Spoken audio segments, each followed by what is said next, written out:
MPL yang baru. Let's go. go. is the new Immortal. The new Immortal Cup. Mortal Kombat. Bukan Mortal Kombat, Immortal Cup. Mortal Cup, sorry. Yang bener mas. Tadi makanya. pertanyaannya apa? Zak, pernah nonton filmnya Imaginary nggak? Pernah dong, Yang judulnya Kakak Bos. Film Wih. pertama Godfred Orindeau sebagai pemeran utama. Ada Ika Aura dan Aurel Mayori. Iya. Oh iya, wibu. Enggak, kayaknya kamu ngikutin JKT48 berarti? Iya, ngikutin JKT48 dari generasi 1. Oke. Gong. Koreo dulu satu lagu kali ya. Nggak usah belum. Tadi pertanyaan ya. Bukan show-nya JKT. Ya, bukan. tadi pertanyaannya saya ulang ya Izak ya. Ya. Siapakah yang berhasil dikalahkan oleh RRQ tadi malam? RRQ berhasil mengalahkan Geek Fam dengan skor 4-1. Saya nonton loh. Iya. Saya nonton langsung loh. Iya. Bang, ampun, Bang. Maaf. Oke. Yes, Kaiza. That's Terima the kasih. spirit. Ya. I love it. Ampun bang, ampun. Wow. That's right. Jangan emosi nanti kamu. Oke, benar. Sorry Izak, kita kan mau cek ini fotokartnya rare apa enggak? Kita buka, sekarang Zak. nggak? Kita buka. Bismillahirrahmanirrahim. Semoga super duper rare. Amin. Amin. Di dalamnya kartu Telkomsel. Semoga dapat Shaquille O'Neal. Bukan itu basket. Apakah rare? Oke. Oh my god. Wow. Widih. Widih. Ya. Navi. Wey. Savero. Savero dan Maaf. jatuh. Yang paling satu lagi. Blazing Duet from Fabia.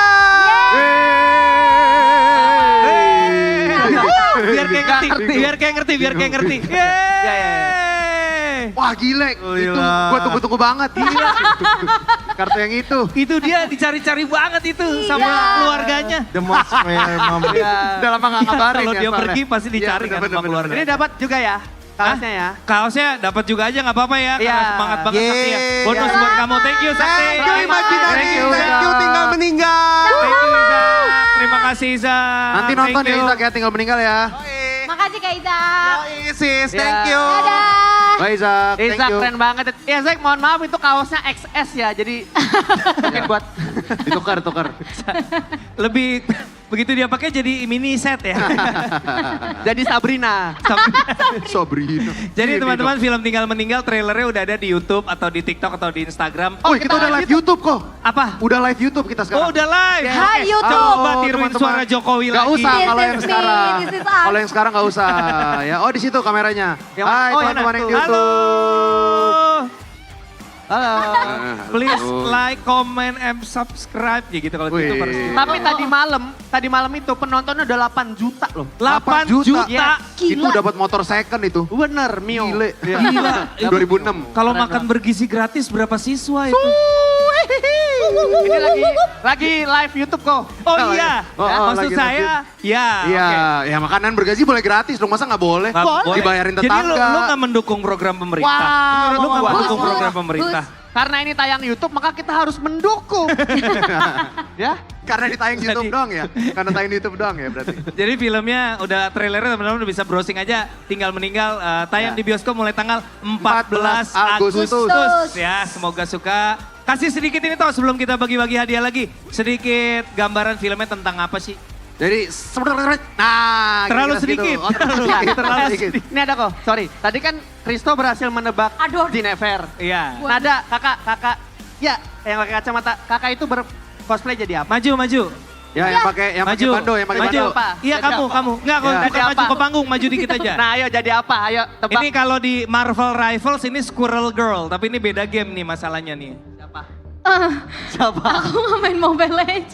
Bohong, pura-pura. Ayo tebak. Tahu nada kok tadi. Siapa ya? Siapa? Hah? Kakak Joy. Ih bener. Gokil. Iya, I Adalah know. juara 1 Indonesian Idol. Itu Joy Bukan, Tobing. Itu Joy Tobing. Tobing. Itu Joy Tobing. Semua karena. Kakak Joy keren. Joy Tobing. Iya. Ini ada lombanya gak sih hari ini? Cosplay atau seru-seruan aja atau emang ada dilombain? Kayaknya Nggak dilombain ya? kurang paham ya. Emang suka aja ya? Apa? Best. Emang cuma Yes. cari keringet aja, Iya. cari keringet Ini ya? ada juga Cari cosplay keringet. Minion ya, enggak? Bukan. Emang masih kecil ya Dea. Papoy dulu coba, Papoy Bukan, coba. bukan Mas. Yang mana, Minion yang itu. mana? Bukan itu. Oh, bukan. Jadi Minion itu, mohon maaf ya teman-teman. Minion itu tuh Oh, beneran, kerucil bukan. yang ditampol-tampol. Oh beneran ada mini istilah. Oh ini time zone yang keluar Main gak sih? Bukan. Lu main gak sih? Main gua. Gak tahu banget Ya, masa. gua mah nyebutnya beda, gua minyong gitu. Itu kaos lu emang ada beanbagnya. Bukan kayak nyatu. Dari atas bawah sampai beanbag warnanya sampai karpet sampai hijau. Begitu dia bangun ke bawah semua itu Dit. Ini kok ada karpet nanggung bet ya segitu doang. Oke. Kita bagi-bagi lagi. Oh iya, kita mau ajak main games kali ya. Kita Boleh, butuh Boleh. 2 orang perempuan. Ada yang mau That's ikutan? right. Dapetin merchandise? Let's Cewek, go, kalian let's cewek. go. Ada yang mau Ada nggak? Kristo. Ada yang mau nggak? Ada Kristo. Michelle Kristo. Ada Kakak Michelle Kristo. mau. Lu kenal Michelle nggak? Nggak kenal ya? Hai Michelle, ada Michelle Kristo woi. Kristo juga. Michelle Kristo namanya Michelle Kristo. Iya, gue tahu. Iya, Siapa Kristo emang? juga. Iya, Emang iya. Kristo cuma boleh satu. It's okay, it's okay. Michelle. Ceweknya siapa? Yuka kan lu udah kayak YB. Ke acaranya YB, Yuka yang di YB. Padahal bukan nama Yuka, itu ceweknya. Nah tadi Nggak, seolah-olah gue kenal gitu. Jadi Iya, kayak iya, iya. emang gue nggak kenal gitu. Izak tuh ada Halo. Michelle Kristo. Halo, Dia Kita akan juga bagi-bagi ikut merchandise Iya. sama foto. Buat 2 cewek. Kita mau ajak di sini kita mau game sama 2 orang cewek. Yes. Gas. Karena nggak akan disuruh yang memalukan, tenang. Yes. Ayo, Seru-seruan aja. Ada nggak? seru-seru. Ada nggak? Let's go. Siapa yang mau? 2 cewek. 2 cewek. Yo. 2 cewek. Mana Nah, ayo, itu. ayo sini. Semangat Maju, banget maju, dari maju. jauh. Kakak Joy nggak mau Dia ikut. ngacung dari Itu tuh yang Mau? duduk kok, tuh yang lagi duduk kok. dia Berdiri aja, berdiri. dada-dadanya Oh, itu tadi tuh. dari cempaka putih dia udah begini sampai Ah, situ. ini sama baju hitam nih. Sini. Bonar jadi baju asisten hitam. Sini. Terima kasih, Sini, lewat Bonar. sini, lewat sini. Udah dapat 2 ya? Ayo, Udah dapat 2? Oke. Nada sambil cerita dong. Ini Ya. kan film pertama. Iya. Sebelumnya lu ngapain aja? Mungkin banyak yang belum kenal siapa perempuan ini. Oh iya.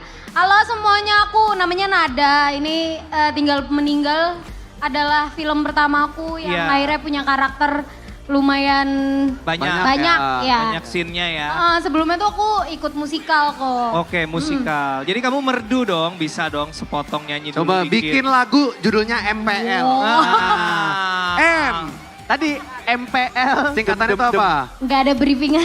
Bisa lah, nggak tanpa briefing mah. M. Meriah acaranya. Keren. P.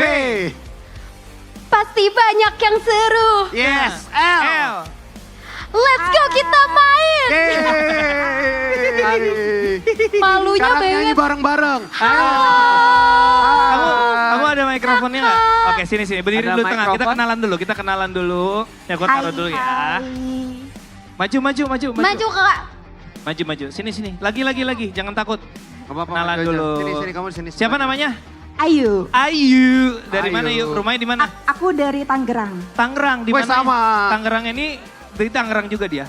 Tangerang. Kamu di Yes. mana? Koordinatnya berapa? Alamat lengkap. KTP, nik, semua. Enggak, alamatnya di mana? Maksudnya BSDK. Kota Bumi. Oh, Kota Bumi.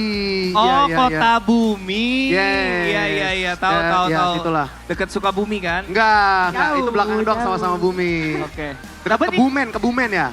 Berarti ini- Kebumen sana, oh nggak masih jauh ya? Gak cuma dari Jakarta ya, dari Tangerang ya? Dari Iya. Tangerang. Dari Tangerang yuk. Wow. Yang di luar jauh-jauh. Jakarta ada nggak? Yang dari luar Jakarta? Dari mana Bang? Jabodetabek. Sukabumi. Wih, Dan dari ke Sukabumi. sini. Sukabumi. Buset. Kota Bumi. Cie. Gile, Sama-sama kotak-kotak bajunya. Cie. Sama-sama kacamata hitam. Cie. Sama-sama kakinya 2. Cie. Itu umum. Oh, Kan terlalu. emang umum. Ya, Itu umum kan, itu. Siapa tahu. Itu Oke. umum. Kak Ayu. Ayo.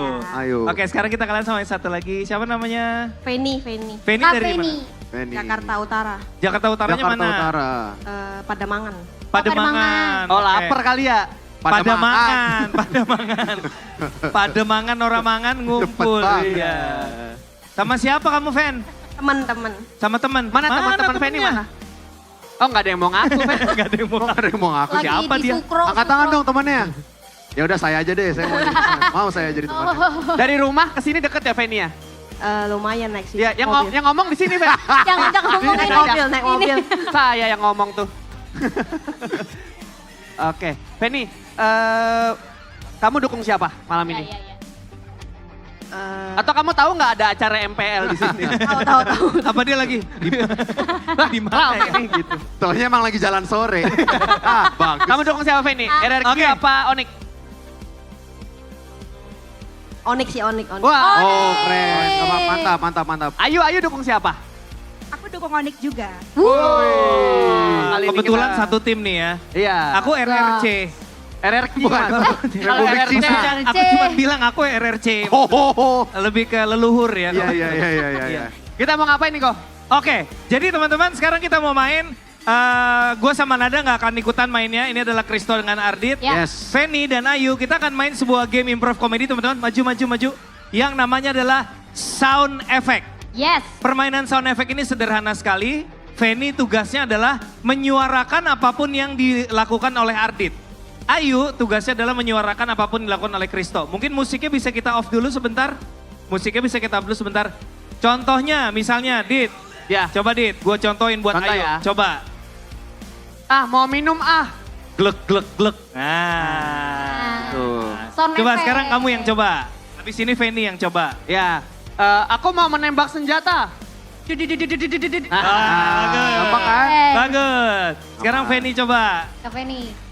Aku Feni di sebelah sini, halo. Nah oke ya. Aku mau nyalain motor Mio tahun 2002 Iya emang gitu Oke, suaranya. Terutama oke. 2002. Oke. Dianuin juga lagi, nggak ayo. apa-apa. Udah nanti Udah tadi habis. dodot kan tadi dodot. Oke. Contoh mulu. Itu cara mainnya teman-teman ya. Jadi sekarang permainannya adalah aku sudah nyiapin sebuah skenario yang tidak diketahui oleh Ardi dan Kristo. Kita tidak janjian ya. Iya, betul. Kita Kalau tidak nggak lempar penonton aja kok. kita tidak saling kenal ya. Tidak saling kenal. tidak Kenal saling sih. Oh iya. Gue udah Kenapa siapin gua yain skenario. aja? Oh ya udah. Gue udah siapin skenario yang tidak kalian tahu. Jadi teman-teman, Ardi dan Kristo ini adalah dua orang sales di sebuah pameran mobil yang sedang bersaing siapakah mobil yang lebih keren di antara booth mereka berdua. Oke. Ya. Oke. Jadi kalian akan bersaing memamerkan mobil masing-masing dan Ayu dan Feni akan menyuarakan apapun yang dilakukan oleh Kristo dan Ardit. Feni siap? Siap. Ayu siap? Siap. Oke, kasih tepuk tangan teman-teman. Ini dia sound effect. Ayo mobil yang nyari mobil. Bentar. Ya, belum. Tahu Belum. kok, itu lebih kayak jualan sayur guys. Oh ya. Konsepnya nggak Kan yang gitu. datang orang kaya semua banget Oke, gitu. oke, Jadi oke. bisa jualan segitunya. Oke. Lu jualan mobil apa? Gua jualan mobil listrik. Lu jualan mobil apa? Gua jual mobil yang punya mesin gede banget. Nih kalau nggak percaya, ini suaranya. Nah dia marah. Lebih ke mobil ngambek ya mas. Coba mana suaramu? Justru mobil gue listrik keren banget. Bunyinya tuh tipis tapi ganteng gitu. Nih ya, lihat ya. Tuh kan tipis banget. Gak ada mas, itu gak ada. Mana nih? Ayo yang bunyinya? benar ayo. Aku siapa ya? Kamu suaranya nih. Siapa Sorry, ini? sorry. Kamu ngisi suaranya endang, ini endang. Kristo Kristo. namanya. Kok tiba-tiba Kristo. nendang? Jadi pengen makan nasi padang gue ya, nendang. Coba. Lihat ya, Mana? mobil listrik gue nih. Tuh, Wah, pintu teater itu- satu itu. telah dibuka. Kayaknya kamu menyalakan dispenser. Enggak, ini emang ada gongnya mas. Kamu percuma. Mobil aku Iya. ini tahan air. Oh ya? Coba ya, akan kusiram dia dengan air ini. Ciprat. Iya. Air kamu kurang banyak. Iya. Iya jelas tahan lah gimana. Emang Mobil bisa? kamu tahan air, Iya. mobil aku tahan api. Nih, Coba. aku keluarin flamethrower aku. Wah. Iya. Itu senjata bro. Iya emang senjata aku tolong. Itu bukan Dia nggak api. bisa keluar api, gimana sih api bro? Gini deh, Apa? tapi kalau kita sembarangan gini, Iya. katanya di dalam pameran ini, kalau kita sembarangan bisa kedatangan hewan buas. Hah? Iya. Serius? Iya. Wah, jangan main-main kamu. Kenapa? Tunggu. Iya. Apa kamu mendengarnya? Apa? Itu sepertinya kayak ada macan. Lihat di sebelah sana. Wah, macannya sakit. Sakit macannya. Gue kebayang sih bentuk macannya kayaknya agak kurus terus yang jalannya kayak gitu. Agak Tapi- pincang ya. Kenapa? Agak pincang kan macannya ya. Terus sebenarnya kayak kurang oli bisa apa macannya. Tapi aku hari ini udah banyak banget jualan mobil tahu. Hah? Mana buktinya? Nih, lihat ya, aku bukain pintunya satu-satu. Dari tadi rusak semua, sumpah. Dari macan, mobil rusak Itu semuanya. ketimbang mobil lebih ke nying-nying ya. Kamu kan membuka pintu, Ya. aku akan menutup pintu. Coba. Brak, brak, brak. Lihat, ada baris berbaris. Di sebelahku. Tepuk tangan buat Penny dan Ayu. Susah ya? Pameran mobil susah ya? Keren-keren. Penny, terima Coba kasih. Nada gimana? Bagusan siapa Nada? Ini pilihan yang sulit ya. Ya. Oh my God. Karena semuanya bagus banget lagi menurutku. Dan juri menentukan. Ding, ding, ding, ding, ding. Oke, Oh iya, tanya menonton. kita coba vote dari penonton. Siapa yang mendukung kakak Ayu? Woi, oke. Suaranya ada 200 vote. Dan yang mendukung, Penny. Oke, 203 vote. Jadi siapa? Jadi, Kak. Siapa yang menang? Kak Ayu. Yeay. Terima kasih Ayu. Jauh dari Tangerang. Thank you, terima kasih. Tadi perhatiin nggak? Tadi perhatiin Thank you nggak? Vini. Pas Ayu, siapa yang pilih Ayu? Yang dari Sukabumi tepuk tangan lagi. Dia langsung kayak, Jangan-jangan kamu bukan suka bumi tapi suka Ayu. Iya. gila dia niat banget dari Sukabumi mau nonton Tinggal Meninggal. Keren. Oke, terima kasih. Boleh Terima kembali ke kasih. tempat. Terima Thank kasih, you. Ayu. Itu namanya permainan improv komedi. Improvisasi kan? Improv. Agak kaget ya sama Agak sekian. kaget. Agak Kagetnya bukan agak lagi sih Nice, banget ya. nice. Kaget banget. Oke, kayaknya waktu kita udah mau habis. Ya.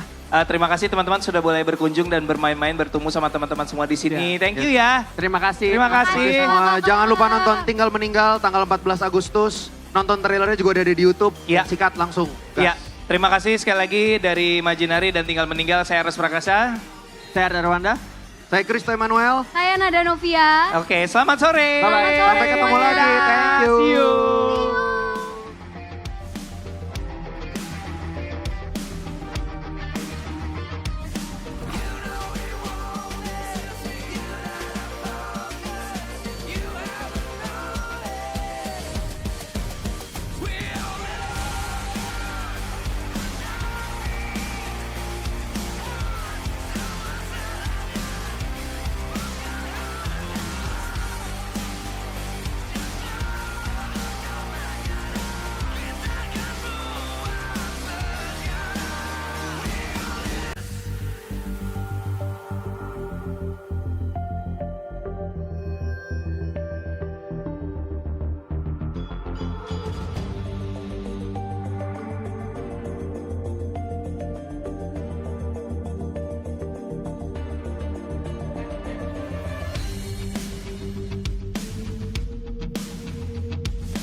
Ya, aku merem. Ulang dong. Gak perlu.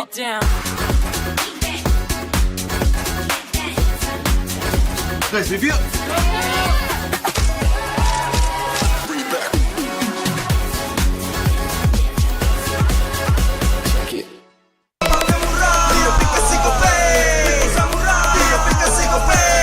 Walau yang lain terus berubah, Gope konsisten, kasih yang pasti murah. Bayar tagihan murah di aplikasi Gope. 100 kali per bulan. Download aplikasi Gope baru, nggak pakai lama. Dompet andalan gamers banyak damage-nya.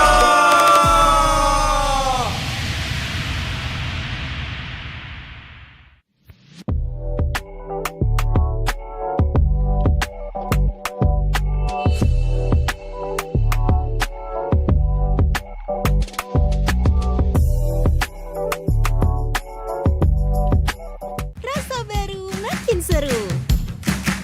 Pertama di Indonesia. Kopi susu rasa cookies. Always ready, warnai harimu. Good Day Groovy Cookies. Nikmati sensasi asyik kopi cookiesnya. Tak ada hari tanpa mabar. Main ngelek, kerap buatku tak sabar. Gimana mau main sampai kelar? Ini waktunya ku bersinar. Okay, let's do it. Game smash andalanku bikin mainku semakin hebat. Pin stabil main makin mulus, rankku fix naik terus. Tukar DG rings, diamond dan voucher game kau dapat. Cuma game smash makin no debat. Games Max Booster, kini dapat DG Rings. Beli paketnya dan aktifkan boosternya di aplikasi Dunia Games.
In an age long forgotten, the wills of gods and demons shape the fate of the world.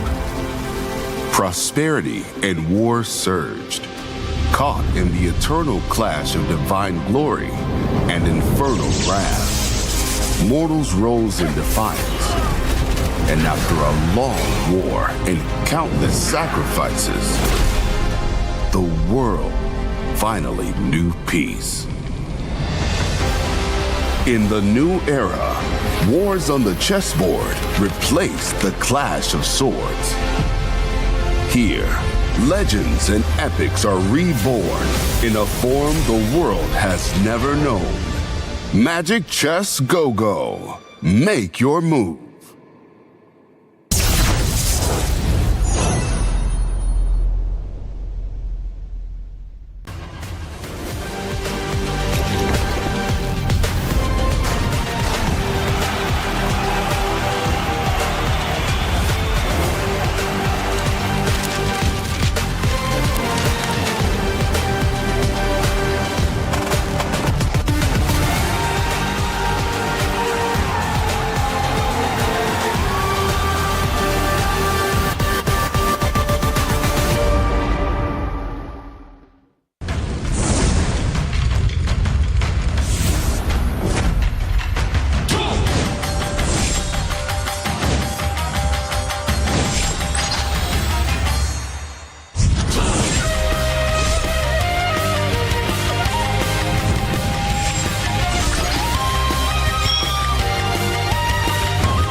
相変わらずやかましい奴らだ。今度は背中合わせで行くわよ。よっしゃ、第7班ここに復活だってばよ。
Ini bakal langka. Ini dari One Blade. Ada tanda tangan gua. Kalian harus dapat semua.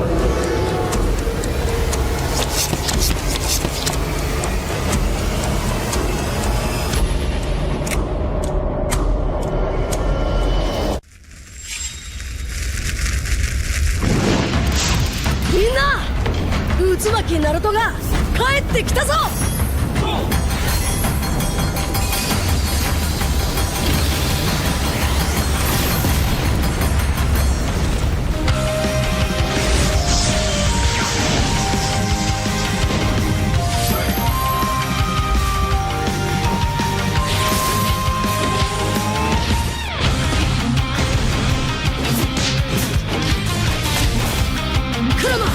力を貸してくれ。よ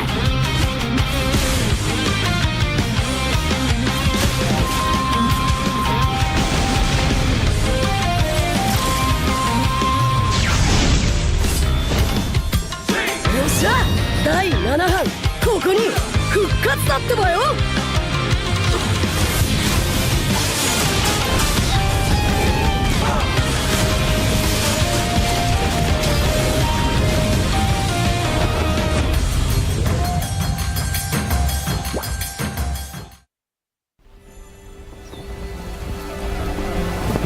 In time immemorial, the endless war destroyed the balance between yin and yang, plunging the Cadia Riverlands into chaos. As catastrophe loomed, a woman of destiny stepped forth, casting aside divinity for the plight of mortals.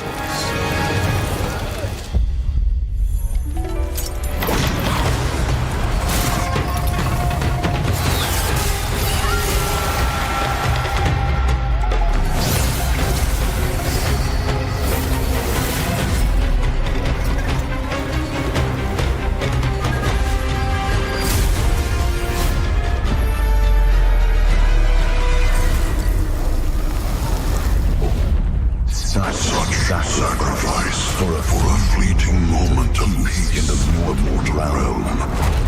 Does thine heart not regret?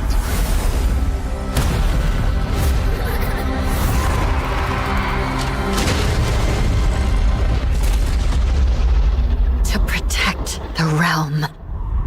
What is there to regret?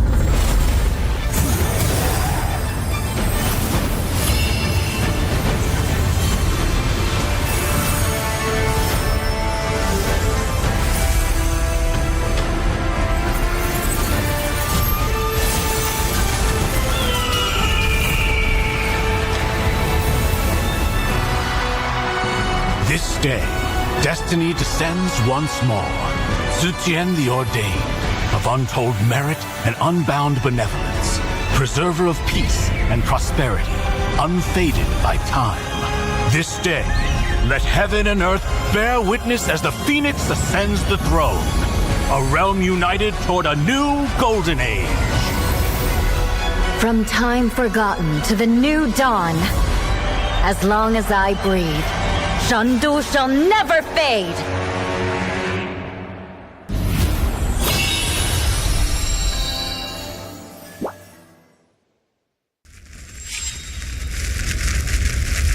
Mise te yaru yo. Sharingan no hontou no chikara o na.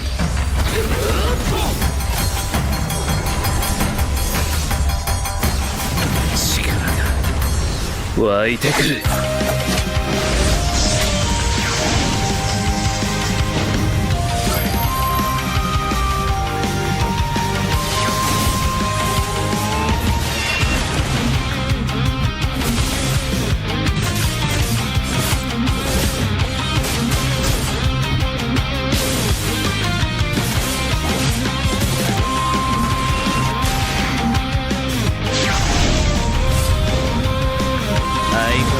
やかましい奴らだ。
They said there's a limit in the women's league. In MWI, we say, limit? Watch us bounce. From the MWI queens everyone knows, to the stars who came out from nowhere, to the ultimate champions. Now, MWI is expanding greater than ever. Turkey, EECA, Africa, Mongolia, and beyond. We're stretching the map wider. MWI, where dreams get louder. This isn't just a tournament. It's your passport to the world stage. A spotlight for women in the EWC. No rules, no ceilings, no limits. Just this. We're vibrant. We're ready. We're limitless.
私はもっと強くなる。やっしゃなら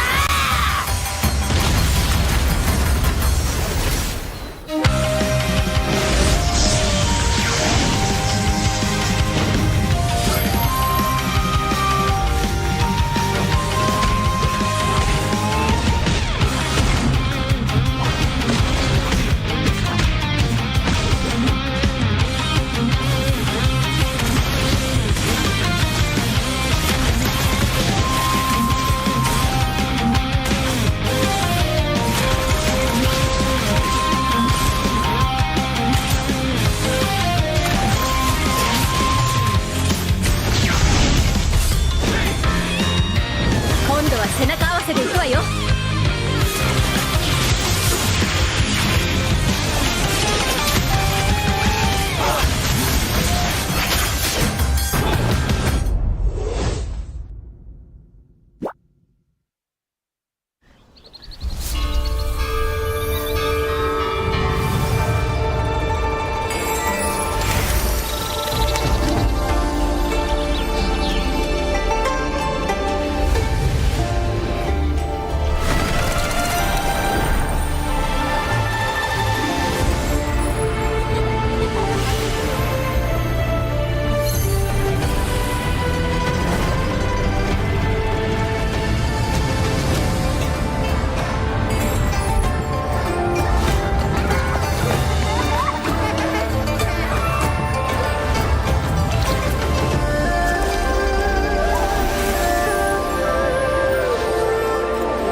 Ya, aku bareng. Ulang dong.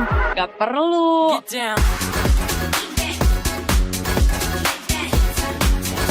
Guys, review.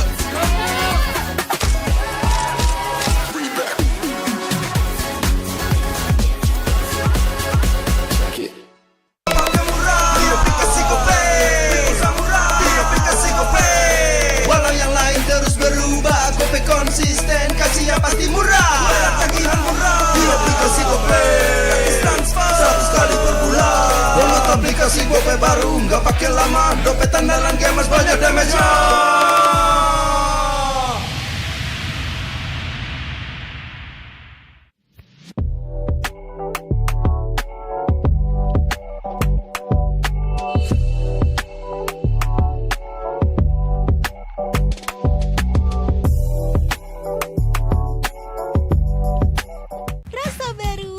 Seru pertama di Indonesia,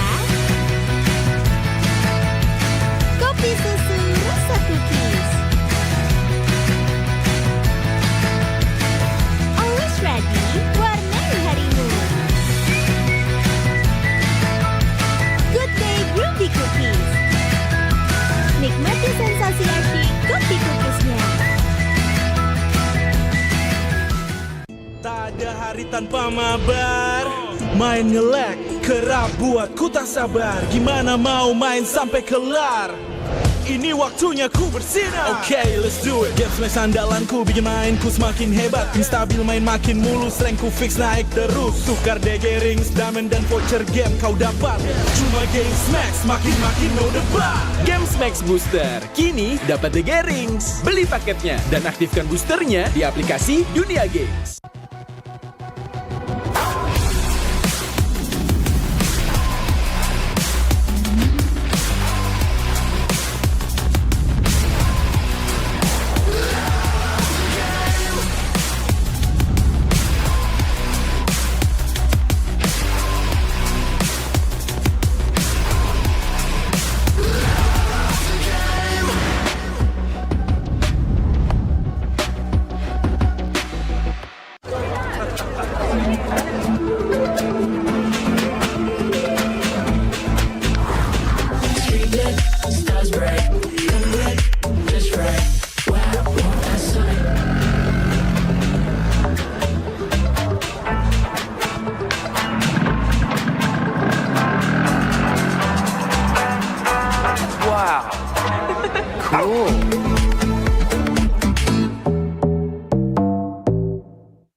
In an age long forgotten, the wills of gods and demons shape the fate of the world.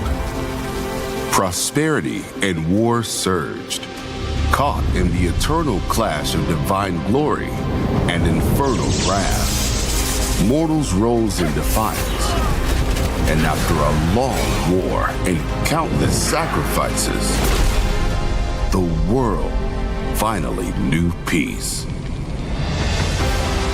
In the new era, wars on the chessboard replaced the clash of swords. Here, legends and epics are reborn in a form the world has never known. Magic Chess Go-Go. Make your move.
相変わらずやかましい奴らだ。今度は背中合わせで行くわよ。よっしゃ第7班ここに復活だってばよ。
Ini bakal langka. Ini dari One Blade. Ada tanda tangan gua. Kalian harus dapat semua.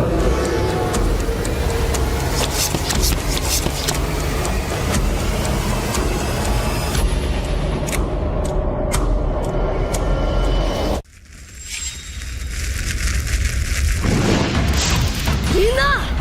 Utsumaki Naruto が帰ってきたぞ!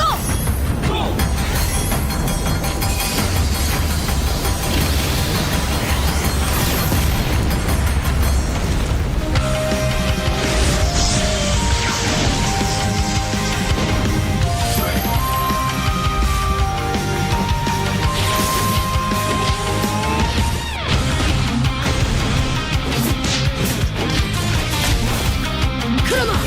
力を貸してくれ! よ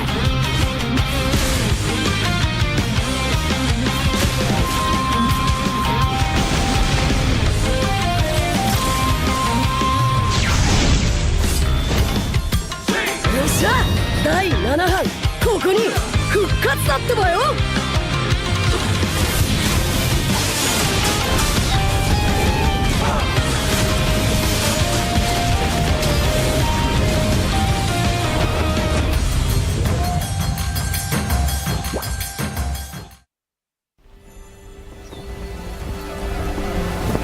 In time immemorial, the endless war destroyed the balance between yin and yang, plunging the Cadia Riverlands into chaos. As catastrophe loomed, a woman of destiny stepped forth, casting aside divinity for the plight of mortals.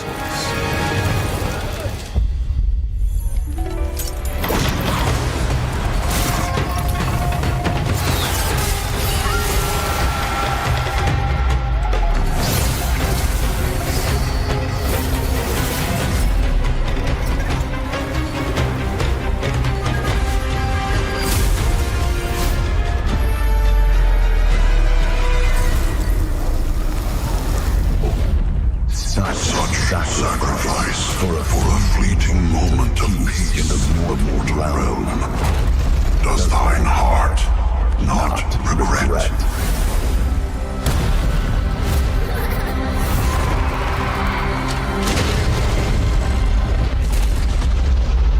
To protect the realm. What is there to regret?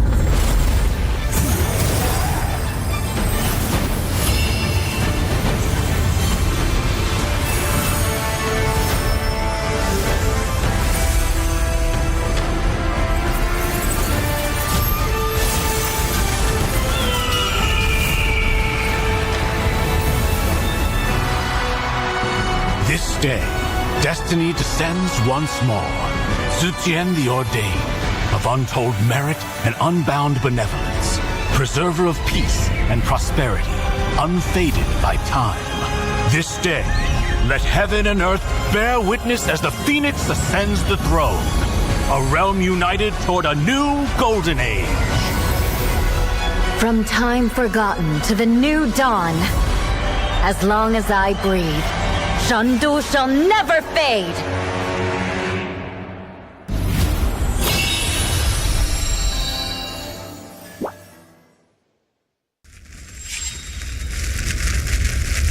見せてやるよ。シャリンガンの本当の力をな。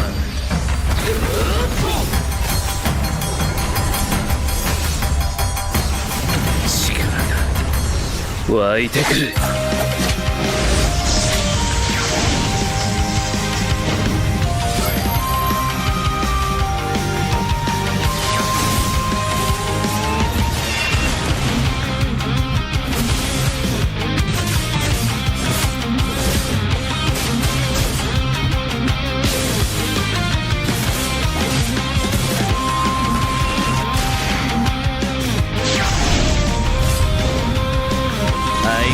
やかましい奴らだ。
They said there's a limit in the women's league. In MWI, we say limit? Watch us bounce. From the MWI queens everyone knows, to the stars who came out from nowhere, to the ultimate champions. Now, MWI is expanding greater than ever. Turkey, EECA, Africa, Mongolia, and beyond. We're stretching the map wider. MWI, where dreams get louder. This isn't just a tournament. It's your passport to the world stage. A spotlight for women in the EWC. No rules, no ceilings, no limits.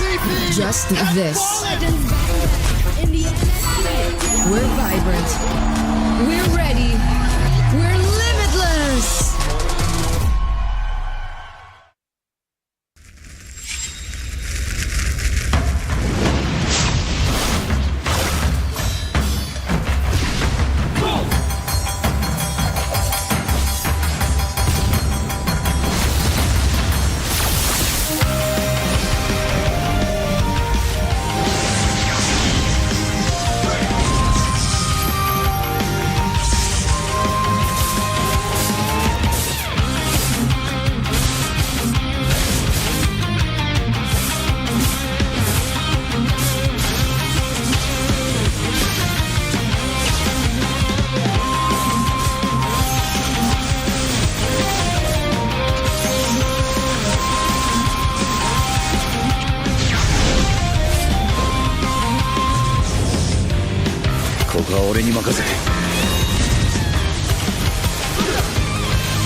私はもっと強くなる。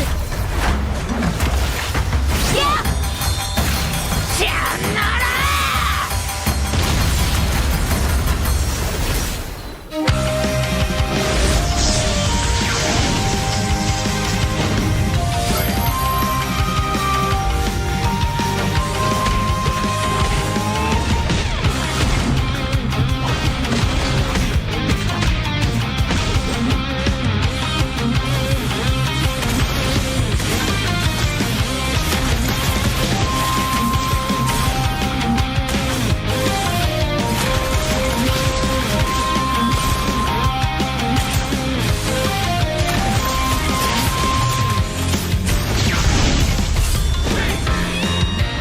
今度は背中合わせでいくわよ。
Ya, aku merem. Ulang dong.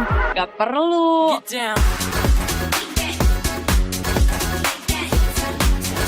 Guys, review.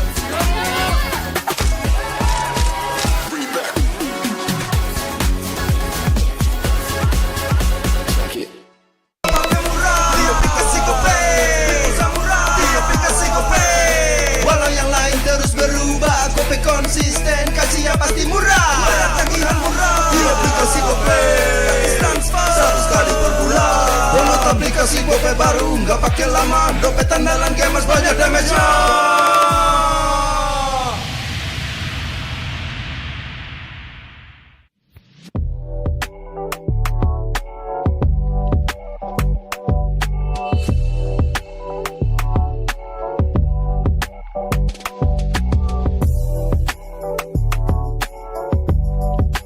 Rasa baru makin seru.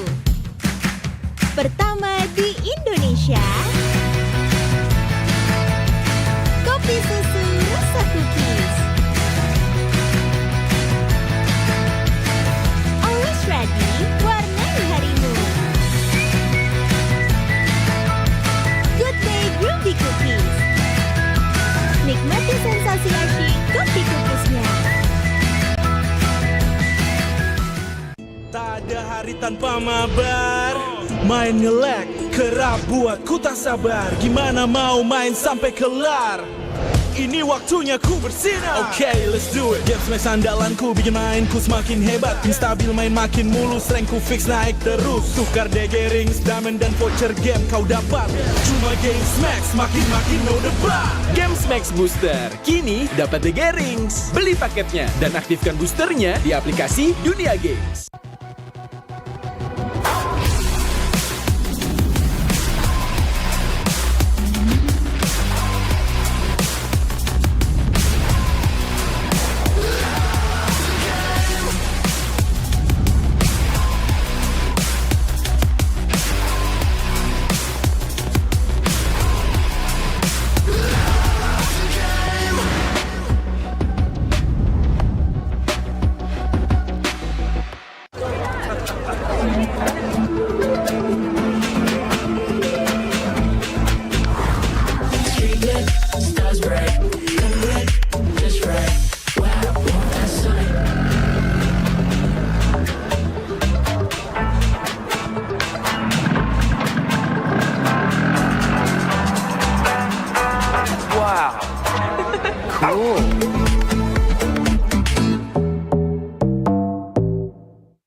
In an age long forgotten, the wills of gods and demons shape the fate of the world.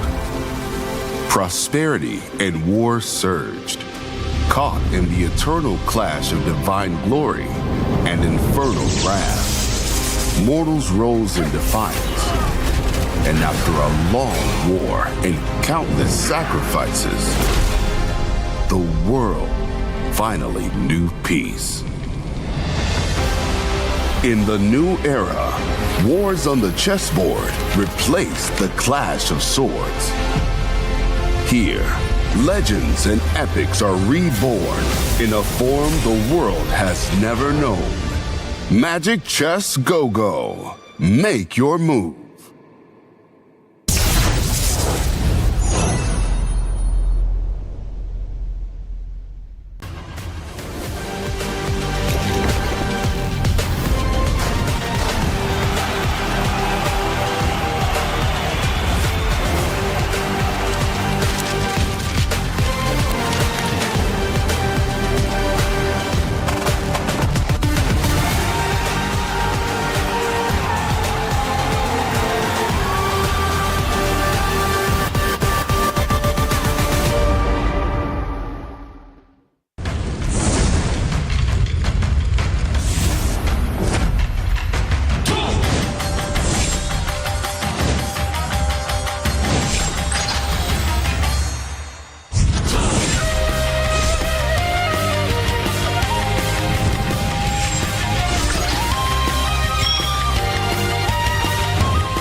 相変わらずやかましい奴らだ。今度は背中合わせで行くわよ。よっしゃ第7班ここに復活だってばよ。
Ini bakal langka. Ini dari One Blade. Ada tanda tangan gua. Kalian harus dapat semua.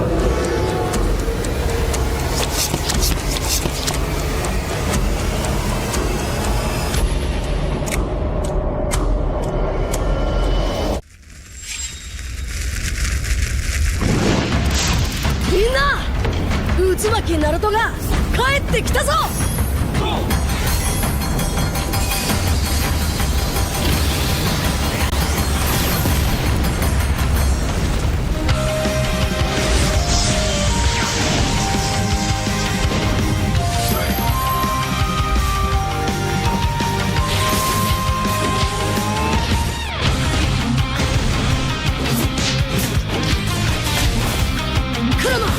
力を貸してくれ。よ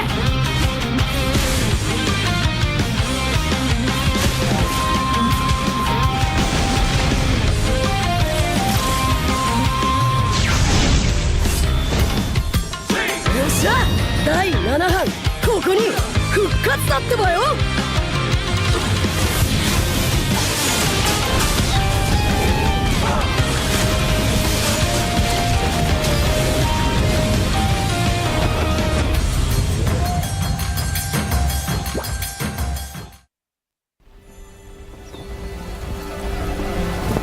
In time immemorial, the endless war destroyed the balance between yin and yang, plunging the Cadia Riverlands into chaos.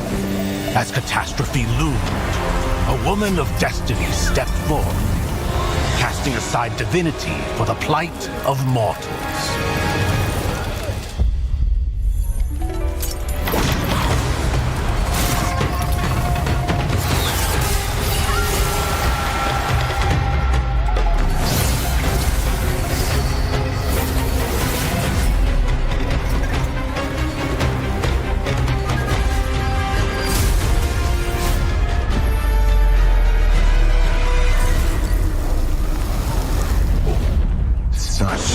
Sacrifice for a fleeting moment of peace in the mortal realm.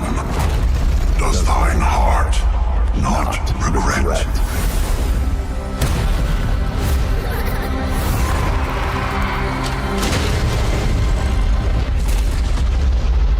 To protect the realm. What is there to regret?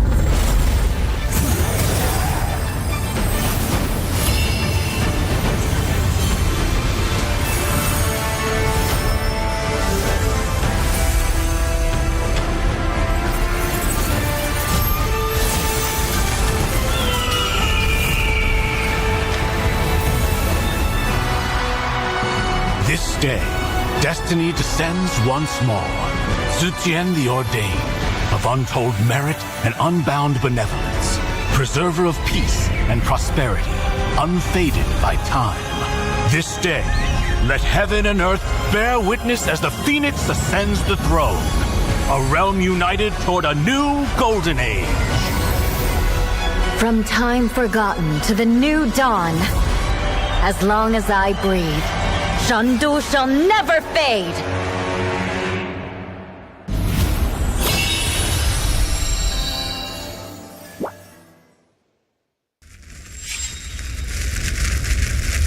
見せてやるよ。シャリンガンの本当の力をな。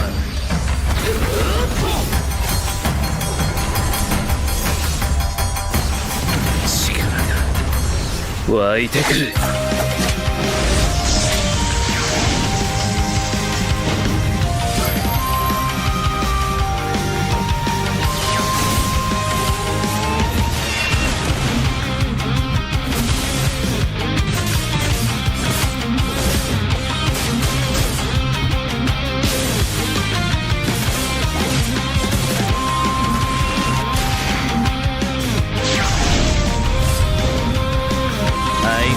やかましい奴らだ。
They said there's a limit in the women's league.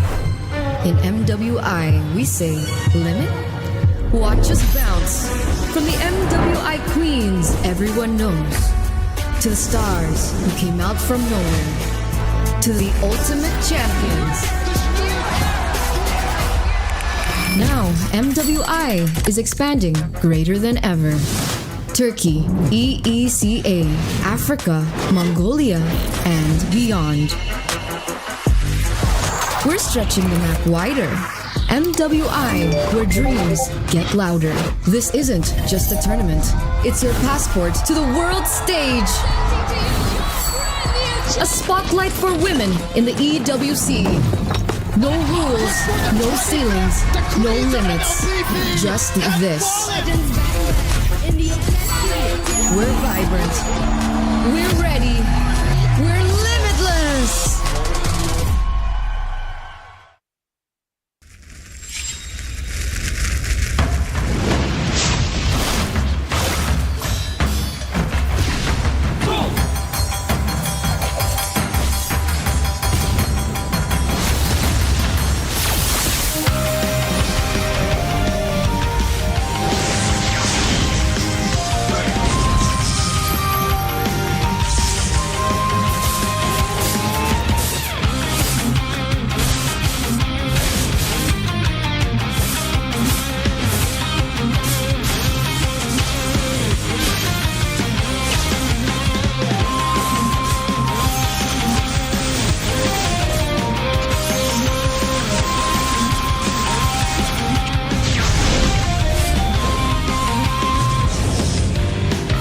こは俺に任せて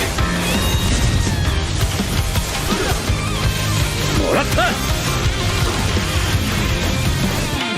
四代目ほかげを超える忍びはお前しかいないと俺はそう信じた。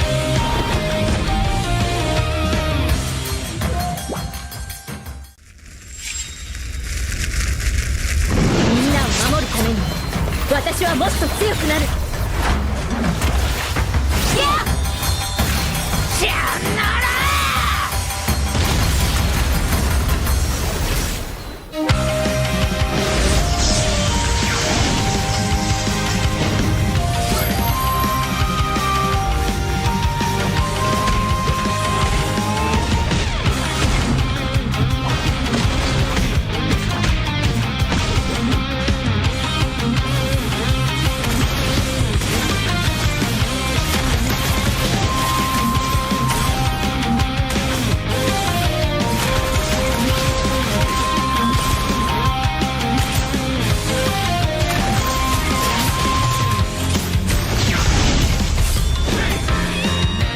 今度は背中合わせでいくわよ。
Ya, aku merem. Ulang dong. Gak perlu.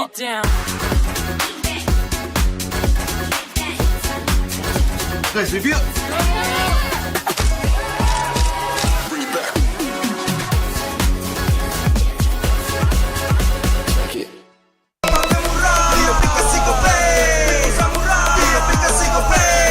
Walau yang lain terus berubah, Gope konsisten, kasihnya pasti murah.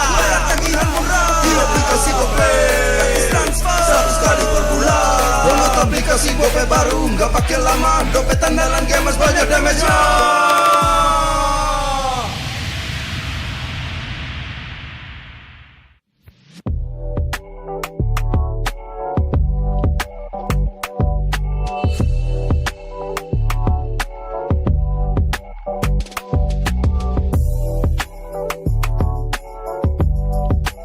Rasa baru makin seru.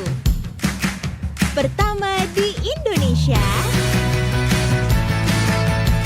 Kopi susu rasa cookies. Always ready, warnai harimu. Good day Groovy Cookies. Nikmati sensasi asyik kopi cookiesnya. Tak ada hari tanpa mabar. Main ngelek, kerap buatku tak sabar. Gimana mau main sampai kelar? ini waktunya ku bersinar. Oke, let's do it. Game smash andalanku bikin mainku semakin hebat. Tim stabil main makin mulus, rankku fix naik terus. Tukar DG rings, diamond dan voucher game kau dapat. Cuma Game Smash makin no debat. Game Smash Booster kini dapat DG rings. Beli paketnya dan aktifkan boosternya di aplikasi Dunia Games.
In an age long forgotten, the wills of gods and demons shape the fate of the world. Prosperity and war surged, caught in the eternal clash of divine glory and infernal wrath. Mortals rose in defiance, and after a long war and countless sacrifices, the world finally knew peace. In the new era, wars on the chessboard replaced the clash of swords. Here, legends and epics are reborn in a form the world has never known. Magic Chess Go-Go. Make your move.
terus berlari, terus ke arah puncak tertinggi. Ku takkan berhenti, hanya sampai di sini. Kemenangan abadi menanti. You know we won't miss if we unite our focus. And if you haven't noticed, we all live. Nyalakan apimu, hadapi semua tantangan, hadang semua serangan, jatuh bukan halangan. Bakar semangatmu, janganlah engkau menyerah. Kita akan buat sejarah. We all this, we won't miss. We all this, we won't miss. Saatnya beraksi, jalani ambisi. Aku kan menyawakan hari ini. You know we won't miss if we unite our focus. And if you haven't noticed, we all live. Nyalakan apimu, hadapi semua tantangan, hadang semua serangan, jatuh bukan halangan. Bakar semangatmu, janganlah engkau menyerah. Kita akan buat sejarah. We all this, we won't miss. We all this, we won't miss. We all this.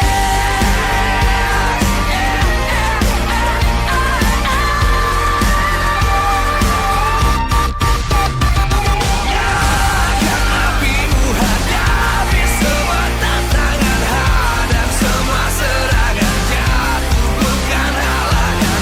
Bakar semangatmu, janganlah engkau menyerah. Kita akan buat sejarah. We all this.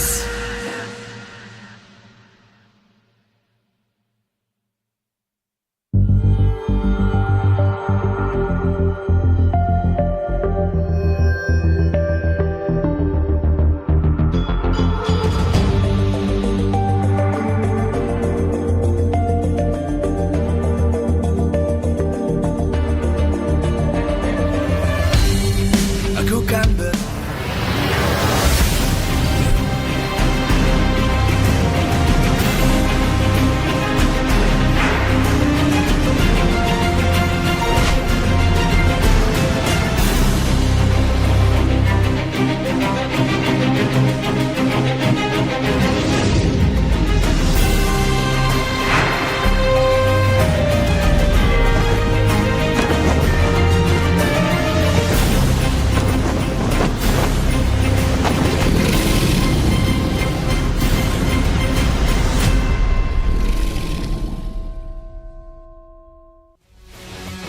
Live from Jakarta International Velodrome, MPL Indonesia Season 15 is powered by Moonton.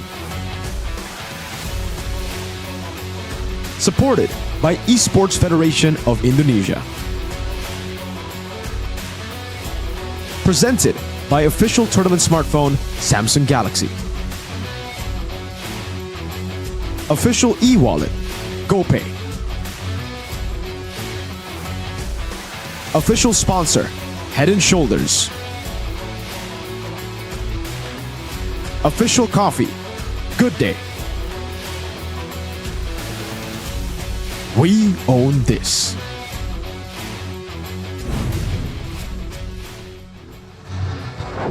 Welcome, ladies and gentlemen, boys and girls, to the MSC Battle Plan. It's a little bit of a pre-show here before we get into the grand finals because, like you guys know already, we are en route to MSC. So we do have a little bit of time to discuss the journey towards MSC, which will be happening in about a month.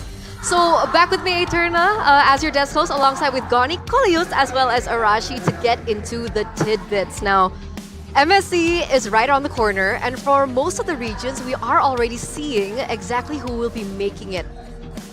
Is this according to plan to you guys? Like, is this something that like you thought about, like even from MPL PH, let's say, you know, the two representatives?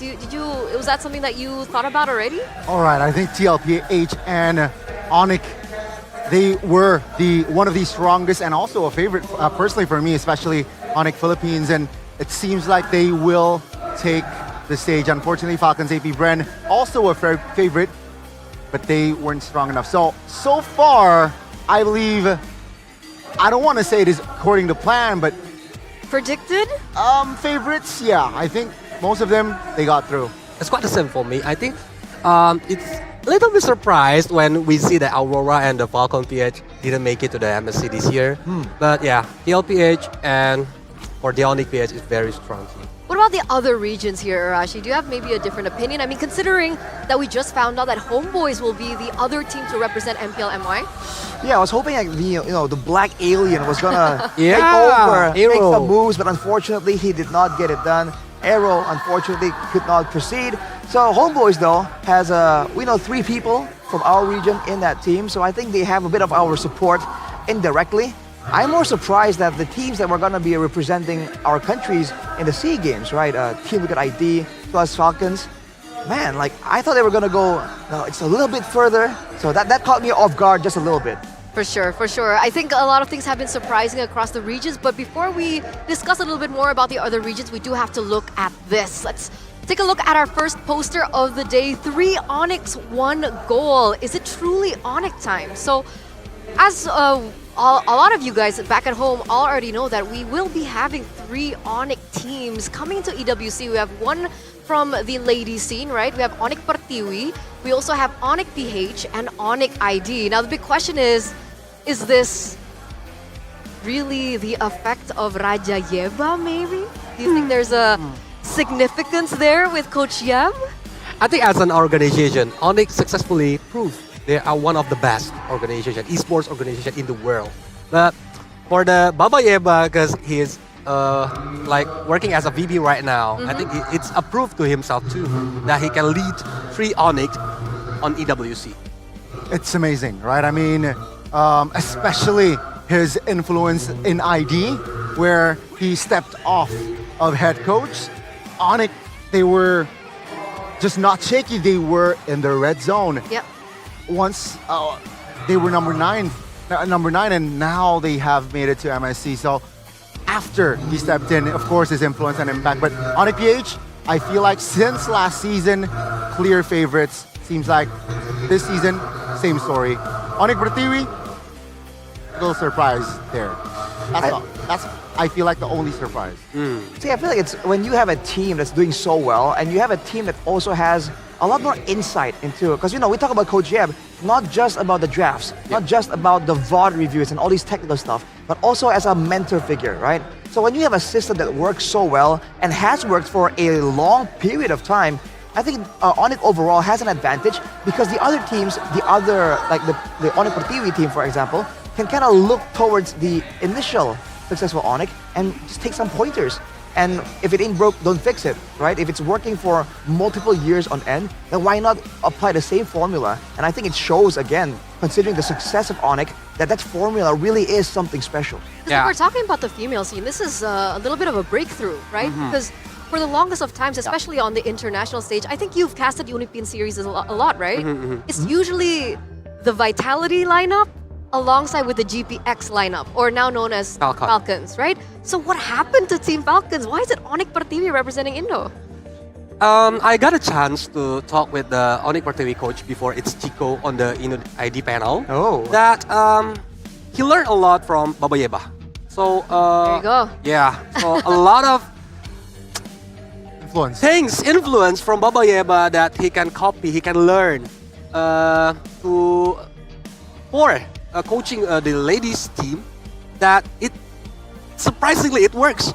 It makes them better. A little bit bumpy road before, but it works until go to the EWC. Now, did he specify what in particular? Was it more to outgame, in-game?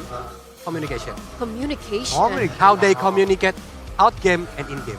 See, that's interesting, right? Because for the longest time, every time we're talking about these really good teams and these breakthrough games, we've usually been talking more so in-game, right?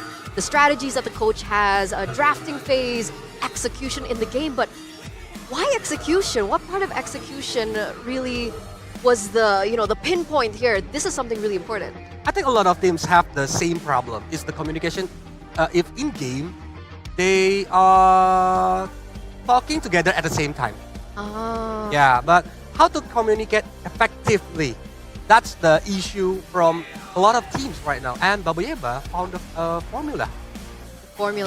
Communication, right? Okay, so communication will also then transform to chemistry, right? I think that's something that we saw from Onyx, right? Because technically Onyx ID have been performing outstandingly, but when Yeb came in, they just started talking about unity, right? Every time they're on stage in their interviews, they keep saying that we're united as one.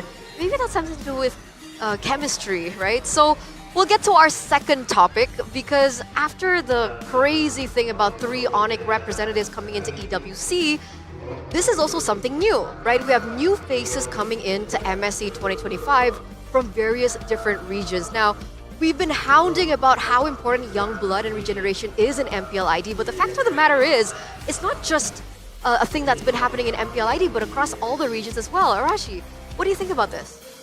I think with the game getting a lot more interest overall, right, internationally as well, it stands to reason that more people will be trying out, kind of come through. And when you have a new boost in talent pool, you can find better players, and that's where we're seeing a lot of big names. Although, in a sense, even in PH, even in Indonesia particularly, we've had already a lot of different people playing the game, but we're also seeing a huge amount of rookies coming through. So I feel like the mindset has also been shifting from just going with what has been working, these veteran players, to finding actual talented players here that can fit the current meta. And that might be a sign that the MLBB meta overall is just moving so fast right now that they need, almost new players to actually fit the same thing. They can just keep using the good old veterans and keep changing them again and again, because eventually, gotta break. What do you think? Regeneration, right? I think that is a key into a great ecosystem, and seems like same story here. MSC new face in, and technically, if we take a look at last year's champion, they were the new faces for MSC as well, some of them, and it's going to inspire a lot of new players. We got Prince, technically a new face for MSC, sure, having experience in M Series, but MSC, I feel like it's still a different ball game. So let's see, like Prince and as well as the Detective, right? They have international experience, but for the other players like Van Strong from Homeboys, it will be a chance for them to prove. Super Ken though, not secure his spot just yet. Let's see if he deserves a spot at MSC. That's why I think the new faces right now is working like a new fuel to the tank. New fuel. New fuel. So all the others veterans have a new motivation that he wants to make his junior to feel the MSC, to raise the trophy. That makes sense. That makes sense because, we've seen a lot of teams have a really good mixture of both, right? Obviously, you need that veteranship for the experience to kind of lead the young bloods and give like that big brother kind of aura towards these new players. But for some reason, these new players also have that new spirit that maybe the veterans have started to lack over the years. So this brings us to our next poster. We're gonna see it real quick in just a moment, but here it is. New faces of MSC 2025 in line with the 2 teams that we will be seeing in our grand finals. Unfortunately, it feels like the young blood energy from Geek didn't really work out in their favor, because a lot of people have agreed that it looks like Geek Fam really tilted. Now, is the tilt factor because of that young blood energy? Man, I feel there's a lot of strong opinions about this. I think the main person everyone's looking to right now was a boy. And unfortunately, if we talk about the rookie mentality being a problem, May Kids, and Kenziski, they're actually performing decently. A lot of the big criticism so far for Geek Fam was to a boy, and he is quite a long-time veteran. So it's unfortunate that that happened in that match. Hopefully he'll recover. But that shows again that it's not only about seniors and juniors and rookies here. It's not as clear-cut as that. And the fact that for RRQ right now, almost the whole roster is like a new face in MSC, that's definitely an interesting factor. And whether or not it means they're gonna be more creative, more daring to try something new, like the Yi Sun Shin, for example, or whether or not the lack of experience is gonna harm them, I feel like that's something we have to wait and see. right? Because different people respond differently to different stimulus. That's true. That's true. Because if we're looking at the side of Onyx, now these are veteran players aside from Yes, sir. Sabero and Lutfi. Does Lutfi have international experience? Ooh, I don't believe he does. Lutfi has an international experience. Where did he go? Lutfi, right? I believe it was M's. Yeah, last. No, okay, not last M series. It wasn't Lutfi. Yeah, you're right. I think. Or official, I think. I think officially. Have it right now? Well, okay, for sure, the mid trio, Yoga, okay. right? The mid trio. Kyrie, For sure. Boy, and of course They're Sans. veterans. They're veterans. So they have a lot more experience in that regard. So looking at these factors, I'm actually curious to see and think about what you guys have to say about the power rankings. We're gonna bring the power rankings up from Onyx Pertiwi's coach, Oh. Onyx Chico here. Broken down into 4 categories. Up top, we have the potential champions. Second, need consistency. Third, just keep trying. And fourth, good effort, guys. Now, I'm gonna start with you, Arashi. Agree or disagree with this power ranking?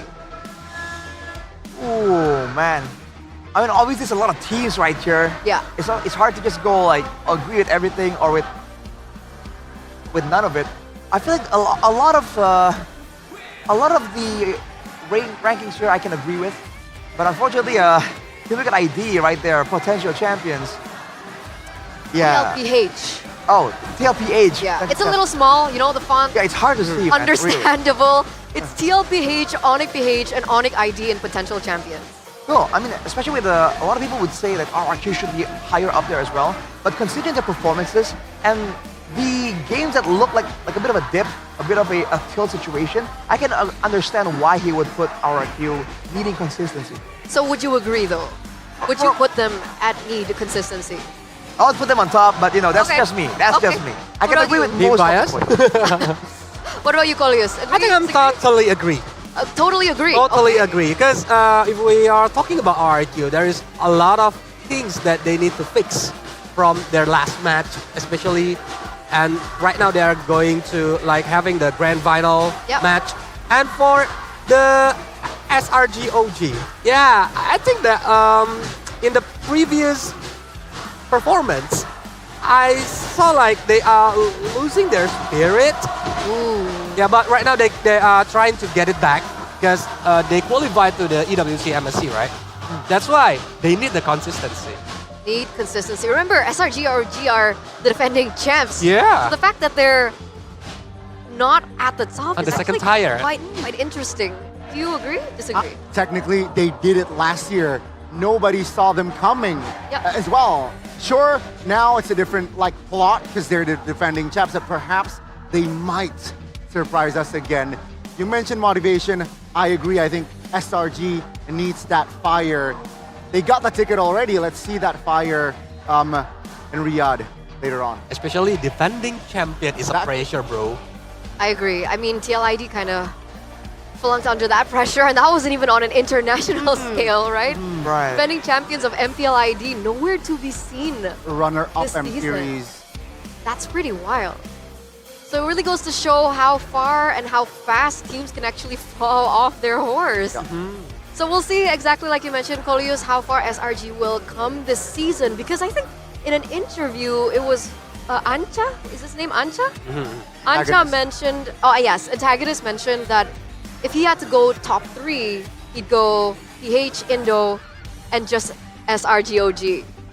Why is this? What's up with the rest of Malaysia? Wow, I think from the gameplay itself, there's a gap. Okay. Like for the macro play, even the mechanics. Like if you're looking for the meta right now, for the jungler, they are most of the games are using the assassin's jungler, right? Instead of like Indonesia or Philippines, they are using tank jungler, Yeah. fighter jungler, and Malaysia is more like mechanic based. That's why maybe antagonist means that the other team need to improve. They need to have the goals, have the objective like SRG right now, if they want to compete on the international scene. So catch up with the meta that is currently evolving, right? Mm-hmm. Any other thoughts?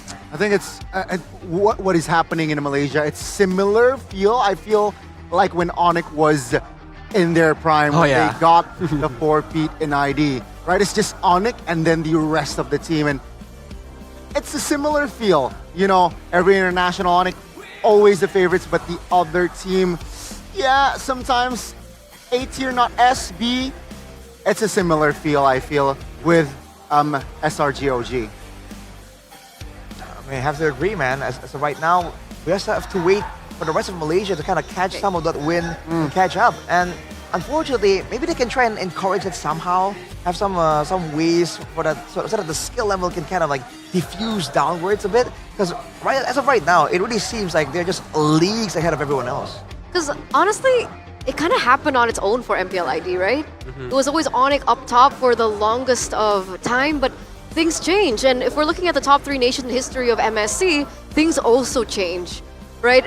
Going all the way back to MSC 2017, first place, IDNS, and then the runner-ups and third place, of course, was the Philippines. But as time progressed, especially a little bit of a throwback to last year, Malaysia finally showing his mark and showing their roots in first place, where unfortunately we didn't see Indonesia at all there, barely even qualifying to the knockouts. I don't think even they qualified.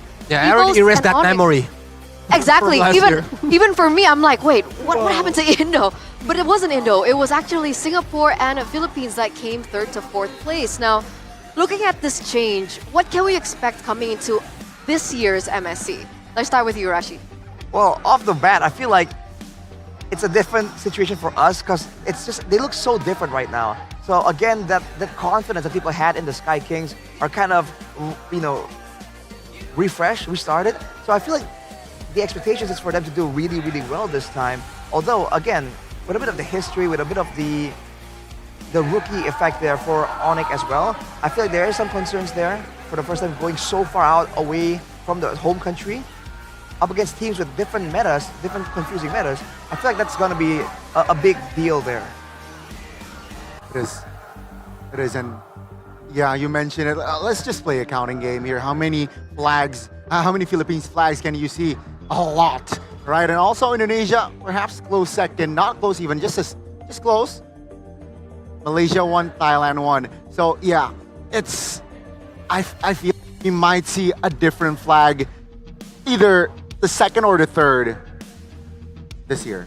Oh, what do you mean? Like second place or? Yeah, maybe. So first is a sure thing? You think it's gonna go to a certain region? To mainstream flag. Either Okay. Philippines or ID. Oh, so you think the second and third place could come from emerging? They regions? have their, yeah, I think they've increased their chances. Ooh. Interesting. What specific region are we talking about here, Gani? Because I'm pretty sure the audience are also wondering. I don't want to talk about it here right now. You don't want to talk about it right now? I don't want to talk about it here. Okay, Yeah. that's fine. That's fine. Quick thoughts? I want to continue what Gani said before. I think Myanmar is always the black horse. Okay. Yeah, we are very hard to see what are the gameplay from them, but they always give us a surprise every year. I mean, I've been hearing a lot of rumors about this team from Myanmar. So, big hype coming towards MSC. But of course, we are moments away, ladies and gentlemen, of coming into the grand finals. Another Royal Derby. Arashi, I mean, I was at home watching yesterday and I was like, I did not predict RRQ to come this far, honestly. Yeah, a lot of people were doubting, man. But Not sometimes me. you just have to believe. You just have to believe. And I talked to them afterwards, right? I was like, congratulations, man. That was a stark contrast. And they admitted, like, man, game 1 and game 2 were tough. But somehow, some way, once we got to game 3, we found that groove in game number 2. And from there, it was smooth sailing, they said. So I'm hoping, capital H, I'm hoping that Just momentum, that's gonna carry on all the way to today's match. What about the opening? What Just- about the Just capital H? capital H? Not the opening. So just small openings? I think we're good. Okay, confident. Yeah. No, I like that. You said I knew it. Was this your prediction? Yep. My prediction is like Wow. RQ goes to grand final against Onyx. From lower bracket too? Yeah, if we see at the pattern, or if you believe at the pattern, usually RQ is having a bad trip when they are going to the lower bracket, but they broke it yesterday. They make it to the grand final right The best of 7 Chris as well. Yeah, I think RQ right now is different. if we're looking at the gameplay against Onyx on the final upper bracket, there's a lot of things that they need to make up. Because like a lot of blunder tilting. Right. Like a kiting game from Onyx is always giving a nightmare for RRQ. But I think they are like doing their homework, fixing their problems on the final or bracket. That's why for this grand final, I still believe that RRQ can get the trophy for today. Ooh. Same. The Sonic in the building is not impressed. I can feel it. I'm confident still, you know. Confident still in Onyx. History-wise, we've only lost once, I believe, against RRQ in particular in the grand finals of MPL ID. So it was season 8, 9, and 10. We only lost season 9. So let's see, right? Let's see this time. I hope it's just a great match overall. I hope we get to see a game 7. Oh, me too. We got it last season, right? Oh, it was RRQ too. Mm-hmm. Oh man, that's a tough memory, man. It was great for me though. Yeah, exactly. So it shows you again that even though there's momentum at play here, you know, with willpower, with what Ray was talking about, with the spirit, right? If you can muster up that spirit, that willingness to win, sometimes you can turn it around, man. But sometimes you have no idea what to predict, because I think Midnight was talking about this as well. Sometimes in a long tournament, in a big tournament, esports things just happen. Esports things just happen. Sometimes even though on paper, even though the data says A should win, things can happen and B will immediately happen. Okay, esports things can happen, but ladies and gentlemen, the moment that we have been waiting for is finally here. We're gonna take it to the stage because we are now ready for the grand finals of MPL ID Season 15.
Kalau aku sih sendiri ya cukup lama sedihnya, soalnya kan baru ngerasain itu juga. Jadi mau gimana lagi, season 14 ya itu yang terjadi, jadi kita harus terima.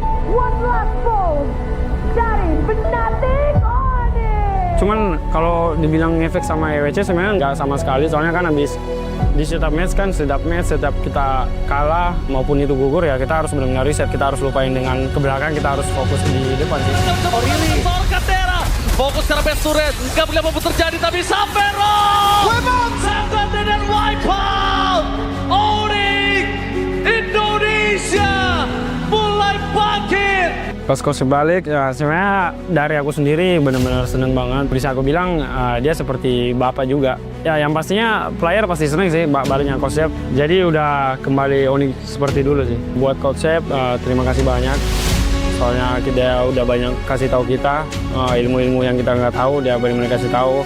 Yang selalu semangatin kita juga di setup match-nya. Buat Adi sama Coach Paddington, dia yang selalu ajarin kita buat disiplin, gimana untuk konsisten. Dan buat yang lain, terima kasih banyak juga karena kita sejauh ini udah banyak ngelewatin hal-hal yang nggak enaknya. Terima kasih sudah bertahan lama sama gua. Buat Sonic, terima kasih banyak atas dukungan kalian yang sangat berarti bagi kami. Karena tanpa kalian juga kita bukan siapa-siapa. Kalian juga selalu temenin kita, mau itu di bawah banget, mau itu di atas banget. Ya, kalian selalu ada buat kami, jadi terima kasih banyak Sony. Walaupun hitungannya gue veteran di MPL ID, gue bisa bersaing sama anak-anak muda yang rookie-rookie, bisa bilang rookie-rookie MPL. Untuk di final juga pasti gue kasih yang terbaik untuk anak-anak, sama coach gue juga pasti kasih yang terbaik di setiap match-nya. Jadi ya kita pasti bakal semangat dan kasih yang terbaik. Dan nanti di final dan LEC.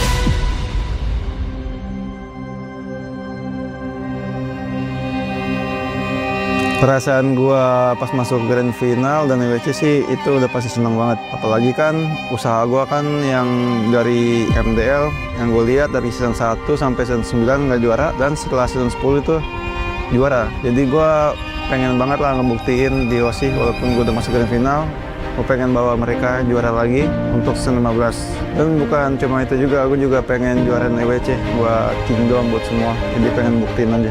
Dan tambahan motivasi gue ya, gue pengen buktiin lah ke OSI, ke semua Kingdom, bahwa gue layak lah buat gantiin Skylar di OSI. Dan gue terima kasih banget lah buat teman-teman gue yang udah bantu gue ngebimbing sampai grand final season 15 ini, dan nggak pernah ngebanding-bandingin orang, terutama buat Bang Kescut dan MMM yang telah ngajarin gue banyak hal, serta gue nganggep lah mereka jadi sosok abang gue buat di preskrim ini. Dan buat Kingdom, terima kasih udah dukung kita dimanapun kalian berada, dan terima kasih juga buat orang tua gue. Mereka udah gue anggap lah sebagai motivasi dan membuat gue semangat hingga sampai saat ini.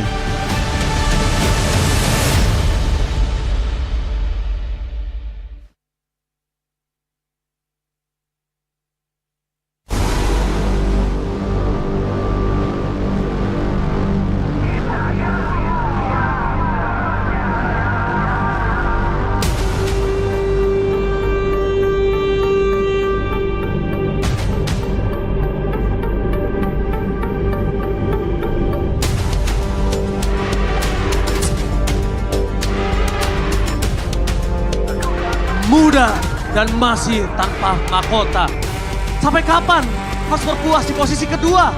Kemarin terinjak kuda, sekarang Raja Langit yang mesti mereka kudeta.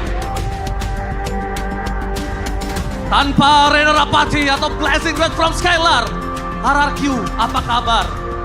Ini liga besar, nama Skylar memang penting, tapi ini bukan buat belajar. Nanti Toy akan pening. Tapi ternyata dengan Toy, RRQ makin bersaing. Mereka membuktikan mereka lah Kings of Kings. Juara half season, tiket playoff pertama, dan juga bahkan tiket upper pertama hingga juara regular season. Toy bukan lagi menjadi keraguan, dan harapan itu berlanjut hingga sekarang, hingga grand final dan hingga kriya. We won't miss if we unite our focus, and if you haven't noticed. Nyalakan apimu, hadapi semua tantangan, hadang semua serangan, jatuh bukan halangan. Bakar semangatmu, janganlah engkau menyerah. Kita akan buat sejarah. We on this, we won't miss. We on this, we won't miss.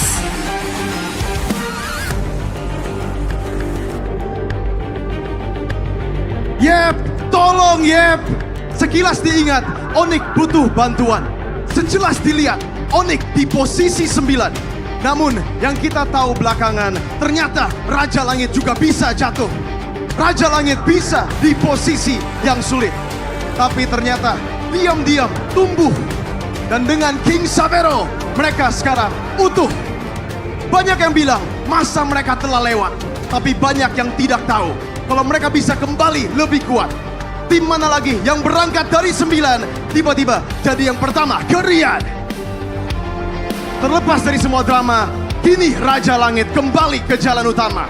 Mata hanya tertuju ke peringkat pertama.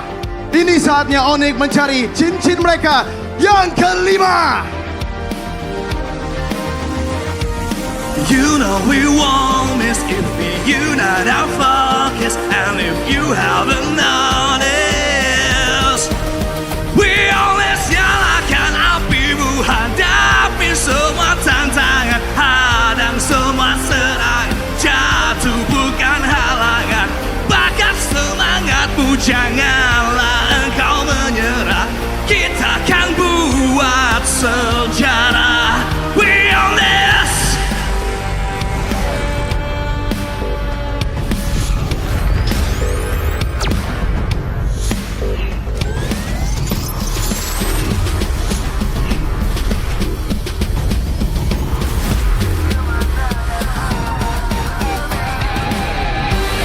Raja yang gugur sudah bangkit kembali untuk merebut tata mereka. The King of Kings, Rise Dragon! Yeah!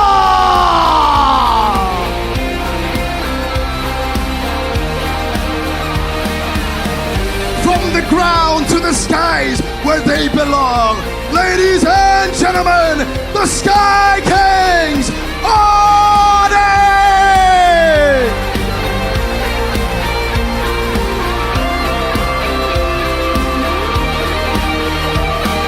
Nyalakan apimu, hadapi semua tantangan, hadang semua serangan, jatuh bukan halangan. Bakar semangatmu, janganlah engkau menyerah. Kita akan buat sejarah. We on this.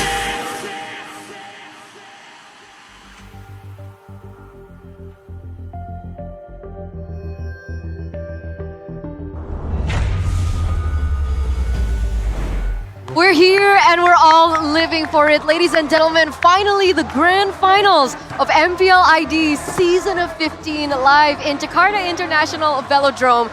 You can see the Sky Kings and the Kings of Kings already marking their debut there up on stage for what we haven't seen in quite some time, the Royal Derby for the grand finals. Back with me, Eterna as your Descos alongside with Connie, Kolios as well as Arashi. How are we feeling building up to this? I can't wait, man. I can't wait. Because Very especially, it's the Royal Derby, right? Last season, RRQTLID. The previous season, it was Onyx and Evos. A different feel. It's always a different feel when it's me against you, Arashi. It has to be, man. I mean, we are fighting for the title of King, my guy. This is a big deal. And I can't focus right now. I ran into, can I say it? I ran into someone important there earlier. He's fangirling right now. From RRQ. Man seems confident. He says, we're gonna win today. Now I can't help but feel as confident, dude. Okay. Yeah, that's right, because this is Royal Derby. Usually we see it on the regular season, right? But right now it's the grand final, so there is a lot of stakes on the table. Yeah, it's definitely a different vibe here as we get to our first topic. As we approach the grand finals, of course, we want to, give our players a little bit more time, so we have some time as well to discuss the Royal Bestie.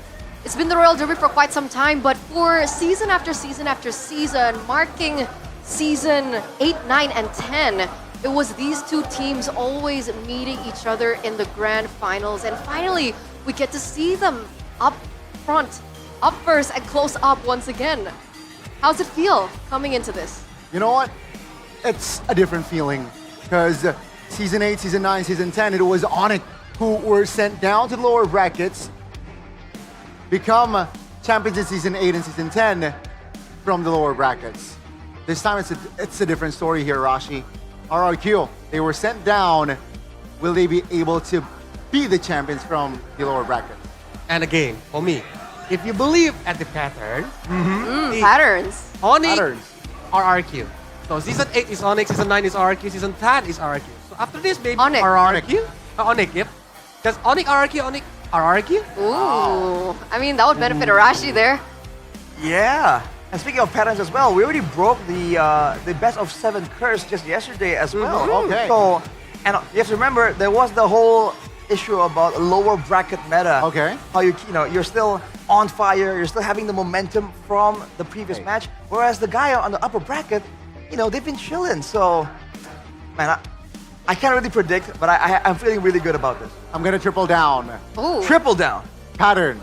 Last year, Jakarta International Velodrome, Onyx lifts The trophy? the trophy, MPL ID. So, yeah, Jakarta International Velodrome, it's our home. Oh, okay. Those are big Claim words. the whole stadium. Dang. Claim the whole stadium. Exactly. But of course, that won't happen We own this. if Mr. Kescute, Big Brain, Oh. has anything to say about it, right? Because of course, looking at these two teams, other than the fact that they're already equipped with amazing players, of course, we gotta look at the people behind what's going on, right? The battle of the masterminds. On one side, we have Raja Yeba, and on the other side, we have Kescute and NMM, who up until this point has shocked a lot of people, not just regionally, but internationally when it comes down to the drafts. Now, looking at the games and playoffs, it looks like Kescute or RRQ has played a lot more games, but it turns out in total unique heroes, they actually have the same equal amounts. Now, do you think that today we will be seeing new debut picks or pocket picks from both these two teams? I feel like hidden strategies, we won't really see too much. But if a particular draft has a unique and unusual solution, I believe both these coaches are very willing to just go with the unexplored, go off the the beaten path, and just go for something that we haven't seen so far. So considering the drafting game is going to be so important here, with both of them so adept, I think it's going to be really good. And I really like that they aren't really going with the same strategy, as in, okay, one hero in the jungle is surprising, but like everyone is on the same page. One of them, Coach Jeb, is going with the Julian. The other, Kescute, going with the Yisun Shin. So they're finding different picks that suits their players, and I feel like that's a great route to go. Hey, for me personally, if you are talking about the Coach Yap and Kescute, I can say they are Einstein. Einstein. Yeah, because I think both of them are very consistently going through the upper bracket every playoff. Like Kescute, when he is coaching Gigatron, yeah, he goes to the upper bracket, and now RRQ, and Coach Yap too. But if you are talking about like the T-Strat or even the unique pick for today, maybe we can see something. I hope we can see something new. Like for example, we didn't see any Volier, we didn't see any Lolita who's being used on the MPLPH, or maybe Gord. Gord. So Coleus nice feels that there's room for more, but There's room, yeah. uniquely enough, these unique picks don't 100% always work, right? YSS, okay, worked, but like Luo Yi in the mid lane didn't work out for Lilia. them. I mean, Lilia in the mid lane didn't work out for them. What else didn't work, yeah? Ruby Debut. for RQ? Initially, Yisun Shin did not work as well, by the way. I have Yeah. to remind you. Initially, right? So there's always going to be some room there to try things out. And there's going to be margins of error there that they have to try and calculate here in a full best of 7. Yep. Those games are, are resources that they can use to try out new strats. Because those resources are going to be very important for the mid trio that we're looking at right now, as they are going to be in a showdown for, once again, the Royal Derby here. On one side, we have Kyrie, Sans, and Keyboy that we've talked about in the pre-show, saying that they are veterans, they have a lot of experience under their belt. But on the other side, the only veteran that we see is Sutsujin, essentially, right? Idok and Rins have been a part of last season. They were able to make it to the grand finals too, but they're not as equipped when it comes down to the experience if we compare it to the opposite side mid-trio. With this glaring difference, is there something else that we should be looking at to differentiate these two?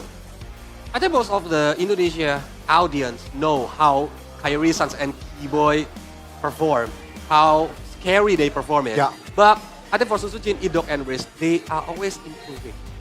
Like for example, when I saw the first game against Geek Farm yesterday, that my thought is like, oh my god, are RRQ going to lose? Are they not gonna make it to the grand final? But they got improved on the second game until the last game.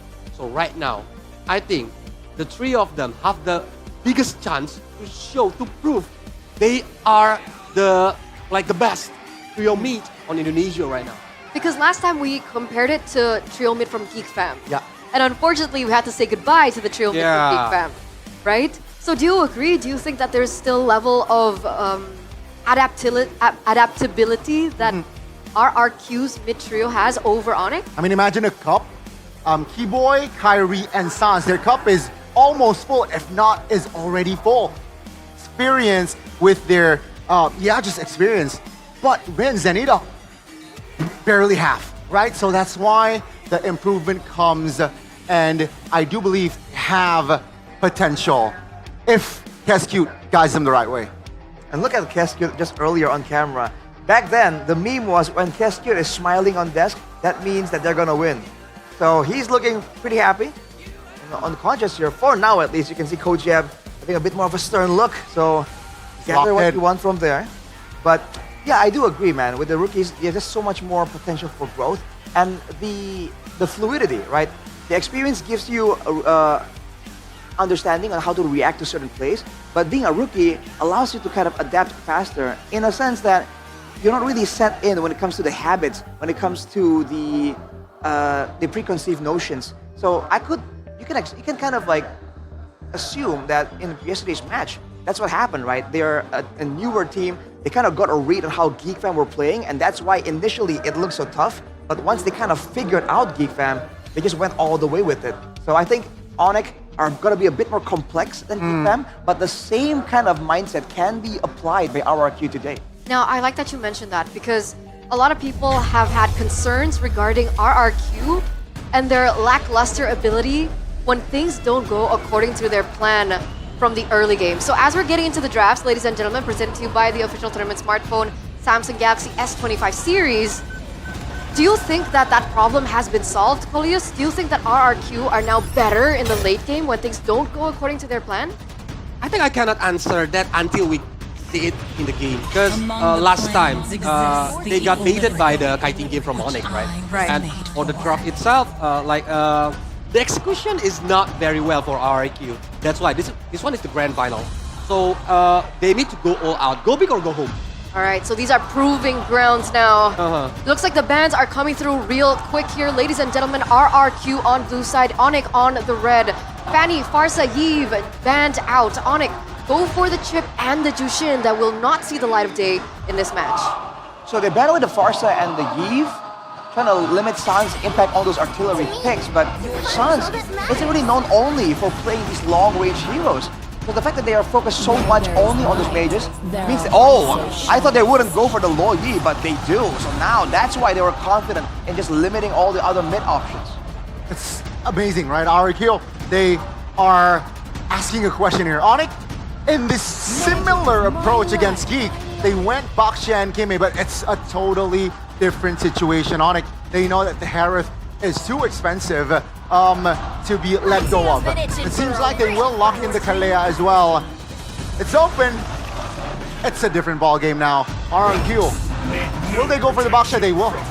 Yeah, because Kalea itself is like a deny pick for Luoyi, right? Combo Kalea Luoyi is similar with Kalea Kaja. Luoyi Kaja. The pick-off combo that can be used by RRQ. That's why they deny using the Kalea. But now, the Baxia and Moskov, they want to play like the team fight game, but the Moskov can do the split push. And they want to make sure that they have rotations across the map. Remember, the diversion now is not only for going for pickoffs, for going for ganks, it's also to rotate around the map and have that pressure. Compositions that used to fail because they are too slow in moving around and clearing waves can now be enabled by this Lo Yi. So depending on how RRQ want to play this, they have that option to even carry it all the way to the late game.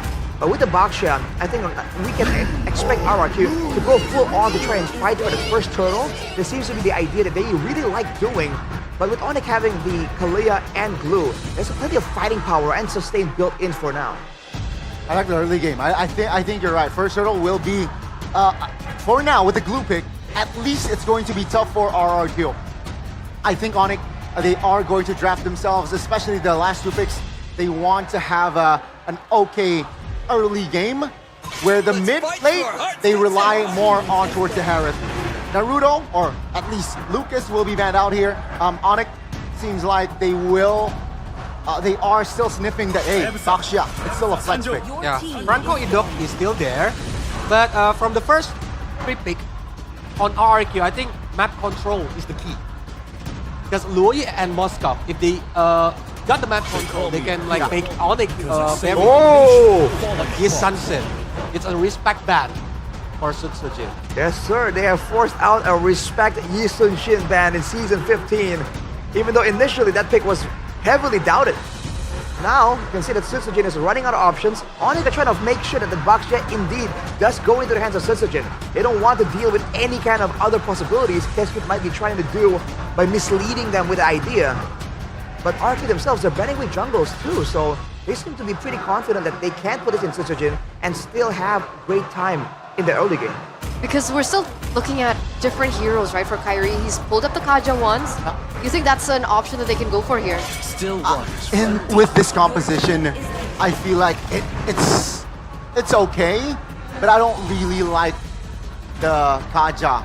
I feel like there are other options. Okay, what are we looking at? X-Borg, Alpha? Joy is open. Joy. If Kyrie wants to use the assassin. Because Kaja, I think, is a very situational. Last time they used Kaja is because T-Boy using chips or Sans having the Luoyi. Okay. Because it's a combo. But right now, Luoyi is on RRQ side. That's why I think Kaja jungler for Onyx is very hard to execute right now. Yeah. Okay. Yeah, and honestly, they don't have enough follow-up, enough damage to follow up on a Divine Judgment. Vexana, after a long time dipping away from the meta, finally back at it here. In line with the whole teamfight idea, Zara Q, almost a signature pick for Dyron, and Sutsujin on the Joy, something that Onyx prefer over the Yi Sun-shin, so I assume they have a plan for this, unless they really believe with the Kalia alone, they can stop Sutsujin's play across the map. So this is a big thing, right? Because technically, against the Joy, would you pick the Fredrin here? No. But now, I think it opens avenue for that Kaja pick. I think now, it's not a bad pick, right? With the terrorism and the Joy showed. Oh, that's bold. Yep, that is bold. Both statements coming in from both teams as we're going to get into our first game in this best of 7. Casters, take it away. A rematch of the Royal Derby here. A fallen king looking to restore their kingdom. And an now descended Sky Kings looking to again ascend to the celestial skies. Welcome to the grand finals of MPL ID Season 15. It has been realized and Mirko. What's up, ladies and gentlemen? Welcome to the caster desk here. We will both be accompanying you throughout this, hopefully, full best of 7 series between the Kings of Kings and the Sky Kings. Just in a bit, we'll be getting into the land of Dawn, but what do you think about the drafts? The Vexana pickup and the Lancelot, a Kyrie special. It was used, I think, quite some time for Kyrie, but I think it was forced into the Lancelot pick as well. Yeah, again, the Yi Sun-shin bans, you saw the Ling bans as well. The fact is, right now, if you don't get damage dealing in the mid lane, it usually gets kind of tough. Really good angle of attack by RRQ. They ban out Farsa and Yves. They pick the Lo Yi away. Yeah, so Lo kind of Yi. force Sans on a pick that is utility. You don't want that on Sans. You do not want that Vexana pick on him, but here we go to the land of Dawn for game number 1 in this grand finals best of 7 of MPL ID Season 15. Whoa. Welcome. Right off the bat. Early win for the Vexana. I haven't seen the Vexana in quite a while. Just because, obviously there usually are better picks in the first phase, but it's also strange to think that finally now we're seeing Onyx utilize more of the last pick Lancelots, the last pick junglers. We've really just been seeing, especially when the Hayabusa is open, Kyrie pick it up. Edok already stopping Kyrie. Oh, Spear of Misery. Kaikon on the bad spot, has the retreat, secures it. The pressure early on by RRQ, that was actually a coincidence as well. Toy was in the neighborhood where Kyrie was taken down to an instant, and now this Baxia pick. At first I thought it was going to go to Sutsujin, but then flex onto Edok as Keyboy wants to look to advance towards Sutsujin, but no, Sutsujin will just pull away. But the question is, will this Vexana pick be enough to stop the advances of the Joy and the Baxia? So far it has looked quite enough. Look at that damage. Trading in the mid lane has never been so easy for Sans. Curse Blast landing on Rins, and Sans spacing has been phenomenal this game. I don't think he's gotten hit by a single dispersion, rotate, no yin-yang reactions. He just walked away from it pixel perfect. At least he's able to survive the early game, the early burst coming in from the Lo Yi. Not yet level 4, so no Eternal Guard that might help him in the engages. Tyron is here, Sutsujin comes in as well. Good terrify, Sutsujin coming in. Electrifying beats already popped by Sutsujin. Keyboy taken off the wall by Edok. This turtle fight will be very, very important. Sans, flickerless, no flicker. That is information and a very, very expensive battle spell. Kyrie, close by as well. Lutpi, split. Puncture in, Tyrant still in the front, penalty zone coming in with a puncture as well. Lutpi with the flicker forward, able to get Rins. Now Keyboy looking for the tsunami slam, will be able to find it, but Rins is the one who secures it in the back line. Kyrie has the puncture defensively as the rest of the team looks to back away. Edok, Poisons, Keyboy flickering back, a win for the Kings. Oh, that is RRQ getting the turtle as well. They were unable to kill Kyrie in the very first altercation, but at least Tyrant is spacing him out, and Kyrie is not given the space to play as the Lancelot. I mean, sure, you would argue that Lancelot is a mobile assassin, so much escape mechanism, so much potential of possibly contesting that objective, that neutral objective, steal it or just take it straight away.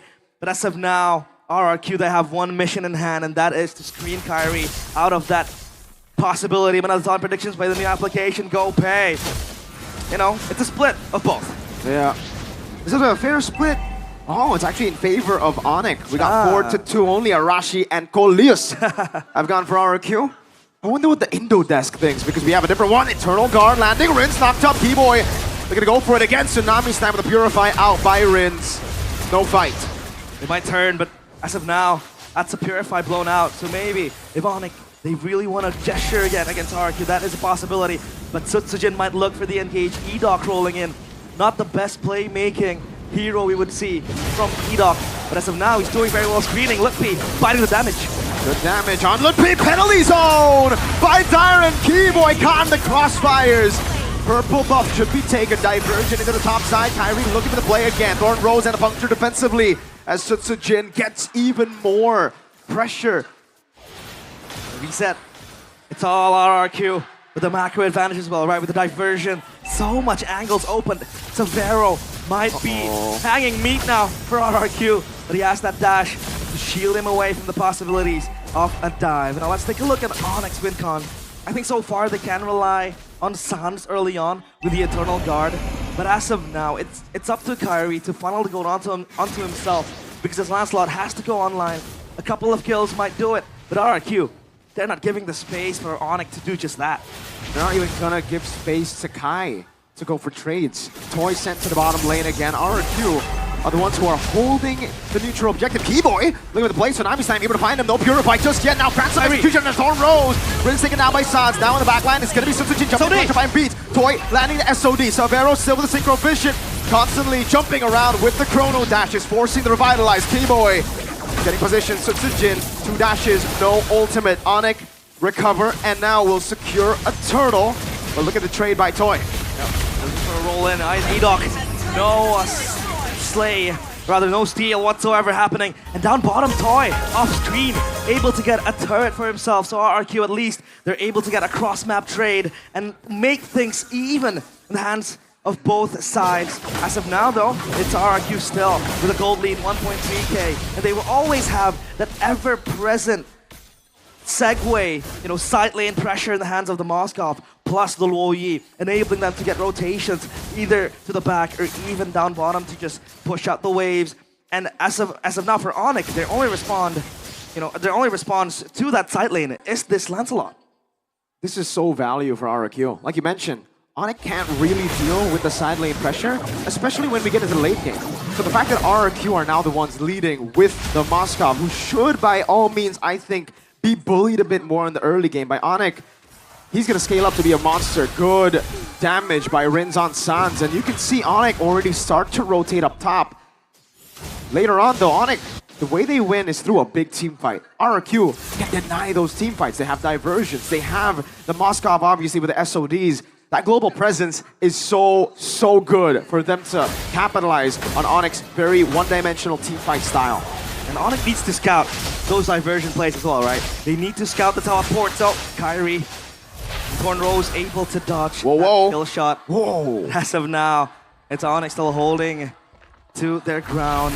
And look at the rotations made from RRQ. Tyrant already, you know, preparing himself for fighting. But the audience prediction now, with the new application, Go Pay, 62% favoring RRQ, Hoshi. It's as usual here, ladies and gentlemen, in Indonesia. Wherever you go, whichever venue, stadium, It's a home ground advantage for RRQ. The Kingdom go wherever the players go. Sometimes even without the players, they still wear that RRQ jersey everywhere. Everywhere, anywhere. The culture for them. And now it's up to Onyx to get this objective. Kyrie, level 10, and possibly having even more than one item. But RRQ, they want to fight this. Savero is nearby. Toy just went with the SOD, so that is a possibility. But Sutsujin comes close, and they will try to contest this. Reset. Keyboy with the jump already. Now Kyrie with the Phantom Execution and a Thorn Rose. Good pre. Flickering forward, but the rest of the team will not follow. Rins again, able to escape. Now in the back as well. Kyrie able to go for the puncture and the Thorn Rose for a bit of hope. Sutsujin. Electrifying Beast, Tsunami Slam, knocking him down, Eternal God with the combo, Savero comes in with the Toy, SOD lands, Sutsujin falling, Toy still up top of the farm, Kai gets another, Tyrant, Sutsujin down, Toy up top, Kai jumps in with the puncture, Phantom Execution! He goes in, and that's Keyboy! Finishing off Rins, and Kyrie's tail, a cold assassin, but that was Keyboy as his wingman. And up top though, away pushing for RRQ. So at least they have that value. But still, Onyx, they swing it to themselves. And that orange buff for Kyrie too. RRQ have to play way slower. Again, they have that global presence. They have someone in the side. They cannot be reeled in to a battle like that. Remember, Onyx, they're the better team fight comp. They have so much CC, overloading even Sutsujin. But at least with the SOD, right? Even if it hits and it's not favorable for you to take the fight, you can still push up top. You can still make that side push happen. Kyrie, assassinated, might be a possibility. Shield Unity, oh! Kai again up against 4, no problem. This gets away, makes it look so easy. A trade though, but it's only a tier 1. RRQ definitely getting the value out of that. Well known to make the escapes, and that is just him not breaking any sweat. At least E-Doc is able to, you know, exert that pressure to keep on pushing. And Sans gets that Blood Wings extra defensive, you know, tool for him with that extra shielding. But Swift Trinity by Toy with the 3 items, he's ready to just join the fights. But again, side lane so far has been his priority. Keyboy, Tsunami Slam! Tsunami Slam and the lockdown, all in from Onyx! Gone! The Mercenary has been dealt with. Savero in the mid lane all alone up against Rins, now jumps in again. Revival, Tyrant goes in, Rins gonna be slammed! Savero! All alone, now the SOD lands again, but it's only gonna be a tier 2 as Keyboy collapses. And Onyx will find him mounted on Phantom Execution. Kai just does not miss on this lance. The Sky Kings roar in game number 1. That was Savero in the backline looking for Rins. But Kyrie and the others followed suit. Tyron, that is not what we expected from him. The penalty zone did not penalize any of the Onyx members, and now they have that Lord for themselves. Up top, it's still pushing for side of RRQ Hoshi, but at least Onyx, they're able to stabilize everything. That was mad disrespectful. Realize, penalty zoning, Bigatron's trophy cabinet. Hey! What? Don't do him dirty like that. Anyways, Toy, he looks pretty good now. Despite, again, not being able to win there, he's 0-0-0. He's still farming really well. Yeah. And he's getting closer to that item power spike. Now, technically the 3-item power spike is what you're waiting for, but against a composition like this, I'd say Rose Gold Meteor is probably when you can finally start battling it out. But just as I mentioned that, Savero gets Holy Crystal. Holy Crystal. Big, big power spike. And even BOD for Kyrie, so at least that adds his damage even more. But now the real-time victory rate presented by the official tournament smartphone Samsung Galaxy S25 series is 64% for Onyx. Tsunami Slam though. Again, over to E-Dog this time with the Revitalize, still able to survive with the Poison still. Lupi brought back by the Yin Yang reaction Lord, dealing with the tier 2 in the mid lane. Good wave management by RRQ. They keep their losses at a minimum. They hold it. At least they're able to stabilize everything again.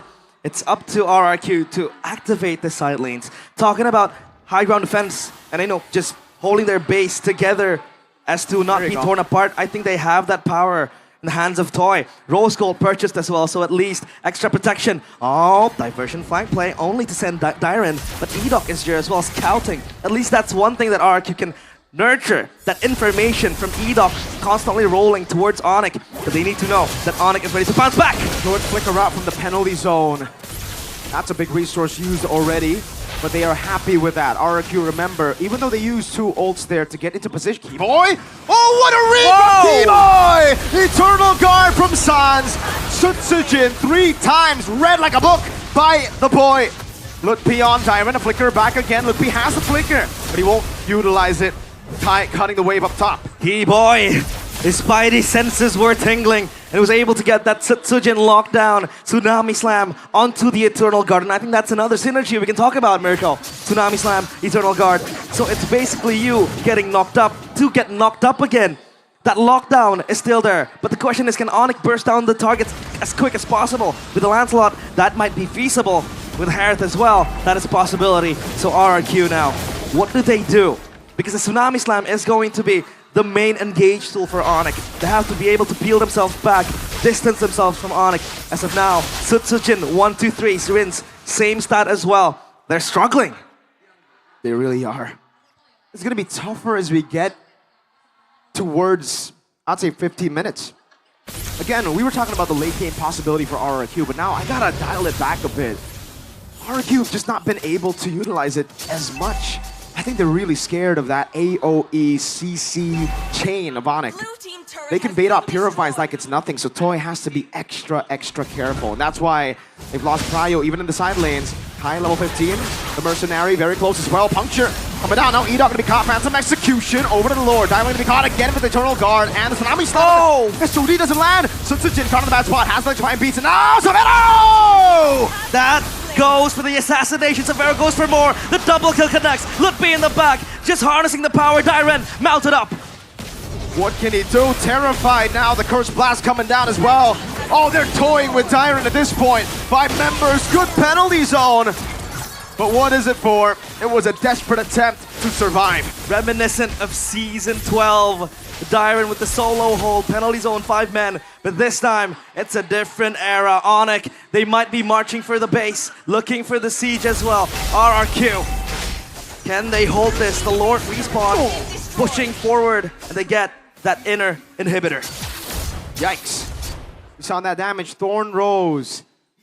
That's why it's difficult for Toy. You want to go Rose Gold Meteor to deal with a lot of the damage, magic damage dealers. But then there's Kai on the Lance, a signature pick. Edok. Uh-oh. Shield Unity already using the back line. Keyboy! Finding the pick with Eternal Guard now. Dive with penalty zone into the back line. Sutsujin. Look at the place. Savero still with the Chrono Dashes. Able to kite away. Lord is already. Lutpi running away. Toy with the chase again. 1 base turret. That's it. 1-for-1 trade. It's Dyren and Keyboy both down. These RRQ are still able to hold their base. And now it's up to Toy to wave clear all the minions coming in towards their base. But that was actually a well-executed team fight by Onyx. They had their targets in their hands. The Tsunami Slam connected. But RRQ with the splash of damage that was underestimated by Onyx. The burst connected with Sutsujin with the Joy. Rins contributing as well to that damage. And Toy just doing his own thing with the Moskov. Passively poking the players of Onyx with that passive in the Moskov. Very tough for RRQ at this point. They've lost a base turret in the mid lane. That means full prio for Onyx. They gotta deal with the side lane somehow. They gotta be confident enough that they can beat some of the Onyx members that will be sent down below.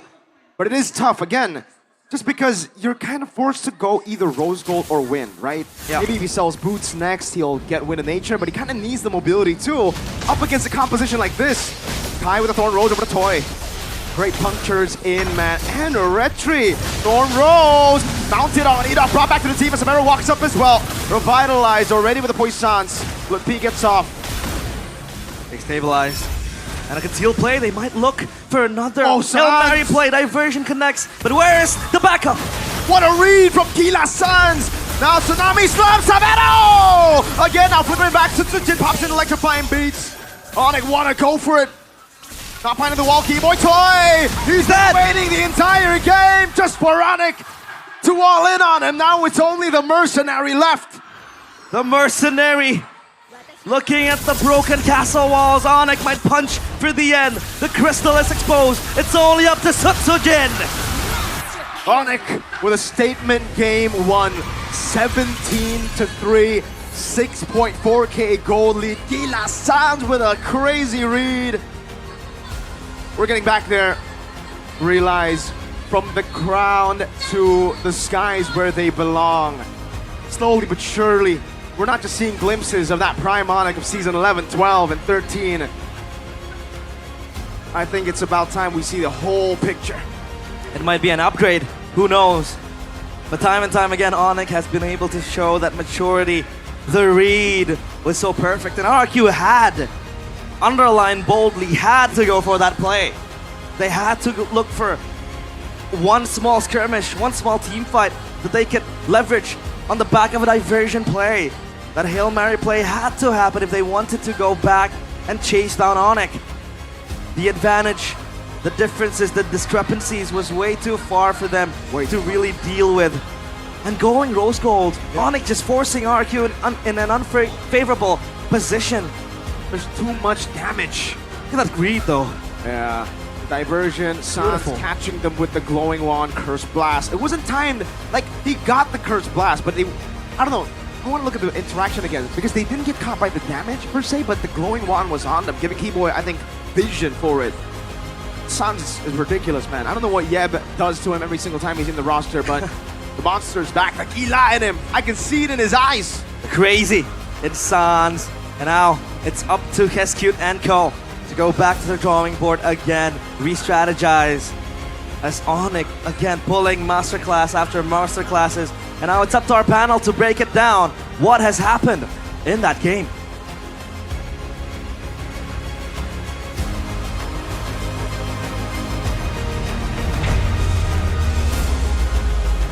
Thank you so much, Miracle. Thank you so much, Realize, for casting game number 1 at what looks like a very dominantly Onyx game. 16 minutes and 42 seconds. Let's break this down just a little bit more, right? Because for the entirety of the playoffs, we've been talking about utility mid laners, how it's not really a thing, but the Vexana seems like it really works well with Onyx playstyle. Yeah, because I think with Vexana, they can stop Boxia or even like Rinse when he do the diversion. But for this particular game, I think RQ got the early game. They got the 2k gold leads, but the problem is like the decision from Sutsujin. Yeah, several times Sutsujin brings a lot of bad things for his teams. Like it brings the winning momentum like for this Onyx. Moment? Yeah, like when he opened the when he wants to go for the purple buff, or when he tried to chase the who's it? Lutfi on the mid lane. On the glue, yeah. I do think so, man. It feels like they were just not really respecting the chance for Onyx to punish. And knowing Onyx, this is a team that won't let anything slide. So off positioning, clearing without checking, you fall victim to the player of the game here. Yeah, and in that final moment, we saw that the diversion play, the Hail Mary diversion play coming from RQ, really did not work out for them because of this man that you see up on screen. Player of the game presented by the official tournament smartphone Samsung Galaxy S25 series. Goni, talk us through it.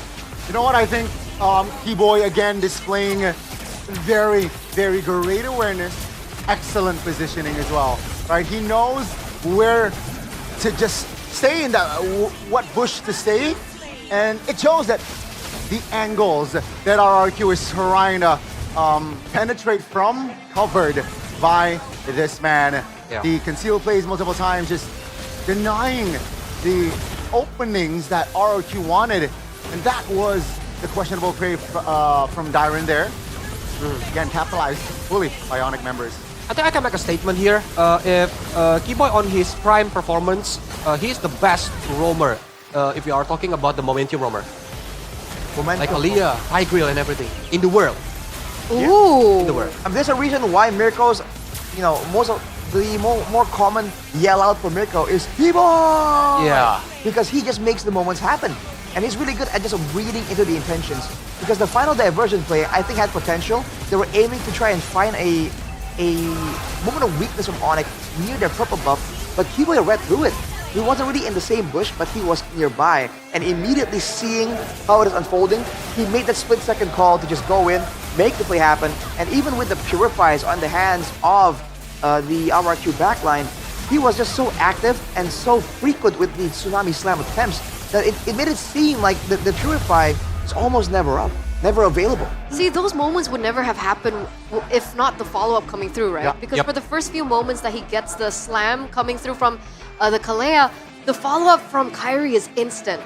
In that moment with the diversion, the follow-up coming from Savero was so instant. So it seems like the Sky Kings are always on the same page, which is quite scary because we can't really say the same for RRQ in that game.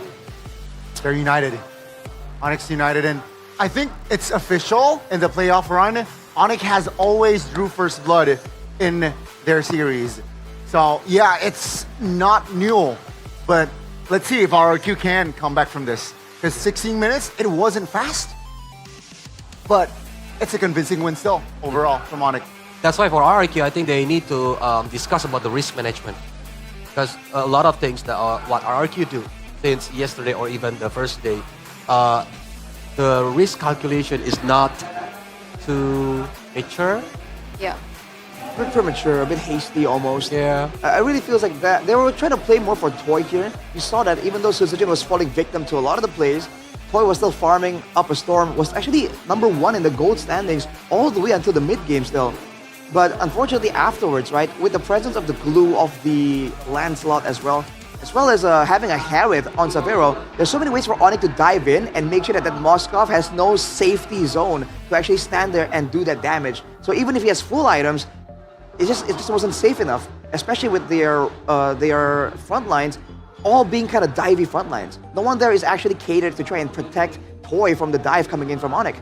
And even on the other hand, if RRQ wants to use their game plan and dive with the Baxia, Terizla, and Joy, this is where the Vexana comes in. Just like that, one Terrify becomes a 3-man Terrify, becomes a Eternal's Guard. Eternal Guard, and that's the end of it, right? With the AoE coming in, the Golden also does AoE damage for Onyx. So that makes RRQ's hands really tied. So unless they really find some really value diversion plays, they weren't really able to win any fight outright unless they do something special. And unfortunately, Onyx, they know how to play that low Yi as well. They read through most of the diversions, and just like that, slowly but surely RRQ get grinded down. So what needs to be changed here? The So game they built plan up itself. So the game plan from the drafts, were the drafts okay to you guys? The draft, if it's working, it's okay. But RRQ is, for example, here, Sans can change his gameplay. Usually he's shining using the mid lane as a mid laner. Yeah. But right now he's using the utility mid lane like Vexana. He's playing like a shadow. He didn't want like the opponent to see Sans, but when the times come, Sans will be there. Right. Okay. Not to mention having the Vexana, we can say it's a utility mid laner, but it still does a ton of damage, man. So it's almost like, even though Mirko was saying utility sucks, well, Vexana kind of does both. So this is one of those heroes that really fits this particular need here. They need damage, they need some utility as well, and of course Coach M finds something that slots right in there. But of course, after game #1, we're still looking at MSC. That's, on the horizon. So let's get to the MSC battle plan here with our first poster, the Sky King era generation. Will the third generation be able to continue that legacy? Onyx Gen 1, obviously everyone knows the Onyx Kage era, right? Trophy in 2019, Onyx Gen 2, the golden era from Onyx with, obviously Boots still in the lineup, but now we're missing CW, we're missing Boots. We have Savero and Lutfi. What do you guys think about this question? Oh man, what do you think, Golius? Because I recall we were all talking about, me and Shevin, I believe, we were talking that we prefer the golden era. And then Golius comes out with like the Kage era, bro. Kage so what era. do you think about, this comparison? I think, if we are talking about the Kage era, no one can beat them on their prime time. But and the golden era of Onyx, it's almost the same, but it's not a smooth road for them on the regular season, on the MSC. But right now, it's with Lutfi, with Savero, young blood who can make a new vibes on the team. So they have a new goals to be set. That's why on this MSC, it's time for them to prove to the world that even they have a new generation, even they have 3 generations, they're still on the top performance. Look, regardless of whether or not we want, them to have a really good performance, regardless of them bringing the new vibe, the big question is it enough, right? Because the representatives from all the other regions, they're looking really strong and really tough as well. Take MPLPH, for example. TLPH are comprised of a lineup of veterans. huge experience, championship mentality. Can new bloods like Lutfi and Savero be able to create change? For me, it's never enough, Aitana. Ooh, Most Never. they have a chance, right? With SRG last year winning it, I think that opens a lot of opportunities for other teams, the young bloods, the new faces, to perhaps win MSC. Same story here. Sure, Savero, Lutfi, new at MSC, but I feel like they still are top tier, I feel. Yeah, that's why it doesn't matter if you are veteran or even you are the young blood. Because adaptability is the key to winning the MSC. Okay. Although we know adaptability comes with sometimes having experience allows you to have a better adaptability as well. Which is why I believe shout out to Midnight who peeked over here earlier. He was saying that hey, Onyx is great right now, but there are some moments where you can pinpoint Savero sometimes having a lapse of judgment, which is he's only human, right? But compared to the veteran trio, right, Savero really isn't as clean just yet. So that stands to be one of the things that Onyx have to kind of iron out, have to kind of let Savero catch up to the rest of the team in order for them to have a full-on balanced five-man gameplay. Because in the highest level, dude, one person having the wrong idea, not on the same page, that could be catastrophic. Yeah, it breaks games, it breaks momentum, and those things are definitely huge when it comes down to the international landscape. Because Savero, he's looking at veterans, right? Oheb, Halra. Ooh. Like, these are not unfamiliar names. These are legends coming into MSC. That's pressure. A lot of pressure. A lot of pressure. So, you know what? I think just take it step by step. Step by step. MSC is definitely ahead of them. But you know, Savero can mold his experience from now. Game one, solid. I feel like he was, just displayed a excellent Harith. I think he was deathless that game, untouched. So again, slowly but surely, step by step. He was deathless. So, of course, before we get into game number 2, we are gonna throw it over to the stage. I believe with Bude Clara Monster. So take it away.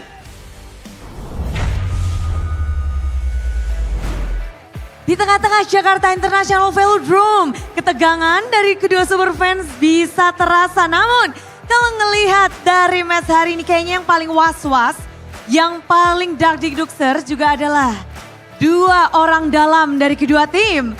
Ada Mars dan juga VL. Halo semua. Halo.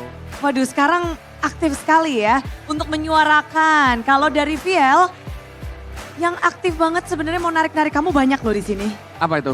Itu di situ banyak yang bilang no VL. Ya, hari ini kita patahkan lah. Semoga ya. Dia nggak boleh interview ya katanya ya? Nggak boleh. Iya.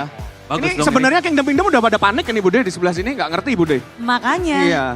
Ini udah pada yang pengen narik VL aja. Tapi kata Mars happy ya kalau VL diwawancara ya. Ini sebenarnya gue yang narik.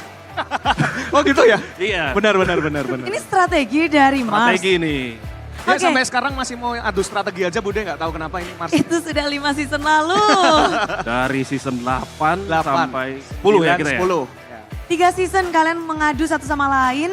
Dan sekarang kalian nonton untuk mendukung tim yang masih yang sama nih. Kalau ngelihat di season 15, gimana? Pas lagi ngedukung kalau buat VL kayaknya senyum terus ya? Nggak juga sih, sebenarnya mau apapun yang terjadi itu ternyata lebih deg-degan nonton daripada ada di backstage ya. Oh ini hal yang nonton tuh menarik. lebih kalau Mars nggak tahu ya, soalnya kan dia sekarang udah head, jadi kayak Nggak gitu, tetap bener, itu setuju banget. Setiap udah nonton itu pasti jauh, lebih deg-degannya jauh banget. Iya. Jauh lebih deg-degan, tapi kalau untuk masalah deg-degan, ini jantung Mars yang harus diperiksa karena Kenapa? Onyx kan naik turun banget nih. Kalau liatin dari performa Onyx di babak playoff ini, sebagai orang dalam, kasih tahu kita, sebenarnya apa yang terjadi di Onyx sampai babak playoff ini, mode Onyx tuh beda banget Mars. Ya dari yang kita awal yang pas #9 itu ya banyak lah yang kita evaluasi gitu loh. Bukan cuma dari sisi in-game, bahkan dari sisi out-game, dan bahkan juga dari sisi manajemen juga kita evaluasi apa yang kita butuhin buat support mereka. Dan sampai titik inilah gitu loh. Jadi semuanya pada tryhard sih. Tapi ada vibes yang berbeda gak sih dari anak-anak juga yang Mars mungkin bisa ngelihat, bisa langsung di-mention gitu. Sebelumnya terlihat lesu, sekarang semangat atau ada hal yang benar-benar bisa di-share? Itu sebenarnya salah satu pertama yang kita benerin sih dari vibes-nya itulah. Karena ya namanya kalah kan pasti nggak ada yang suka ya. Pasti kesel lah. Nah tapi itu yang harus dihilangkan buat kita bisa perform sih. Oke, ini berbeda kisahnya dengan RRQ yang kayaknya sepanjang season 15 mereka kelihatan super duper nyaman, pede, happy. Bener nggak, Kelihatan ya, Piel? kelihatannya ya. Oh, Ya, tapi ya beruntungnya waktu kemarin sempat keliling kota ya ada happy-happynya. Cuma kan di akhir-akhir sedikit dikit deg-degan ya. Karena di akhir-akhir banyak banget yang bilang kalau bensin kita habis gini-gini. Ya sebenarnya kan kalau bensin kita habis tinggal melipir ke pom bensin beli selesai permasalahan. udah beli nih. Udah beli. Udah beli. Udah beli good day makanya melek lagi. Mantap. Yes. Butuh nih melek untuk game kedua. Game pertama ada apa? Kalau dari kacamata VL, yang mana ketinggalan 1 poin di Best of 7 ini? Kalau di game pertama lebih ke karena aku masuknya telat aja sih Bude. Jadi kayak anak-anak tuh kok nggak ada VL ya di situ nggak semangat gitu. Coba kita lihat nanti game yang kedua ya coba ya. Oke, berarti gara-gara VL ya. Ayo mau ngomong apa lu? Lu mau ngomong apa? Tapi kan udah ketarik ke sini nih. Oh iya iya, nggak gitu jangan dong. Jangan. Calon di game 2. Nah, Onyx gimana nih untuk menahan momentum, membuat momentum terus di Onyx? Gimana kalau Mars ngelihat untuk anak-anak? Stay pede aja sih yang pasti. Sekarang sih kita ngerasa ya kita kuat lah. Itu aja lah. Kuat. Ini sama-sama sebagai mantan tim, mantan coach, dua-duanya pernah merasakan apakah season ini memang benar-benar prime dari kedua tim? Sebenarnya apa ya? Kalau prime nggak tahu ya kapan sih harus ditentukan prime atau enggaknya tuh kita nggak ngerti. Tapi yang pasti di season ini apalagi waktu playoff ya aku akuin juga Onyx mode bener-bener inilah Onyx gitu. Dan RRQ juga apa namanya nggak mau apa ya menyanyiakan kesempatan ini gitu loh. Apalagi kan ini pertama kali juga RRQ lolos ke grand final dari lower. Yang sebelumnya kan selalu di upper. Jadi mungkin lebih ke history baru, experience baru. Jadi mungkin ada sesuatu yang mereka dapat juga di MPL season 15 ini. Sebenarnya salah satu yang kita note sih bukan cuma playoff ini yang kita kejar. Ya salah satunya kan kita mau kejar di EWC nanti sih. Iya, betul. Gue yakin Onyx sama RRQ itu pengen perform sih di Pasti, RRQ itu. Pasti. Oke, dua-duanya terlihat akrab, dua-duanya The Royal Bestie ini sama-sama akan ke Riyadh. Dan sekarang tapi penentuan nih siapa yang akan mengangkat Immortal Cup. Belum ada yang punya, walaupun Benar. kalian sudah berjejer. Yes. Ini Baru sih ya. motivasi. Motivasi banget. Baru ini, baru banget. Ya. Yakin menang nggak nih Phil untuk Wah, ini? kalau nggak yakin jangan naik ke atas panggung sih Bude sebenarnya. Benar? Iya. Yakin banget, kalau Mars juga pastinya? Iyalah, yakin. Namanya kompetitif harus yakin. Yes. Oke, dan sepertinya keyakinan kita akan langsung terjawab dari kedua tim karena Grand Final harus terus dilanjutkan. Kita akan memasuki game yang kedua. Inilah dia, Onyx dan juga RRQ Hoshi. Terima kasih. Dan sebelum ada yang spesial, sebelum kita masuk ke dalam game yang kedua, tentunya ada BBG. Di mana semua yang udah punya GoPay pastinya sudah tahu. Karena jika kalian udah punya GoPay, kalian nanti bisa ngedapetin GoPay coin secara cuma-cuma.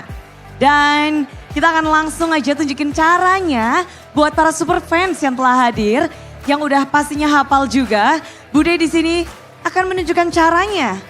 Inilah dia cara untuk mendapatkan GoPay coins.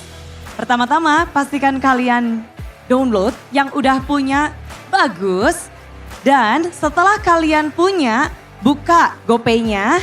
Lalu buka kamera.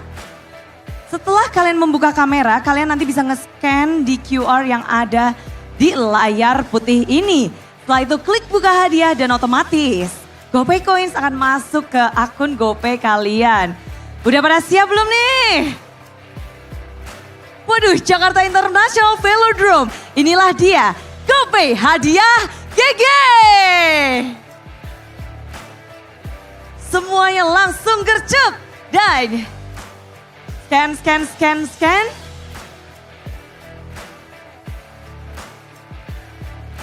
Wih, dapat.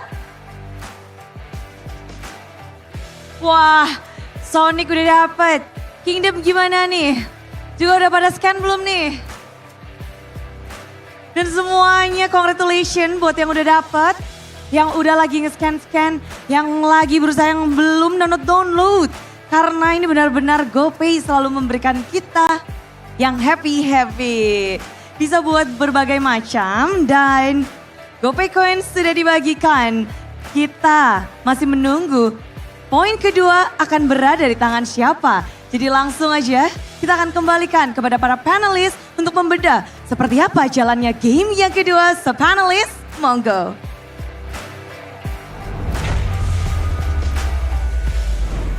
We have Mars and Fuel in the building supporting their respective teams. But remember Fuel's curse.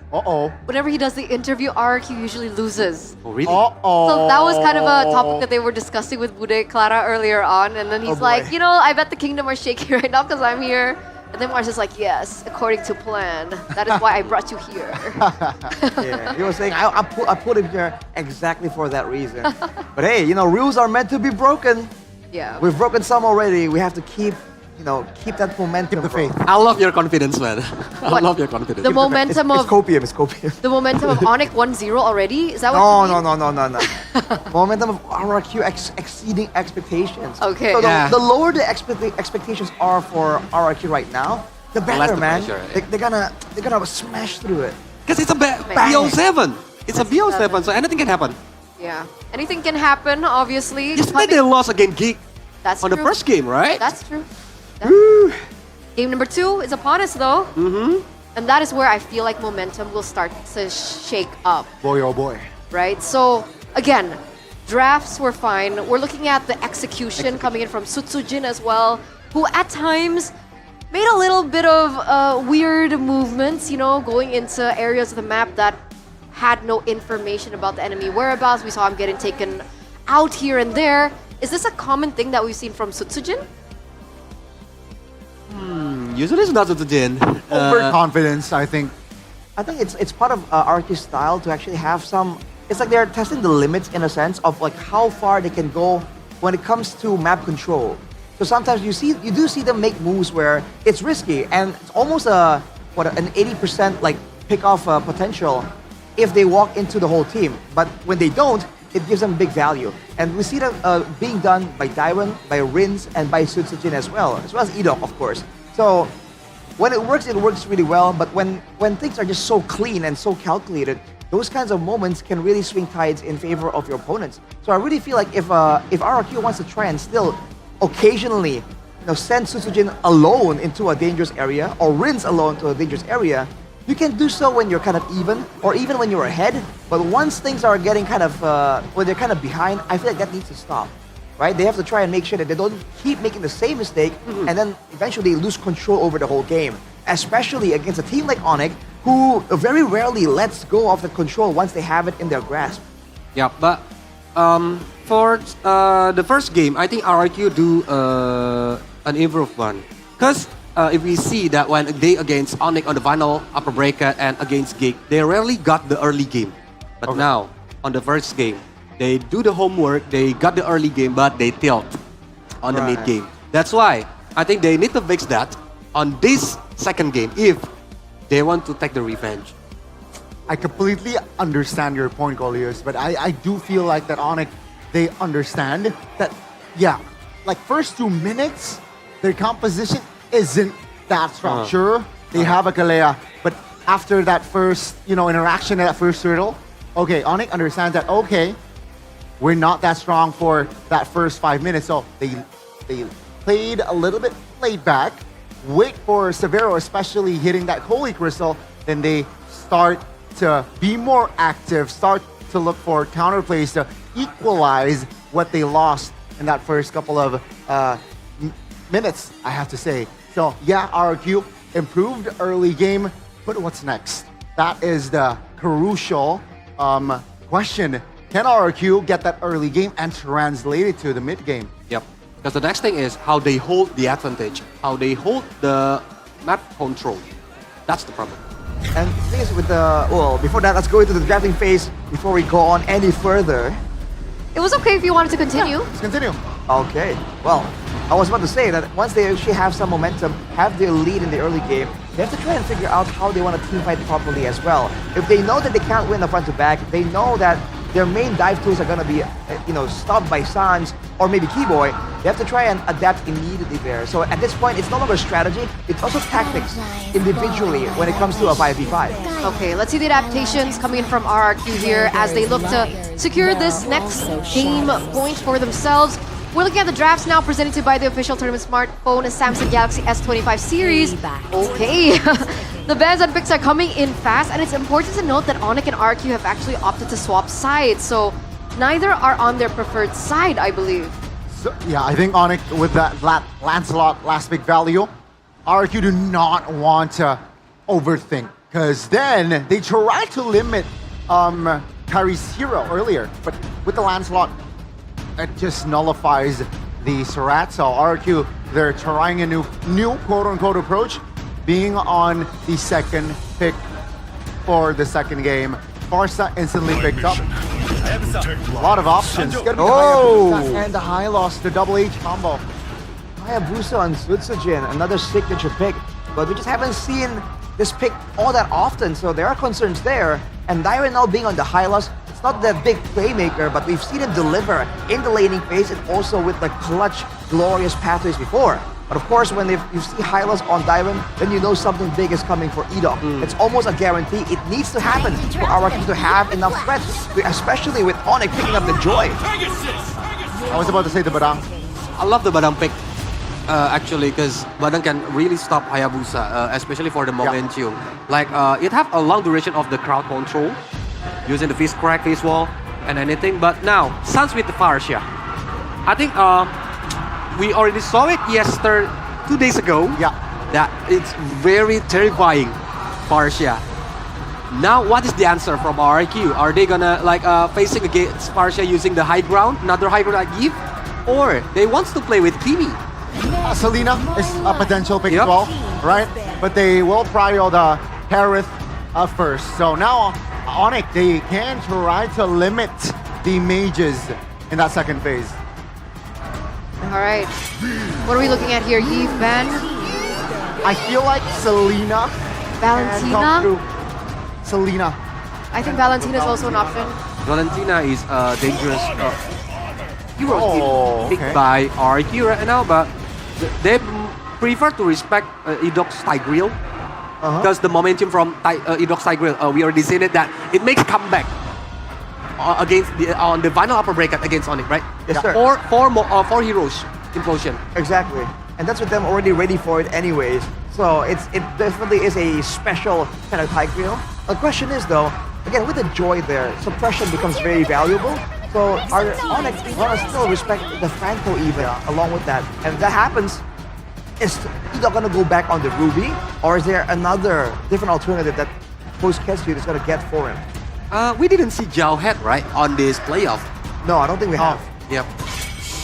Because Zhao Head, I think, still had the opportunity if they want to conquer the early game. Yeah. Those are the things that we're looking at definitely. With the CC being banned out, do you think that this could be flex? Hylos flex for Edok? And then they pick up a Phobius for Dyron? It could be. Especially when they ban the CC as well. I think it's hinting that they want something that can kind of broaden out in the EXP lane. They go for the Yi first though, and this is a point that a lot of people have been making, a lot of talents like KB have been making about RRQ as well. They're really like having that EXP lane matchup, favor Dyron, considering his impact, especially with controlling the early game neutral objectives. So what are we looking at now for Onyx? To close things out, we're still looking at a gold laner and potentially a roam or an EXP. Ranger might be work if they want to face against the Harith. But Baxia. Wow. Because the rotation will be very quick if you're using the Baxia, but the problem is like the AoE crowd control using the Baxia. But Irrital is coming.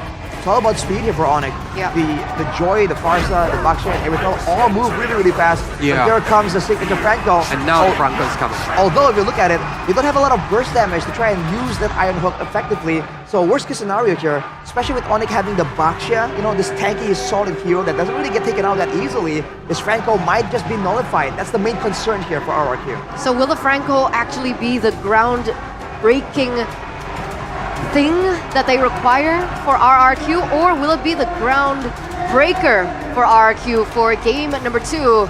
As we're going to throw it over to our casters. What do you guys think about the drafts? Thank you, panelists. And it's up to this game number 2. We'll have to see who will be able to either get an extra point or equalize. The thoughts about the draft, we were kind of mauling in that drafting phase, Mirko. Unorthodox drafts for both of them here, I would say, right? Not the usual Onyx, not the usual RRQ even. But one thing stays constant. You gotta put playmaker heroes on Edok. That is inevitable. And now we go back to the land of Dawn to witness game number 2 of this grand finals best of 7 again. Severo with the Aerithel. We had our thoughts on maybe that he might possibly pick up that Harith in the first phase, but he did not at all. So now, with the Aerithel against the Harith, what do you think about this lane, Mirko? I think it's a non-lane. For the most part, both of them will just be looking to survive in lane, waiting for their item power spikes. I really wonder why they didn't decide to go for the 1-1 here for Onyx. I guess because they saw the Eve. Keyboy now walks up again, spinning Edok down for a bit. It's a bit of a poke. Rin's actually winning, and now Keyboy could flicker out. Could have been bad. Yeah, he had to flicker away. And Edok again with the early pressure alongside the Franco. Yep. And it's up to their rotations, right? Edok alongside RRQ. That trio mid will have to be able to just enable themselves. I mean, with the Hayabusa in the hands of Tsutsujin, you would expect him to want to snowball early on, especially up against what could be a late game comp as well from Onyx. The Aerithel carries that. I mean, the Farsa even. And that first pick Farsa, it's like they want to play through Sans's, strong hero. Good take, Kai. Walking up knows there's no Iron Hook to flick around already. Now Shield Unity, electrifying beats, and Sans claims first blood. RRQ on the back foot early on. Watch Shadow not landing. So Tsujin looking for a play, but no. Onyx doesn't want to entertain that idea. But it's up to RRQ. Want to stabilize the lead. Severo up top, just meddling things alongside Toy. We talked about, Severo with the Harith. It is a very strong pick for him. And then from Toy, though, it feels like he's stepping out of his comfort zone, because what we saw the past few days was Toy only playing with the Granger, playing with the 1-1. And then in the previous game, wasn't able to deliver as well. This game, though, with the Harith, it might be different. Onyx dips on the turtle. Dyron close by as well. Sans with the wings might look for an angle, but Edok is there to screen for him. Ooh, Feather Airstrike with a solo perhaps on Edok. Good dodges. One last shot is all he needs. Going in for it. Edok has the Bloody Hunt, gets taken down. Ludwig. Shield Unity forcing a quad shadow defensively. Walks back in, revitalize, and the RWM on him. Oh, Ludwig has to go back low on HP. He's gone, and it's up to Dyron to follow up, but Kyrie gets the turtle. Keyboy's just taking a few shots now. Free turtle for Onyx. And it's because of the crazy aggression Severo up top against the Harith. Never mind, not a non-lane when Severo's on the Aerithel. I want to get my opinion out there in the air. I mean, Aerithel against the Harith. You would expect the Harith to have much more survivability, right? The shielding and all that. The poke as well. But again, Aerithel is a kind of a mobile hero with the crossbow, with a heavy crossbow, and the burst damage from it as well. But as of now, it's Onyx with a 2-kill lead. Not much of a gold lead mounted just yet, but RRQ know they have to rely on pickoffs. But is the burst damage enough, right? I mean, you have that hook, Direct, Doors Pathway, flickered out. Good flicker out, Feather Airstrike coming down, now with the pin down with the Fist Crack as well. Edok unable to get the Bloody Hunt, and Thompson Jin with the Shadow Kill. Kyrie with Electrifying Beast still in the midst of it all. Dyron, the horse is all alone, isolated from the rest of the kingdom. Severo was riding to the night. He thought that maybe his powers would be needed, but Onyx says no. Without you, we are able to get the kills. And it's now audience prediction by the new application GoPay still favors RRQ slightly though. 59% to 41%. And RRQ, again, WinCon, they have to be able to get the Citizen online. They have to be able to, rely on Toy for the late game later on. At least they have that insurance in their pockets. And now E-Doc might fish for something, but Severo, he thinks that this is fishy. Sans is here to back up. Oh, Sans just dodging away from it. E-Doc definitely had an advantage there. I don't think Onyx were aware of E-Doc's whereabouts, but still, a bit too clean. They're always just jittering, like in the moves, right? Usually you walk, it's a bit straightforward, but they know there's a Franco. They know he could be anywhere on the map, so they would always just sidestep a bit, you know? At least it keeps them on the feet, right? With Kyrie now, the Starlium site completed. Done and dusted. Norris pathway open. Another miss hook, but now it's up to Sans. No flicker in. RWM locking him down in the back line. But Kyrie jumps over the ledge behind. Beats over the Rins. No bloody hunt from E-Doc. He's waiting. And I think it cost him the fight. Toy is walking close. So is Severo, and that is Rins just deleted out of the fight, out of the equation. Even Tsutsujin was bursted down quickly. Severo, you don't want to play with fire. E-Doc is coming close. But he knows it's a Miratel. Dyren. Shield Unity. Dyren all alone, pinned down to the wall. The high-lows. Electrifying beats. He's going to have to die to the music of Kai. Sweet, sweet music for Onyx. Playing the songs to their favorite tunes. It's Turtle. It's all free for the taking. And now it's RRQ again, right? If you want to talk about objective contest, it feels like RRQ, they're a bit behind, but now they go bursting in. All in the Franco, and he won't be able to find a pick. Feathered airstrike with the shield unity and the pin down of Ludpi. Substitute with the retribution, unable to find it. Wow.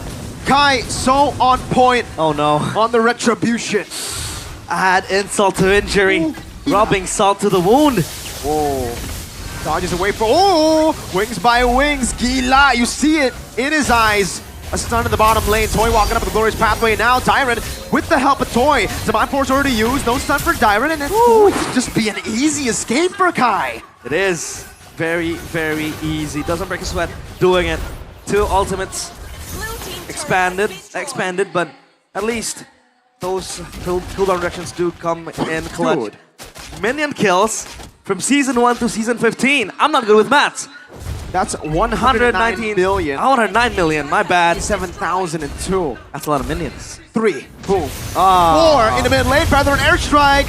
E-Dot with the Iron Hook. Able to find it with a Blinker 2, but it's only on to Ludpi. I think Onyx are fine with that. Kyrie now knows there's no bloody hunt. RWM locking him down. Diamond pops in. The glorious pathway. Sunsujin! Pinned down by Keyboy! He's stuck! The assassin gets assassinated! That was Keyboy with the fist break. X-fist crack combo. Now Sans has to reposition Sutsujin. That death might be significant. It's Onyx now, restabilizing the lanes up top. It's Kyrie playing that side lane pressure. 4 kills to his name even. He was contemplating for that assassination in the mid lane, but thankfully, he held his ground. So tough. Oh! Hook landing, but there's no bloody hunt this time around. Keyboy flickering out the save. These are Mind Force already used up by Toy. Oh, Keyboy! Punch to the face. Glorious pathway. Sutsujin back away. Now it's going to be the kill over.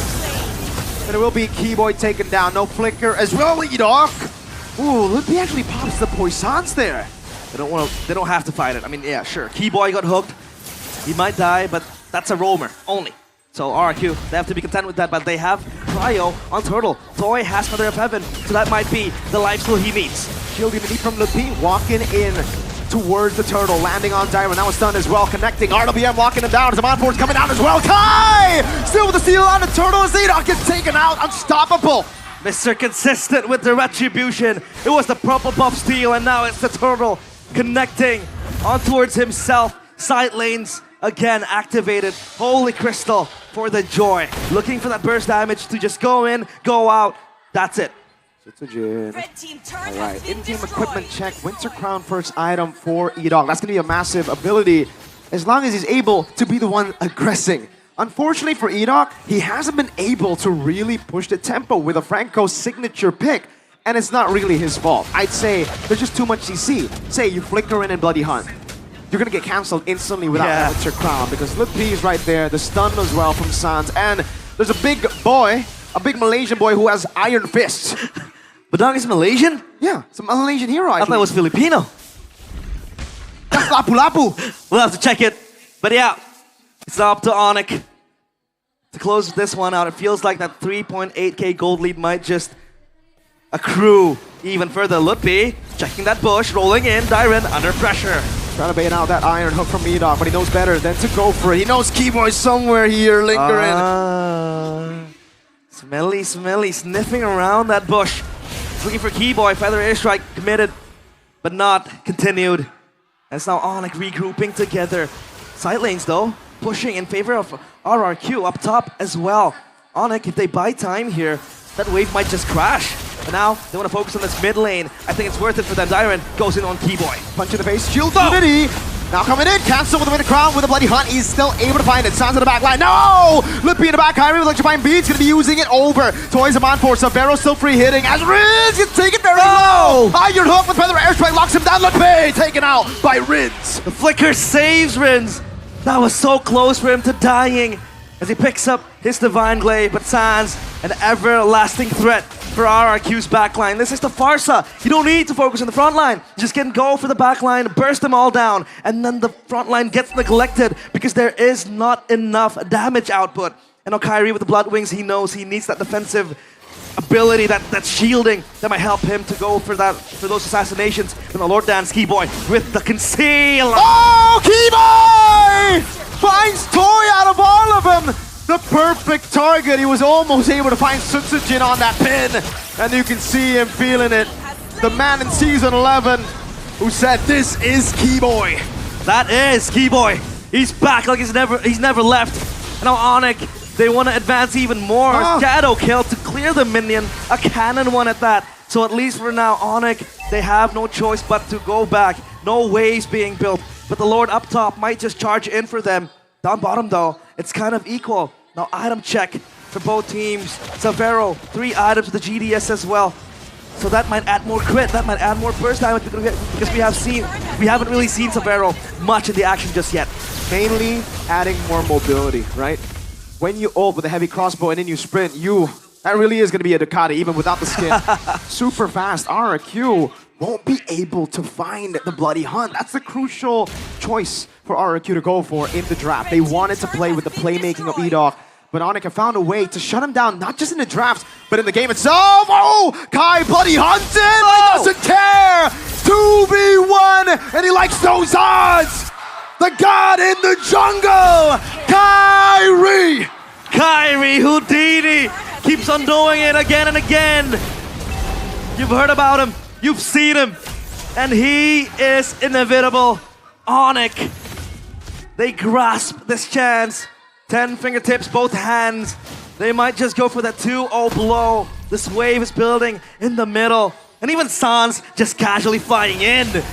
He doesn't care. Wings by wings already used. Kai jumps in again for the airstrike, locks Dyron down, singing to the music, to the beats of Onyx. Lutpi, Poissons, a lot of damage placed on him, but they will stay alive. Only base turrets left in the kingdom of RRQ. Edok, Iron Hook in the flanker, binding Sans. Oh, Keyboy! With a cancel in the back of Sans, gets away. Now it's Kai! Kyrie going to the back. He might look for the assassination. This is so low. Dyron, Lone Stallion alone. The Iron Hook lands, but it's onto the minion wave. Sutsujin, Shadow kill Sans!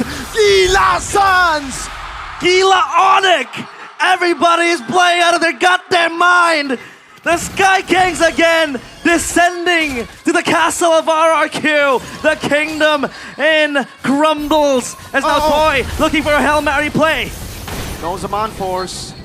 Onyx playing around again. Yikes. Wow. Mid lane base turret going to be threatened now. Savero already on it. Iron Hook lands. But Lutpi will take that damage with a Feather Airstrike and a few shots. Toy is down to so low. It feels like Onyx always has that answer, right? When Edok wants to play make with the hook, you get a blast from a red bird in the face. And then you have maybe Kyrie going in. And then you have the Keyboy, the Malaysian fighter, with that fist crack and everything. So it feels like RRQ, they have no chance but just to all in. Not play behind the hook, but maybe look for a flank angle. But thankfully for Onyx, Sutsujin has been completely shut down. The Hayabusa seems non-existent. Conceal play. The horse can't even run. That's the only thing he's good at. Kai is legendary in game 2. He's unstoppable. And now they will get this Lord easily. Look at where Sujin is.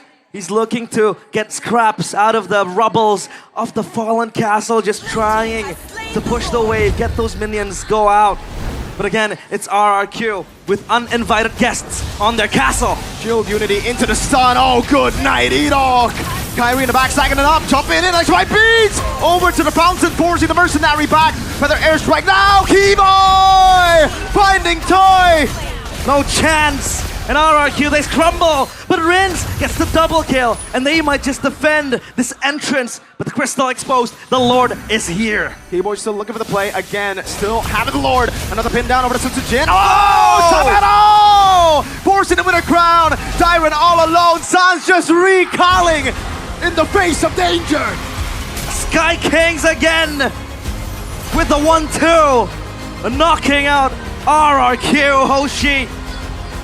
And they are on the pedestal now. Up 2 games.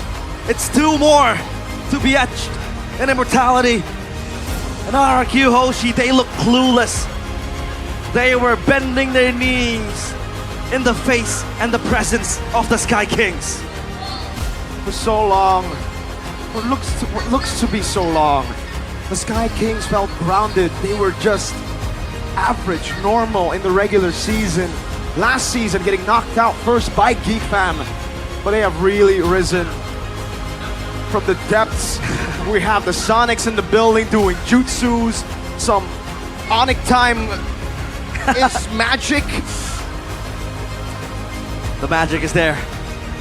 They never lost their touch.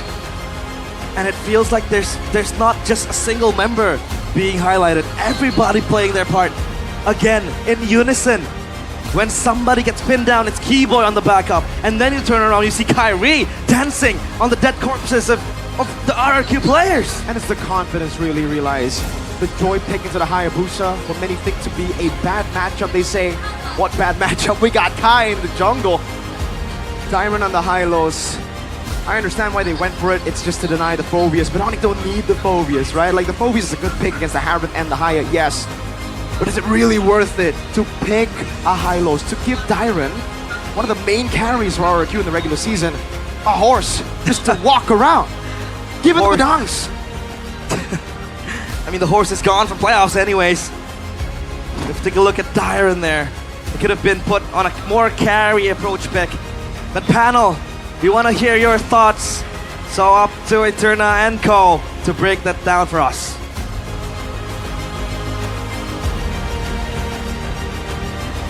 Allowing RRQ even a breather. 2-0 clean so far. We are 1 or 2 matches away from match point, but it's getting to a point where you're going to be thinking, what's going on with RRQ? I think it's a total annihilation for this game. I know Idok hook is good, but there's no follow-up damage from the team because it's too far away. The gap is too far away. And what I love from Onyx on this game is how they back up each other. Yeah. It's very fast, very efficient, so they know the objective. It was a very scary display, again, from side of Onyx. RRQ, I think, let's talk about from the draft, right? Understand that Onyx, they banned out the Tigreal because they know against this sort of composition, you mentioned speed, of the Onyx composition, yeah, Franco, not going to be a threat, much of a threat. And they understand that. But Tigreal, a different story. That's why they banned out the Tigreal and the Selena in the second phase. They know that Franco should be picked by RRQ, but hey, they can cover the team, cover each other, and that's what we saw from game 2. They're putting moves like that where one person from Onyx is about to get picked off, and then Keyboy and Sans, they'll come in, and this is why it's so valued to pick up a hero with damage, but also some kind of utility. That's why the Farsight is so good right now. Sans, he was feather air striking people down, but he was also just slowing down RRQ and stunning the right members at the right time. And dude, the fact that you're in the midst of all that chaos as a backline mage, finding a way to actually stun the right person, shows you again, man, Sans is just on a different level. And not to mention that, right? On top of that, we also have the incredible follow-up and the objective-centered focus coming in from Kyrie on the Joy. As he is the player of the game, presented to you by the official tournament smartphone Samsung Galaxy S25 series. 906 GPM. Boys and girls, is this the Onyx Prime that we've been waiting for? Yeah, obviously Kyrie can dance on this game because he always dancing through the back line. For eternal question, I think, yeah, we can say that Onyx is back to his prime. I mean, there's no argument about it that they're actually really, really good. By all means, it's still a best of 7, but a lot of people are slowly but surely starting to feel like, hey, is it actually a lost cause? Because look at the moment. Man, the way they're able to react to any of the surprises RRQ are throwing at them. And of course, Kyrie, in the midst of all that, against a Franco, by the way, still able to have a ton of impact in the Lord dances, but also in the backline dive. If you pay attention here, and of course this play, oh man. 2v1. A bit of miscommunication there as well, by the way. RRQ were just trying to desperately make something happen, but that was not it, man. Kyrie, maybe it's a gold advantage, but he seems so much tankier, and he seems to do so much more damage. That backline, within a couple of seconds, immediately gets deleted. And mind you, this was a Franco pick with the suppress, supposedly, quote-unquote, the counter towards Joy, Kyrie on Joy, right? And yet he was able to do that. I think that's also due to the fact that they picked up a Baksha Onyx, and so they know that worst scenario, they already have low burst damage, but now we have a tanky guy who can take the hook, and a worst case scenario for RRQ, if the hook does not land, then the Baksha can very easily chase him down and punish. Because of that, you're seeing Edok get limited on trying to find hooks only near the turrets, only near some really solid safe zones, whereas usually, the danger of that Franco is if you have no idea which bush he's actually setting up a camp in. So they are able to nullify all the engaged potential, and to make things worse for RRQ, Onyx were able to shut down the carries as well. I mean, Toy and Sutsujin were not having a great time, did not have a lot of damage to swing around in that game as well. I think they need to rework on their strategy for the third game. Because maybe yesterday they got a comeback momentum on the second game, but now, as we can see, they didn't get it from Onyx. They going through the third game. What kind of like strat they still have? Because if they still have any strat, any pocket strat, they need to let it out now. I see your point, right? I mean, because technically, they took a different approach. First game, they were on the blue side. Okay, I don't want to say they failed, but they failed. They lost that game. Second game, they tried approaching it from the red side. And again, they weren't able to find the right connection. If not, Onyx was just dominating. Well, more total domination in the second game. So now, RRQ, big question. Which side are you on? And if you want to have the red side again, do you have that cheese strat? Do you have that pocket, a strat that you were able to deliver, at least secure a point here in the third game? Actually, I actually want to know what Arashi thinks about this, because I'm of a different opinion. I think RRQ are way overthinking the drafts. They're forcing things that shouldn't be forced, and they're forgetting what made them strong in the first place. So aside from going all the way to like cheese strats or pocket picks, go back to what made them RRQ, right? Dairon was forced on a hero that isn't playmaking, which definitely we saw kind of being a problem in their gameplay. They forced a Franco in a position where it doesn't really synergize well with the rest of the members. Like you mentioned, like Into the Eve was weird, Into the Harith doesn't really work as well. So what really was their winning condition with this draft? I think they have to make that clear first. What do you think, Arashi? I think they are trying to like over pivot almost, because it seems like initially you're seeing that there's a good front line, there's a good back line as well, a Hylas and a Harith, right? Yeah. And then afterwards, they didn't build on a team fight. They bring in the Hayabusa. That's a signature pick. We can understand that. Yeah. But afterwards, after the Eve, this is gonna be a proper front to back, and then they go for a Franco. Exactly. Right. So I think that the Franco, they were maybe banking on having the Tigreal, and now that they don't have it, they figured, you know what, it might just work. But unfortunately, again, just off the bat, if you look at it, it's just not a pick that slots in well here.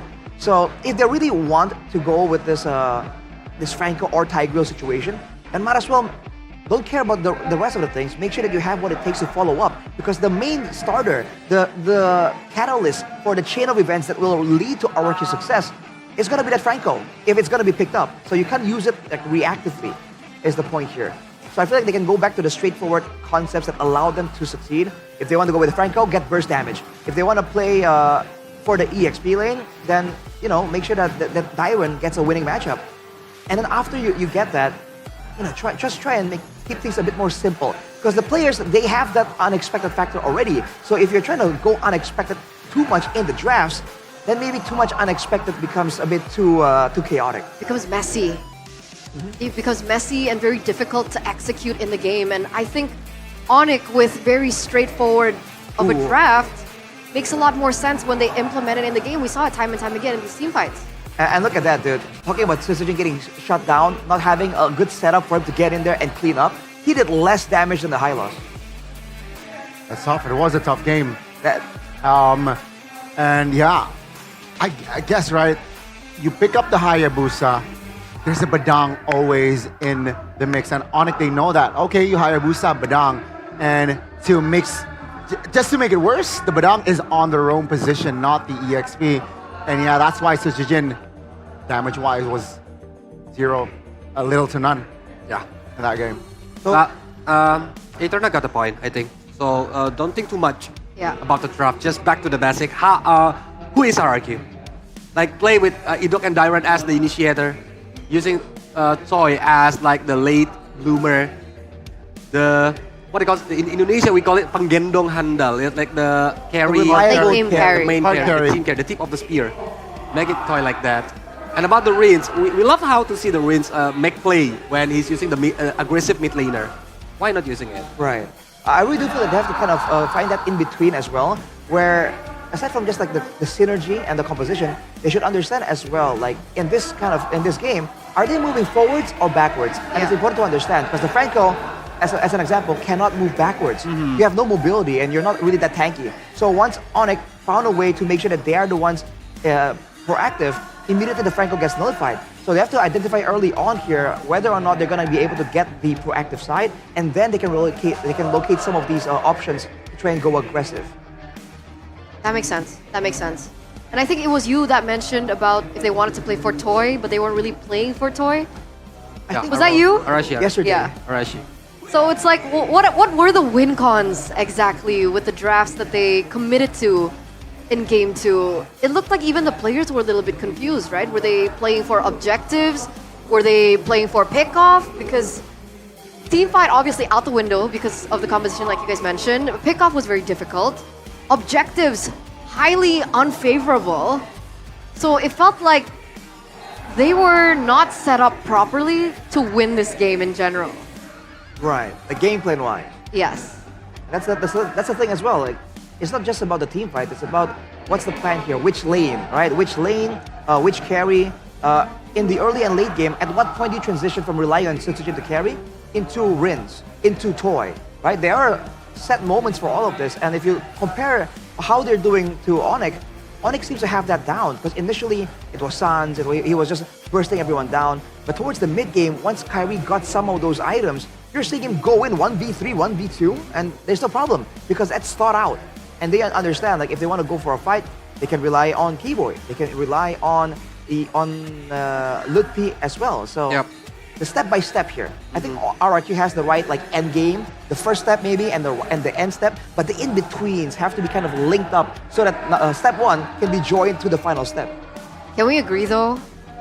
There were so many moments of outplays from Onyx. Yeah. Like, wow, that's gotta hurt. And that could tilt as well in this best of 7. Do you think RRQ are equipped to deal with that?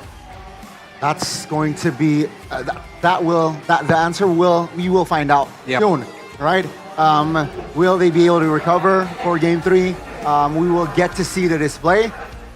We didn't get to see it from a boy yesterday, unfortunately. So will we see that sort of character again? They're young bloods, but if they're ready, they will be ready for Game 3. I think they already faced again the grand final pressure several times, like on SBS on the last season.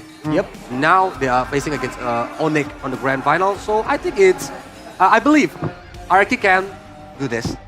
Believe. I believe. I think what we've seen from RRQ that's kind of assuring is that at least every single game they do find adjustments. Whether or not it works, we have to wait and see. But at least they're still trying to figure stuff out, and that's always a good sign. For sure. That's definitely something that we're going to be looking at. As once again, we're heading over to the MSC Battle Plan on the way. Again, we're a month away from MSC. Everyone is talking about it. It's the biggest thing on everyone's minds, especially those who are following the MLBB competitive scene. But the big question stirs, will we rise to glory once more? Because taking into consideration of what happened last MSC, I think we talked about it a little bit earlier on as well, Indonesia was nowhere to be found top 3, top 4. They were nowhere to be found in the knockouts. We got grouped. And that was with Onyx at its quote-unquote prime. So will we be able, as a region, for MPL ID, compete on the same level as the rest of the regions?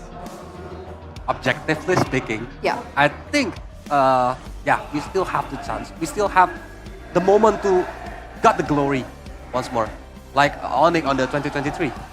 That's why, because Onyx is back into his prime time, and for RK itself, they keep evolving, they keep improving, and now they are the representative of Indonesia. So the problem is when they are facing against the LPH and Onyx PH, who are strong right now, and SRG, the defending champion.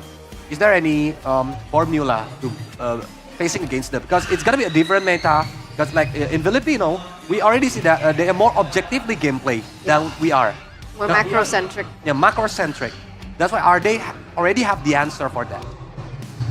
And that's something we have to kind of wait and judge from this grand finals. And so far, macro-wise, you're seeing good rotations, but you still see that Indonesian flair, man, that aggression where they just want to go for the straight-up pickoffs and all that.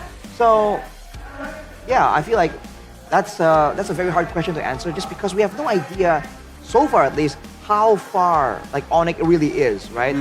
Fact of the matter is, right now it's a 2-0. They don't really seem all that pressure just yet.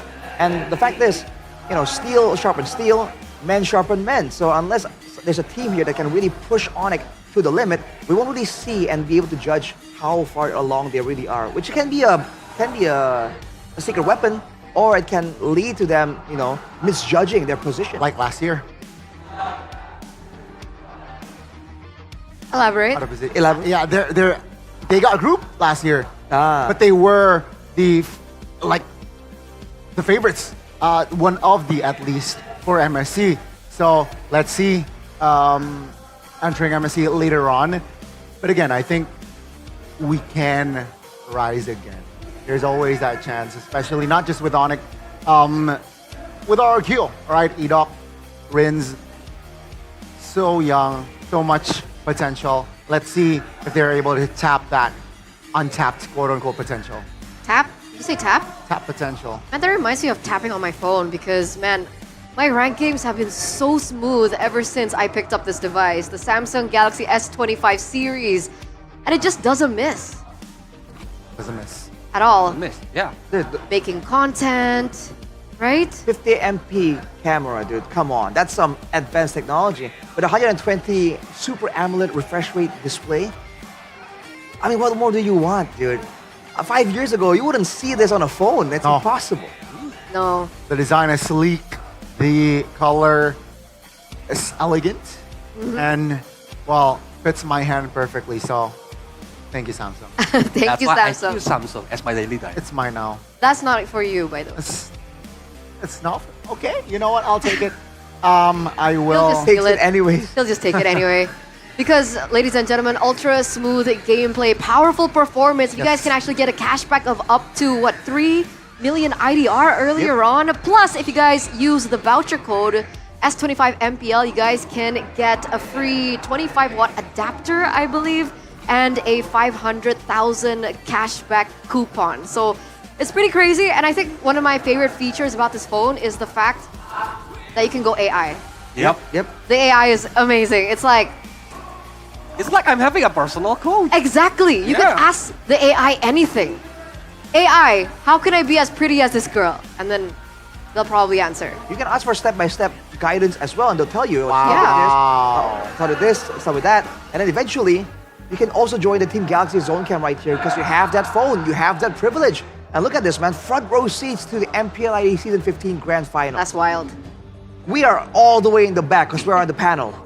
So you can imagine how we're feeling right now. You know, we would love to be up front there. But on my day off, I was up front there. if you use this phone and you zoom, it's practically like you're at front. Yeah. So clear. And it doesn't matter where you sat. Nope. It's so clear. You can be sitting in the, tribune. Is that what they call it? Yeah, tribune. Tribune seats, and it's all fine and dandy. You can see Keyboy's passion zoom from there. You can see his passion. Yeah, he's yelling. Okay. Yeah, there, exactly. Yeah. You guys sit up in the tribune, you use your S25. It's all fine and dandy. Hello, Baloyski! Hello, Mr. Baloyski. Mr. Allen. Unfortunate. He's smiling now. Clay! That Dan from Bogor. Yeah. Another, you can call him a legend, right? Can you call him a legend? Funny. Clay? Kind of. Well, a veteran. A veteran. Yeah. A veteran, an RRQ veteran, and it's getting packed here, ladies and gentlemen, in the Jakarta International Velodrome. Everyone is waiting in anticipation, especially those of the kingdom on the kingdom side, wondering whether or not RRQ will be able to equalize this series out. That's Awa up front, supporting Sans.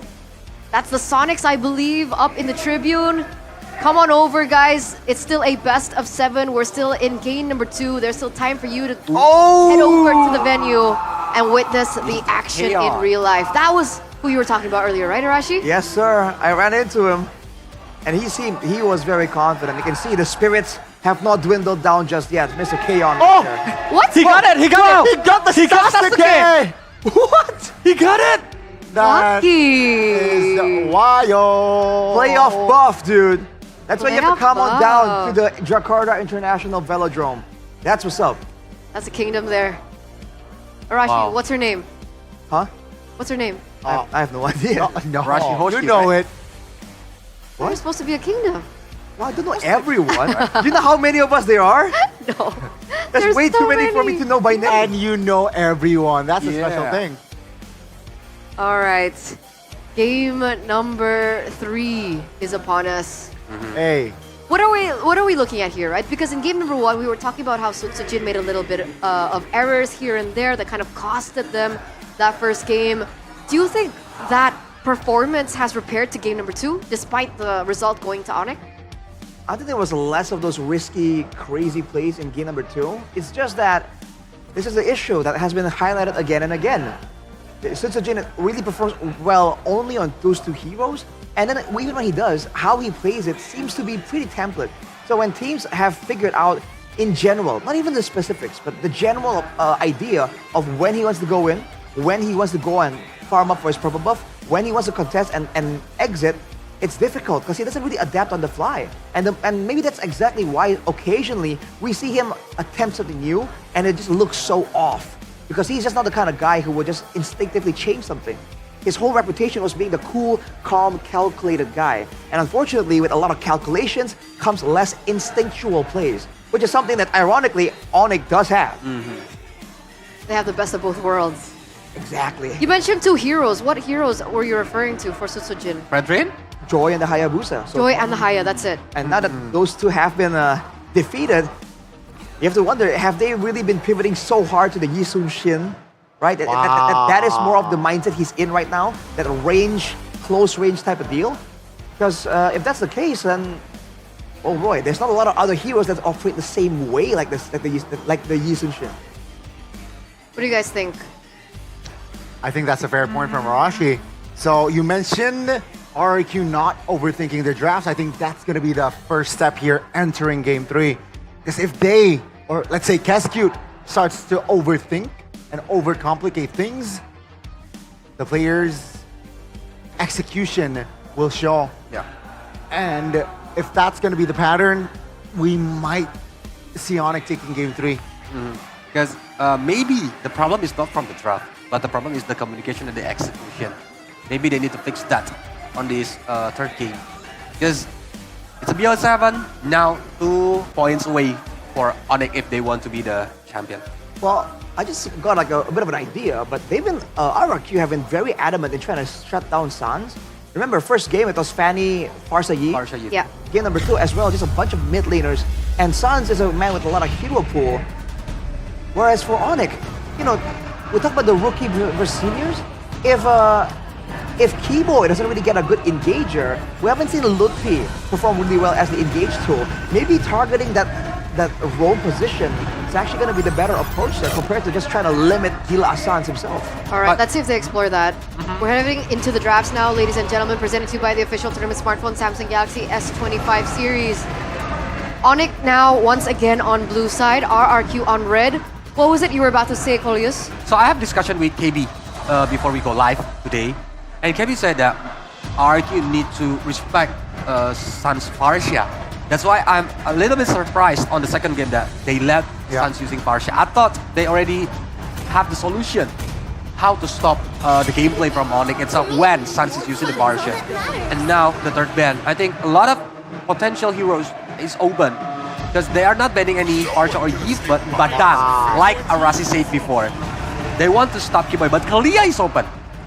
That's going to be the question. So is the Farsa though. Yeah, second game it was But they the want Farsa. to trade it, I think. The second game, Onyx went for the Farsa. Third game seems like they will repeat their drafts. RRQ now. Kalea is still open. They're taking a risk here. Onyx it's going to be Kalea and about. At least they can make Sans using Purify. And I think it might be a good option for using Kimi on the mid lane. Right now. Yeah, because you already have Kalia, you already have the Baxia.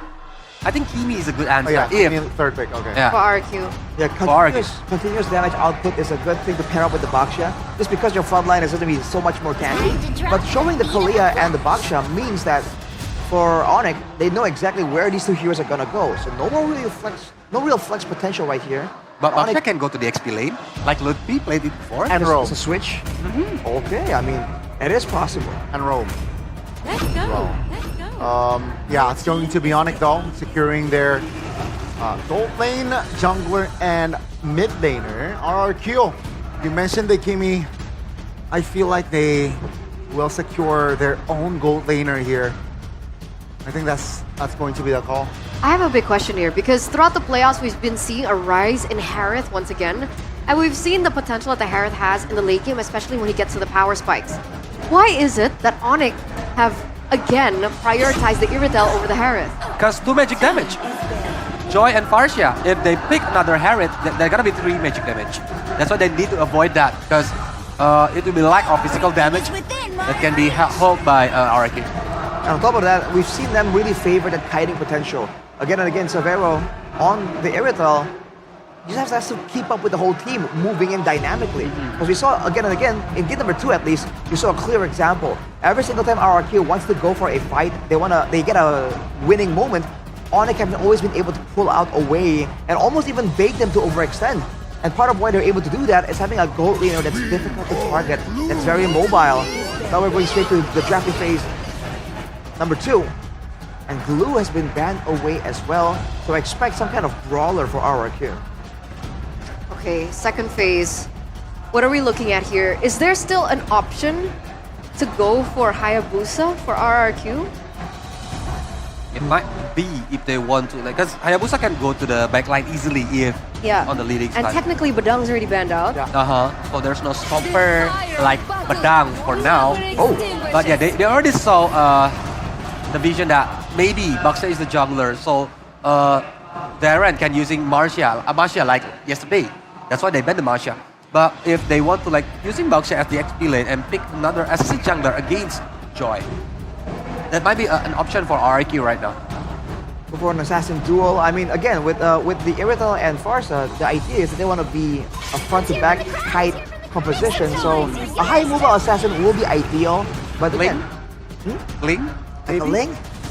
Oh boy, it's possible, but it's gonna be so vulnerable. I think you have to see I think RRQ have to wait and see what Onyx have first before they can confidently go for that Link potentially. If That's they want the advantage of the second pick, right? Yeah. True. Well, face value looks like Onyx are respecting the EXP alongside with RRQ. So it's starting to dwindle down heroes that potentially Lutfi can utilize in that EXP lane. Now with the Tigreal being banned out once again, what are we looking at for RRQ? They can pick a mid laner first right now, I think. Yeah, let the last pick as the answer for Onyx. Right, but what mid lane is the question? Again, mobility being the focus here. Honestly, I think Valentina is a safe pick. If you want like a prolonged team fight, Farvamis maybe can do, or you can using Eve high ground against high ground, or Kimi, like I said before, like I mentioned before. Kimi, he can stop it's Joy for a going to be moment. hard for Kimi to Valentina. go up against Farsa though. That's why I think Valentina locked in, but great call there, mid lane pick. They will wait for that. I mean, technically Baksha and Kalea is still flex. Yep. Okay, Gatot Kacha. They need bodies, right? They need a hero that can sandbag, and with the Gatot Kacha, right? If the Valentina steals the Feather Airstrike, you have a Gatot Kacha just cancel that stolen Feather Airstrike. So a great read there, Bionic. There's indeed a potential solution here to the stolen Feather Airstrike. Although with Onyx, the pattern is they will just not allow the opposing team's Valentina to steal the Feather Airstrike. That is what Sans has been able to do time and time again on any hero. He's just so good with the vision game. Wow. And they went for the Khalid. The times where we've seen this Khalid, it hasn't really worked out. But now, against a team with so much damage output, they're trying to just sustain using the Revitalize and the Quicksand Guard on it. Now RRQ is lack of physical damage. How about Benedetta on the XP lane? It does Tyrant play it? Yeah, Tyrant can play Benedetta. The lack of final blow can like using the partial. Oh no, it's Mobius. More conventional, right? So yeah, the lead adds more mobility as well from the composition. So similar theme from game 2. So will it work out though? That's the main question here, boys and girls. Let's throw it over to our casters. Mirko, Realize, what do you guys think about the drafts? Thank you, panelists. The draft reminiscent of Onyx PH. Like father, like son. Hey, who you calling father? That's Baba Yeba. That's Father Yeb, man. But that's true. It is very reminiscent of a certain team that's been dominating the international scene, dominating the world stage and MLBB as well. Joy, Farsa, Irithel, Khalid, and Gatot. Yeah. You can name all the 5 players, but it wouldn't be this one usually. Not this version of Onyx. It isn't, but they are trying to ascend up top. So we go back to the land of Dawn for game number 3 and possibly a potential match point in the hands of Onyx. It's Onyx against RRQ Hoshi. Here we go, ladies and gentlemen. Match point in contention in RRQ. They need at least one game to keep the series alive. Even the fans, the kingdom in the building, are getting desperate. You can already see the instant impact of a Kalea pick for Edok. Yeah. Just pushes Keyboy back. But with the Khalid, you can be very invasive again. You have the sustainability and even Rinse. That is spicy damage. Good damage over. They want to go for more here, I believe. Lutfi rotating as well. Kyrie now jumping into them. Lutfi unable to find it. Just a bit of pressure relieved off of Kai. But Edok and Sutsujin want to keep on going. Retry, and it's won out by Sutsujin. Lutfi walks up again. They want to go for a fight, I believe. Edok able to get a knock-up on the Kai, but Sans is going to be rotating as well, forcing a flicker route from Edok. A brawl early on. Yep. No winners, though.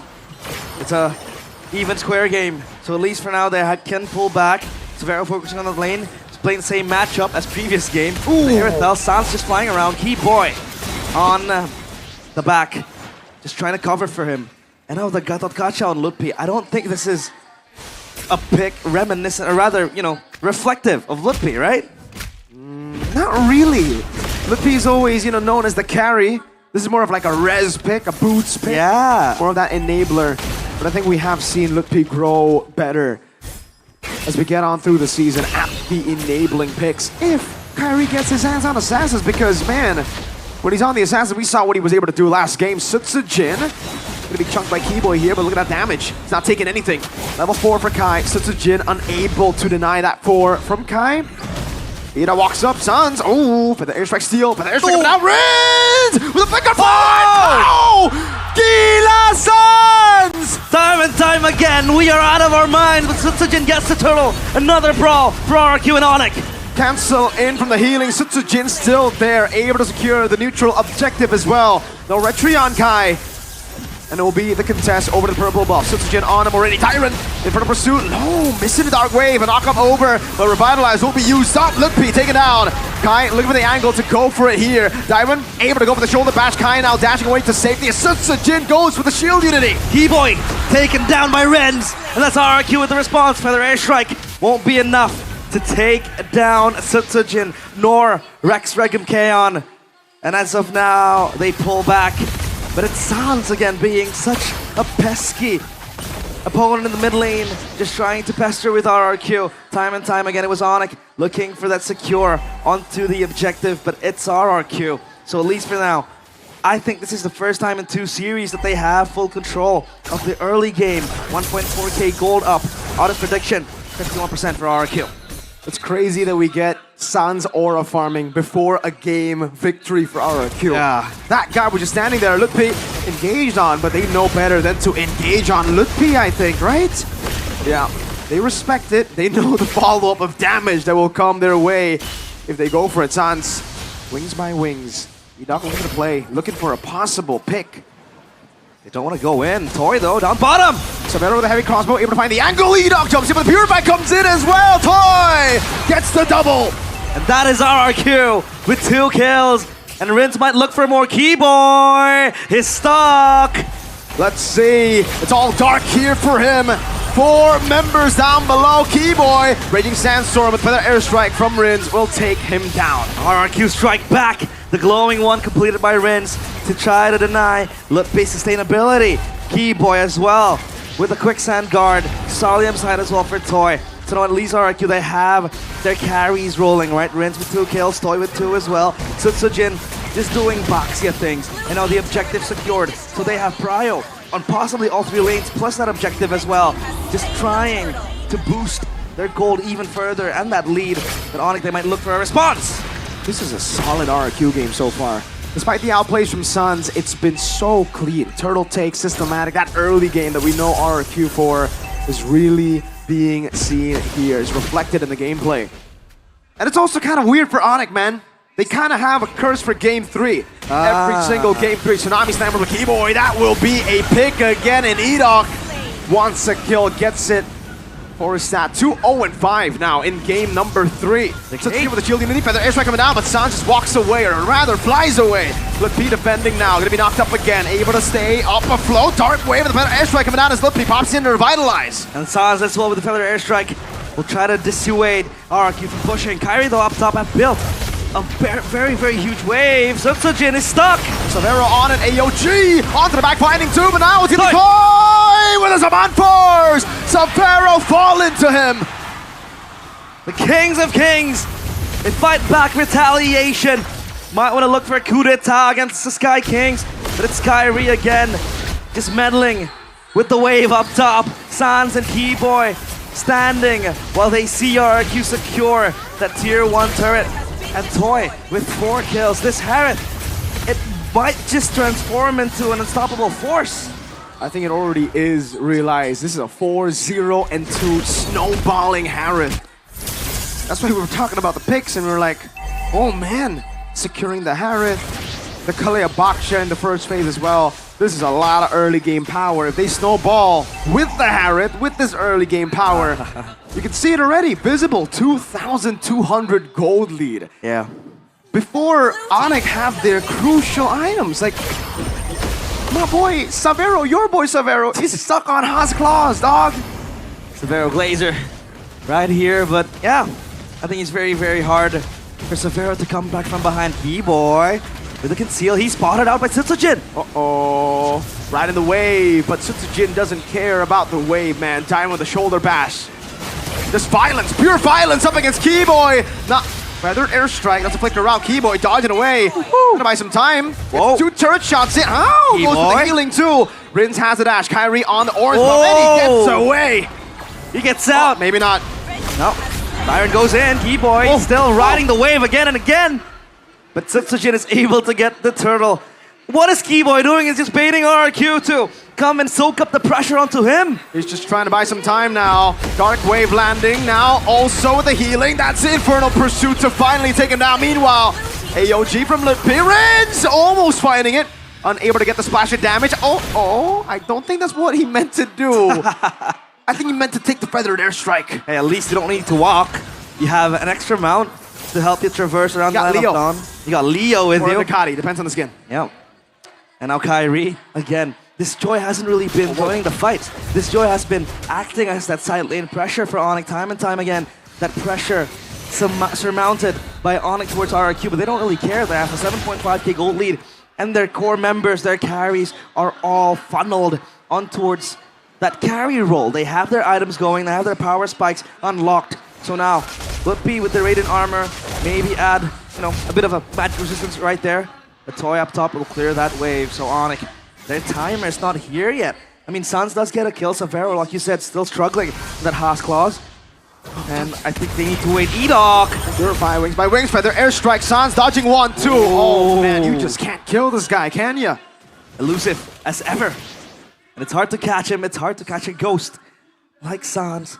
Savero again just pushing out. So yeah, I think Onyx at this point, all they have and all they can do is just play the side waves. Time and time again. RRQ though, they need to respond to that as well. Kyrie might be in the wrong side of the tracks. Uh-oh. Oh, Sutsujin not able to go for the shield unity on him. Kyrie just pops into electrifying beats now over the orange buff. No invade. Yeah. RQ fixed the errors. At least here you could see it, right? They are so good at the early game pressure. They have that system, that Kescute system, the testudo of Kescute. That works in the early game, but collapses as we go late, as the players just get outclassed in the macro experience department and the mechanical department sometimes as well. Here, well, at least in the interviews against GeekFam, they said that they have learned from that. They were not disciplined to close out games. They were not as clinical as they wanted to, as they expected, up against Onyx in the upper bracket finals. And that's what led to Onyx multiple times coming back against them. And a free Lord for RRQ for the first time in the series. Again, they are in the driver's seat, dominating the Sky Kings. And now their residences under pressure. E-Dog finding the Tsunami Slam. Sans finally punished. He's gone. No more Ghost. The Sky Kings down to 4. As RRQ might look for a siege now. But the Lord is coming up top. They'll just have to wait. No need to rush things. The calculation was immaculate, my friends. Perfect timing. Right as he dies, the Purify got up. Wow, masterful stuff from RRQ and E-Dog. Get this man a playmaker. Put Dyron on a carry. Where has this been the entire 2 first games? Agreed. And now for their airstrike pop, Sutsujin rolling in. Lippy stuck. Revitalized already and all in onto the back line. Able to find the taunt again. Sutsujin walks from the shield unity. Up with the airstrike, but a Tsunami Slam will bring Lippy to his knees. The Lord free hitting onto the crystal, but Onyx will try to respond to that. And now RRQ, they still want more. They go for more! On the Phobius! Taking 2 down before falling. And it seems like the Sky Kings, they are vulnerable. E-Dog goes in with a Tsunami Slam! RRQ breathes life into Jakarta International Velodrome, into the kingdom who were demoralized. Raise your banners. It won't be a sweep. The Sky Kings finally out with their swords and shields, looking to reclaim that long-lost crown as the Sky Kings no longer look immortal. RRQ, the first 2 games at the start of this series, we're always looking up to the Sky Kings. Looking at them felt so far away. But now they finally managed to bring Onyx, I wouldn't say to eye level yet, but they're closer. They're closing their gap gap up on the sky. They are closing their gap. It's been very, very far for the first 2 games. The third game, that was one-sided. And that was a statement game from RRQ. You mentioned it. This is finally the system that Kescute wants to implement. It was manifested. It was shown by RRQ. Onyx, a slap in the face, at least for now. 2-1 still. Onyx, they are still leading, but RRQ on the pedestal.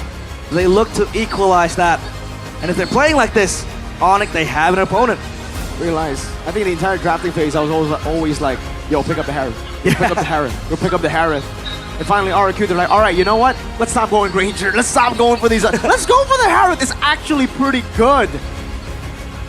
Why would you put Severo on a very, very weak pick? But hey, panel, is RQ going to make that comeback or not? Take it away.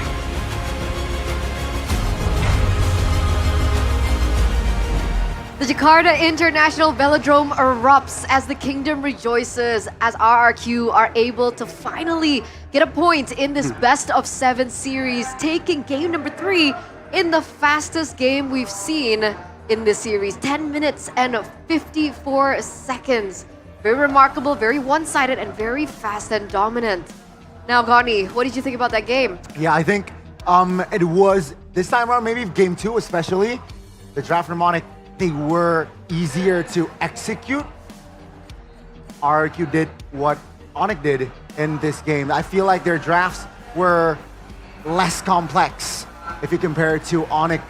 Khalid, not a fan of that pick, but we saw that Keyboy was struggling. All he can do was just buy time at a phase, but yeah, I think RQ played it perfectly. Early game, the question we asked earlier, early game strong, can they translate it to mid game? This was the perfect example. Yep. They got the answer right now on this third game. And I think the number 3 is the curse for Onyx, right? On this playoff, they always lose on the third game number 3. Yeah. So that's why on this game, it's back to the basic like we talking before, like Edok, Dyran is the momentum maker on this game. And Rinse always available to back up, to follow up what Edoks or Dyrans do.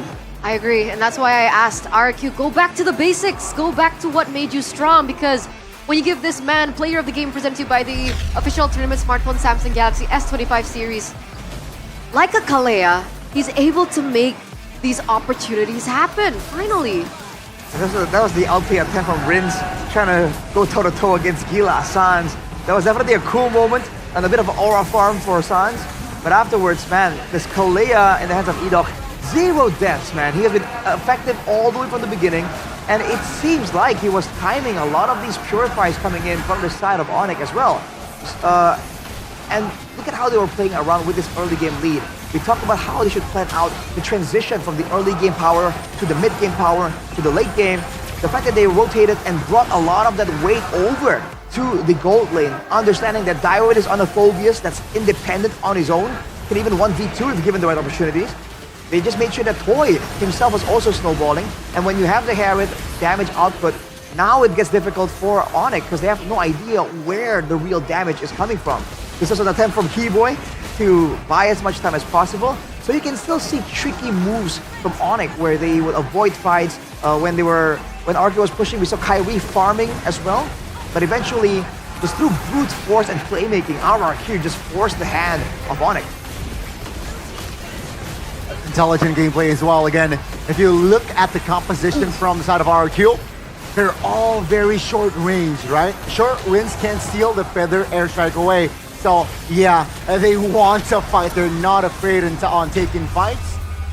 And Onyx, they got outplayed in that sense. Yep. They got they played through RRQ Sempo, and that's why it was a swift game. Relatively 11 minutes, not even, and 0-6 Keyboy, 0-3 Severo. Not a great performance from side of Onyx.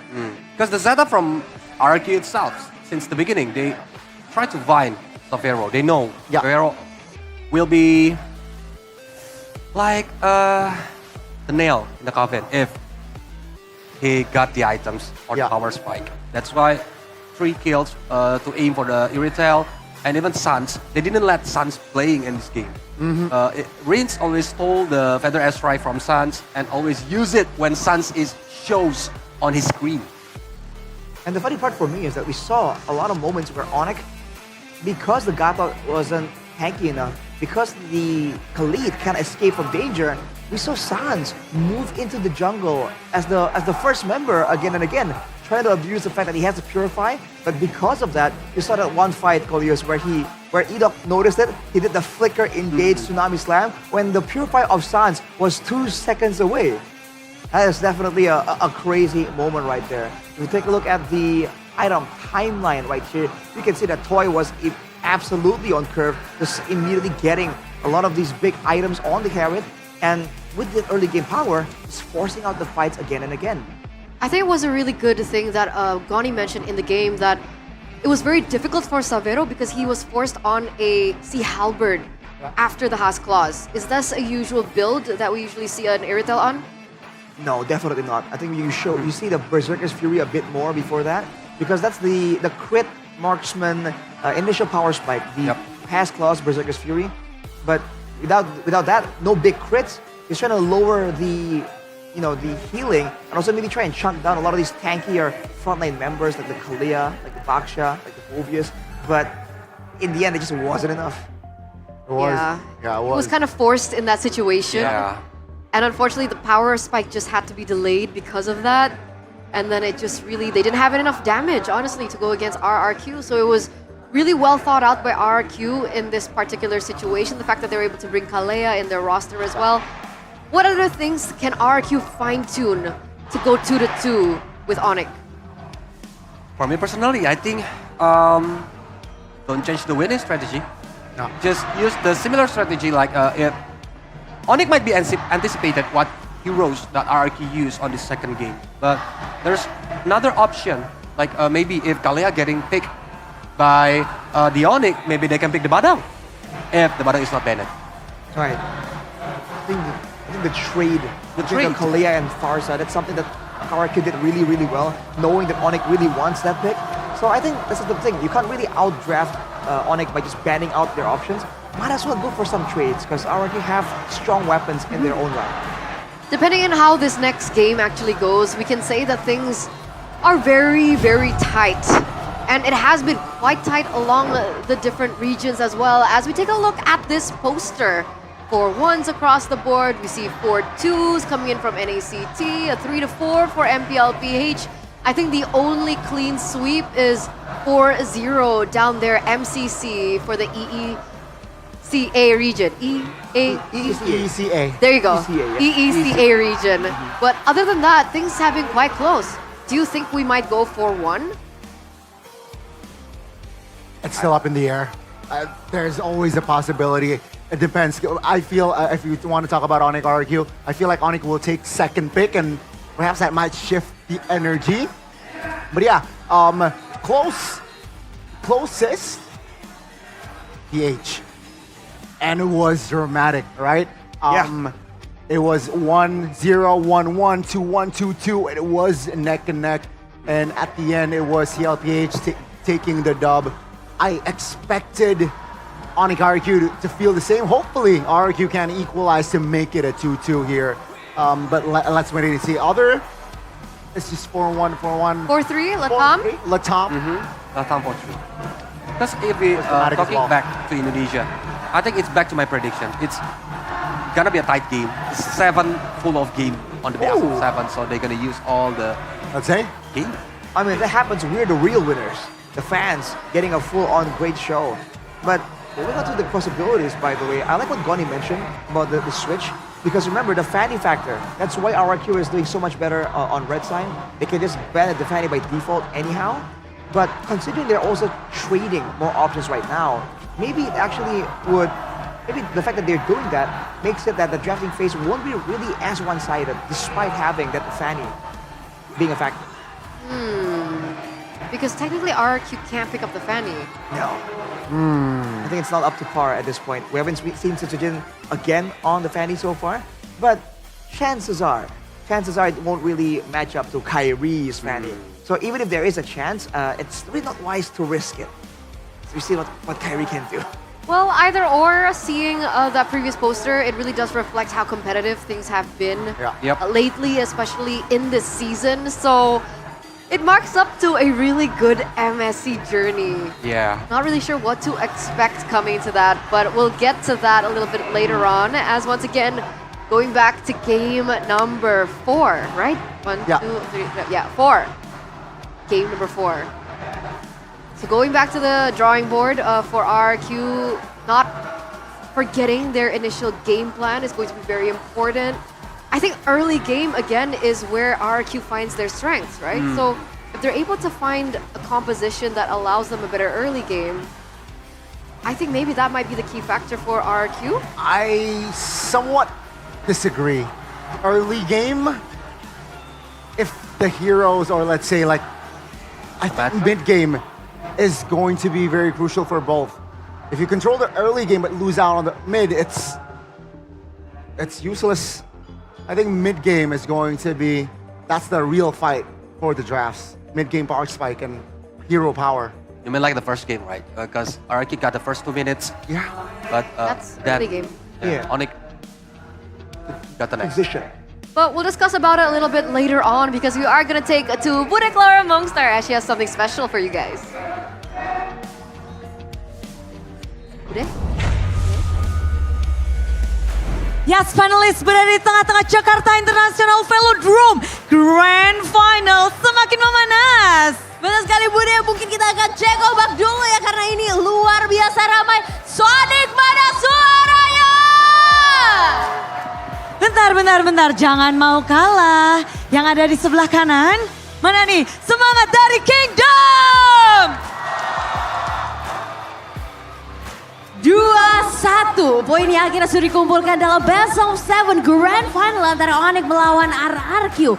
Keadaan semakin memanas di sini Bude, tapi seperti biasa kita akan sedikit mencairkan suasana yang ada. Yes, dan juga membuat kita semua lebih greget nih.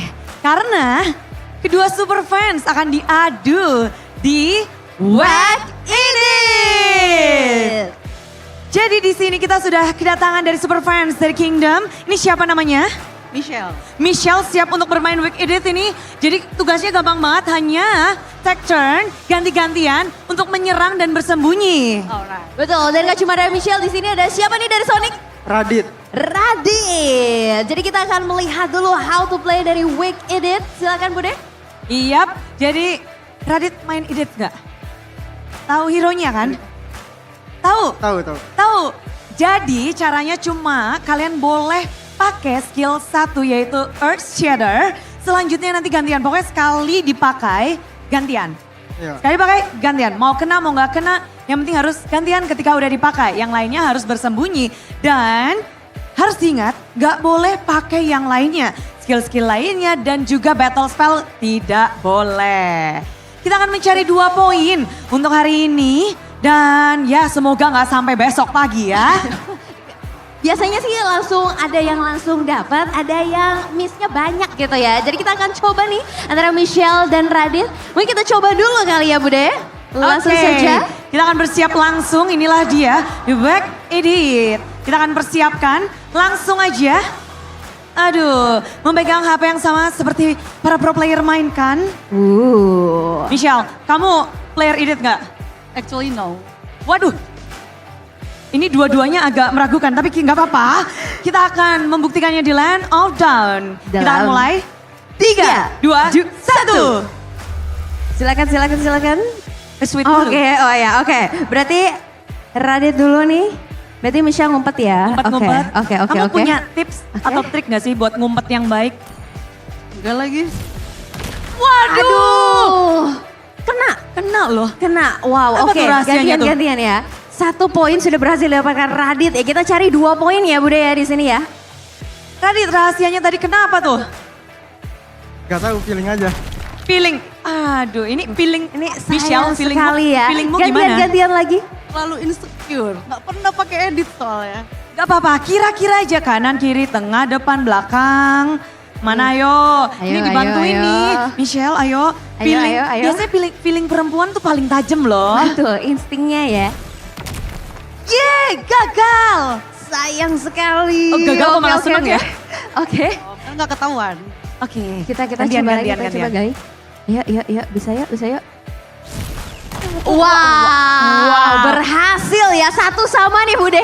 Antara Michelle dan juga Radit nih. Feelingmu sudah mulai keluar ya Michelle ya? Agak pede dikit ya. Agak Radit pede. gimana Radit? Masih aman Radit? Aman. Kepercayaan dari itu penting ya? Penting banget. Penting banget.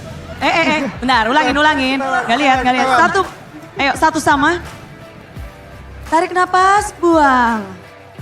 1 poin yang dikumpulkan lagi untuk bisa memenangkan Wake Edit ini. Aduh, Maaf. sabar ya, sabar. Yuk bisa yuk, Michelle. Oke, namanya. Sayang sekali. Tukar lagi. Silakan Michelle. Ayo Radit bisa yuk ngumpetnya. Michelle, kemenangan ini berarti kan? Of course. Ayo dong Michelle. Up. Oke, Waduh. masih belum dapat ya Bude ya. Oke, Radit silakan. Michelle, apa harapanmu nih untuk Wake Edit ini nih? Nggak malu-maluin lah. Nggak malu-maluin ya. Apa? Terus ini. Ayo dikeluarkan shatter dari Radit. Habum. Meleset lagi. Ya.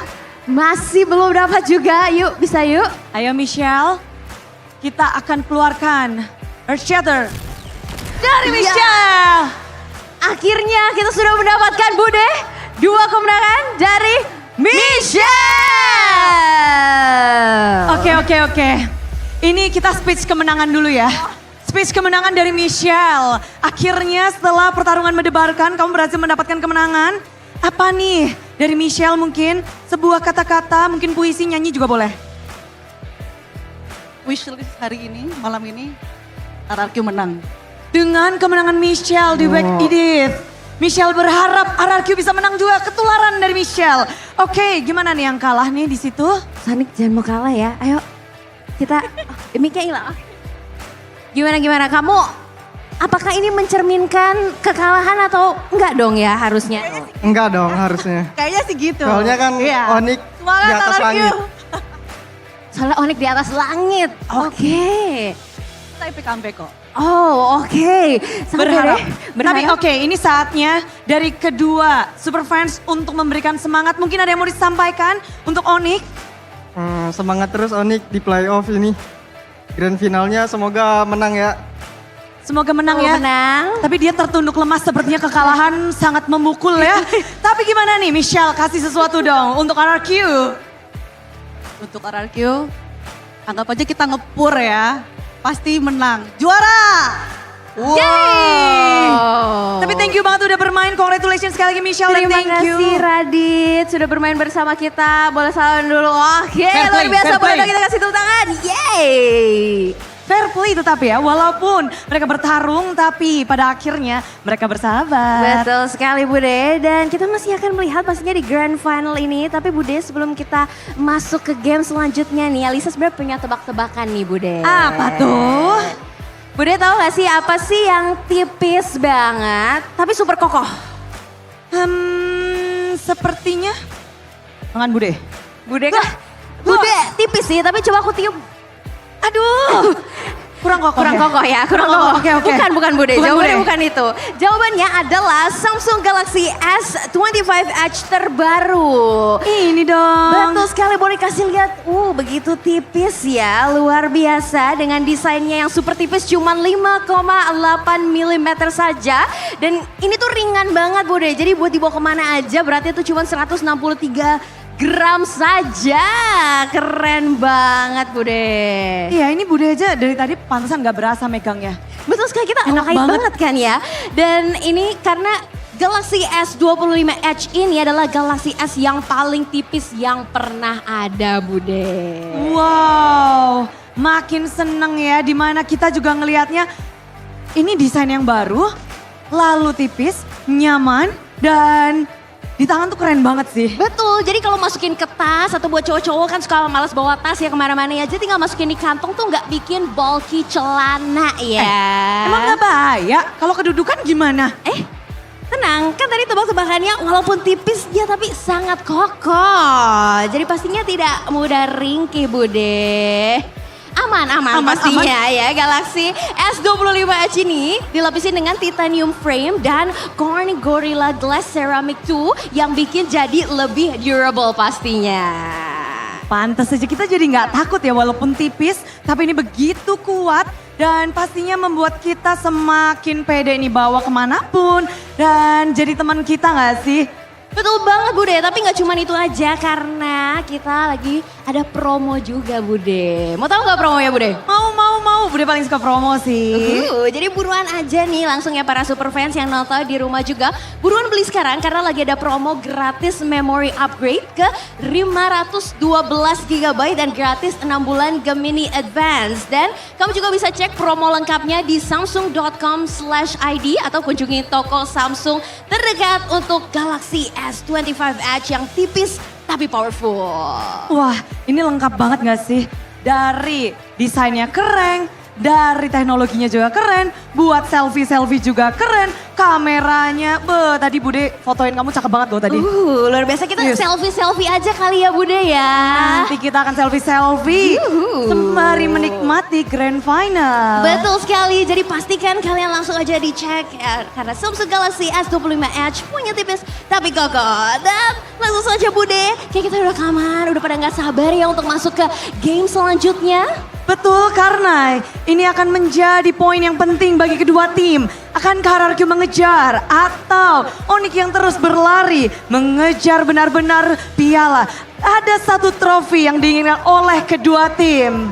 Two Kings, only one champions. Kita akan sambut, inilah dia. Game selanjutnya untuk RRQ dan Onyx.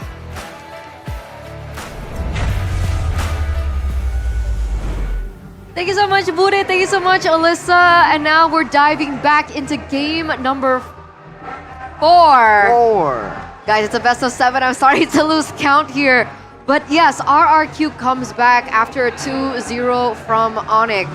We were talking and discussing about winning conditions coming from RRQ. And I think the last thing that we were talking about is whether or not the early game is important for RRQ or not. Goni feels like the mid game is the most important part for RRQ's win. But what do you guys think? Do you agree with this or not? For me, I think early game still important because if you got the early game, you can put the map pressure to the opponents, right?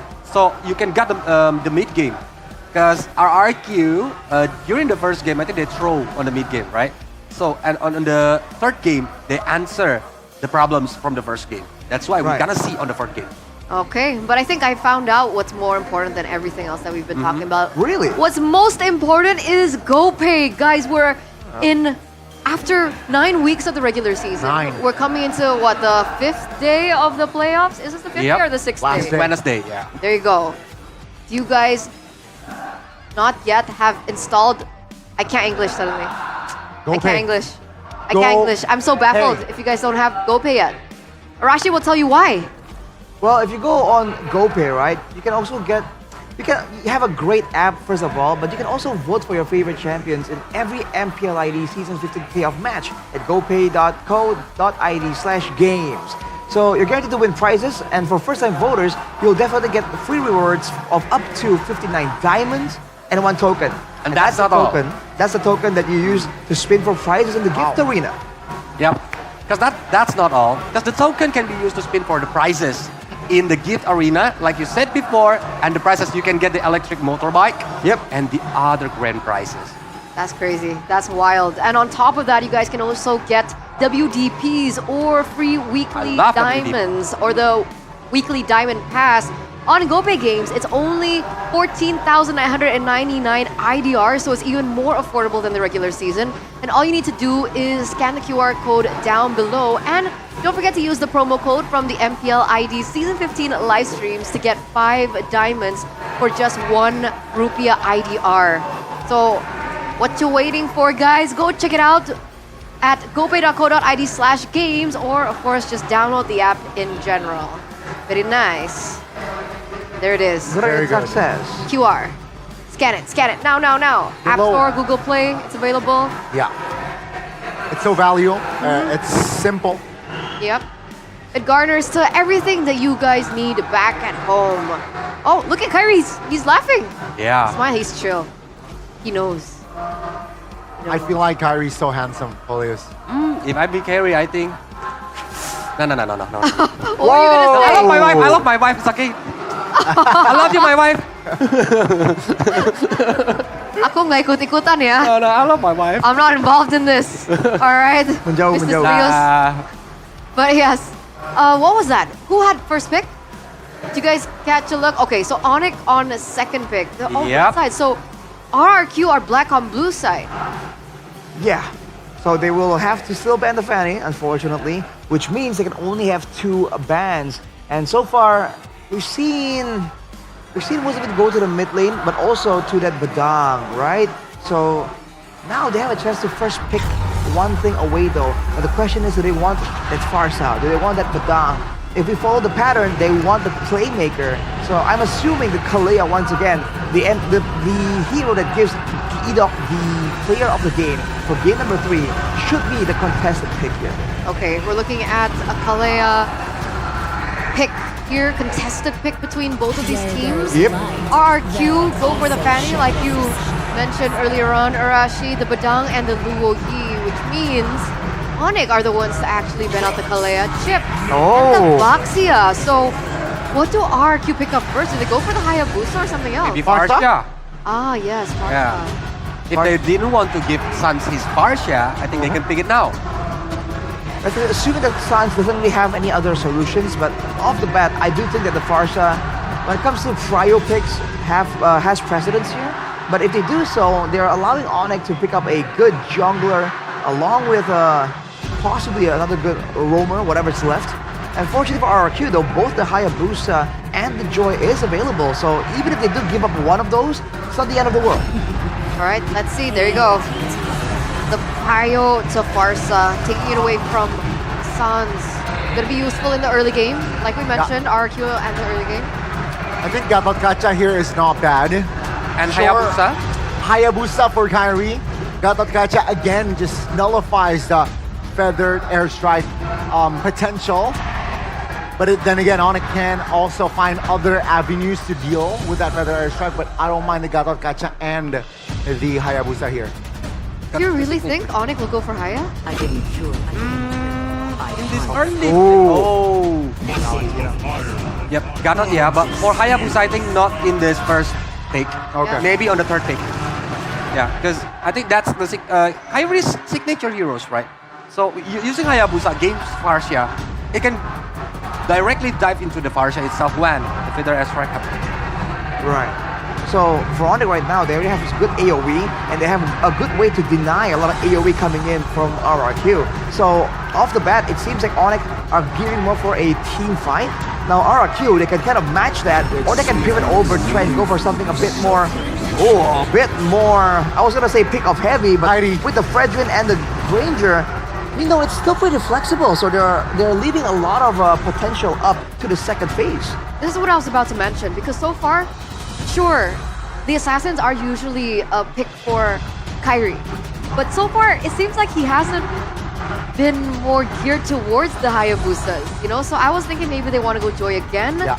But RRQ one-up that with picking the Fredrin first, so that's a denied pick away. Denied pick for the Joy. But yeah, Hayabusa on the third pick. I think because Joy can be taunted by Fredrin. Yeah. But Hayabusa, Exactly. it have the shadow, quad shadow, yeah, the quad shadow to escape from the Fredrin itself. But now, are we gonna see like another crowd controller from the RRQ because they lack of it right now? They need it. They need it. A great range though. But yeah, they need crowd control. Definitely another setter over the Fredrin would be nice. On top of that, I do feel like the idea with the utility junglers usually means that in the EXP lane, you're gonna have a bit more damage there. So I think Onyx definitely are on the lookout for some of the more aggressive EXP lane heroes for Dyron. So the Hilda already showing up. I assume possibly something like the CC might be respected as well. Yes. We saw how Dyron was able to perform against Geekfam on that hero. So ban CC, pick up the glue for Onyx. I think that is also an answer for Onyx to, again, just try to nullify the Fredrin if RRQ does not ban the glue. But that means Not that the ban. only tool for setting up is the Gatot Kacha. Is that okay? You can have the glue. It's okay. I feel like it's more than enough. You got Valentina, you got Hayabusa, 4 members that can dive towards your composition. I think that's more than enough already.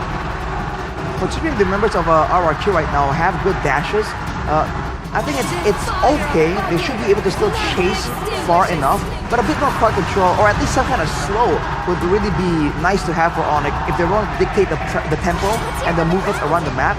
but actually RRQ are the ones who ban out the CC. Because CC can, like, holding on the backline, right? Go through the backline using the Beyond Bounce to aim for the Farsha or even the Granger. And the Yo-Yo Blitz is really painful to Fredrin because of the HP percentage. Right. Oh, they want the Terizla. I think RRQ didn't want the Terizla for They want Iron. the CC, yeah. Terizla might be a good option right now. Or high loss. But the glue, yeah, I expected this fix on the side of Onyx. Or, I didn't see any R lot, but it's very dangerous against Valentina. The Vinyl Slash can be stolen. If I have to pick a hero I want to see a bit of a throwback to the Esmeralda Uranus, man. We saw a Uranus ban. We saw in the regular season the Esmeralda as well. Right here in this game, we don't see it just yet. But considering that Onyx doesn't really have a lot of good DPS tools secured just yet, you know, beefier frontline will mean that Onyx are going to be pressured to pick a gold lane that can shred through a massive tank. How about Eden? Yeah. Oh. Eden or Dyren? Cannot. There's a Valentina on the other side. 1-1. Oh! Okay, Benedetta. So my 1-1 prediction here. for Benedetta is on this game. 1-1, no? So we're gonna go 1-1? 1-1's outranged by the far side. It's a risky Yeah, pick. I think It's a risky pick, but it's yeah, you have other friends that can like Waskoff? hard Waskoff? stuff. Nathan?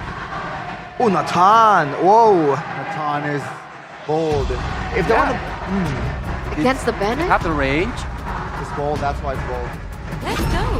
Oh, Ireta. Ireta. Right. So still kite gameplay there in the gold lane, but RRQ, man, they have a really good like AoE combo composition. Diving on the Bennett though, I don't think we've seen it too often. I'm really curious on how he's gonna do. It looks like RQ have swatched tempos and gameplay. Well, will it work out for them? And can they go eye to eye, toe to toe with Sky Kings? We're gonna throw it over to our casters. Mirko, Realize, take it away.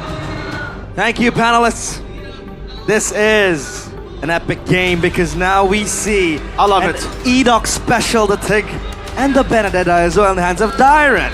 Realize a lot of people must have forgot the roots of Dyren. Back when he was in Rebellion carrying that team, he was the Benedetta, the Paquito, the Khalid god. So I'm excited to see this. I've been waiting for this ever since we saw the Baksha, the Frederick start popping up again. Where and when will Dyren decide to go back to his roots? And the Land of Dawn will be witness of whether or not RRQ can equalize this series, or will Onyx run to series and tournament point. RRQ Hoshi against Onyx in game number 4. Still the battle for match point for the Sky Kings as they try to restabilize up in the air. Keyboy, a Gato Kacha choice this time around up against Edoc on the TIG. A signature pick. Last time Onyx went up against this, there was a Edoc moment. 4 members caught in the implosion. Deja vu, they say history tends to repeat itself. But I think Onyx will be much more calculated now, in which that Edoc implosion put kind of a fighting spot for RRQ to possibly push forth in the upper bracket finals. But this time around, it's going to be different because Onyx, they are more calculated. Edoc going into Kyrie, but I don't think he can kill him. Keyboy will gank him though.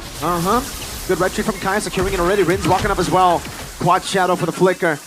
Ends up being not so worth it, to be fair, right? You kind of need that flicker. Yeah, especially as a TIG. And Toy, or rather Edoc will recall. That is with the pull yourself together. So he's looking for that ultimate, going in with the cooldown reduction. And yeah, he's looking for that one big moment, that Edoc moment. He's so confident in his own skills. He knows he's a good TIG, a godly one. Kai with a quad shadow, and now he's gonna bait it out. Shadow kill. Wow, good dispersion on the damage of the shadow kill. Edoc took it like a champ. Toy's guardian angel arrives in time to save him from the ninja. And now it's Onyx scampering around. Look for one skirmish, but now it's the turtle. The neutral objective ready. Dyren is here as well. Keyboy will brawl it out. And they will try to get Prio, but Dyren might just look for Kyrie or just screen the players of Onyx. This is free turtle now for RRQ, it seems like. Despite Dyren not able to get level 4 just yet, now Edoc has the implosion. Oh! Implosion on nobody's side of the back line! Taken down by Rins. As Sujin walks forward, Severo with the heavy crossbow coming in as well as Keyboy takes a lot of damage. Lutpi! Running back, and now it's Severo under pressure as well. Sujin might go in, but Lutpi is next to the target. Bonk. Bonk. The longs doing a lot of damage, right? Lutpi. The longs. Good escape. Uh-oh, kill over to the back. Diamond Eye for an eye. Gets away now. Kai gets the kill now. Sutsujin mounted on Lutpi. Slowly but surely. Sutsujin able to get the jab down. AOG from Keyboy. That's Keyboy with the taunt connecting as well. Lutpi gets Sutsujin. But Keyboy will still fall in the end of the day, and Sutsujin might lose his life. But that was still a 1-for-1 favoring Onyx. Now it's 3-2, but RRQ got the neutral objective. Savero waiting in the bush. Edok has the flicker back up. Again, you gotta remember, pull yourself together. He's gonna be quick with it, especially after we get into the mid game. You know, a few of those stacks in, onto the pull yourself together, and you'll see those flickers come up almost every fight for Edok. This Benedetta, right? The roots of Dyron. It becomes his debut pick.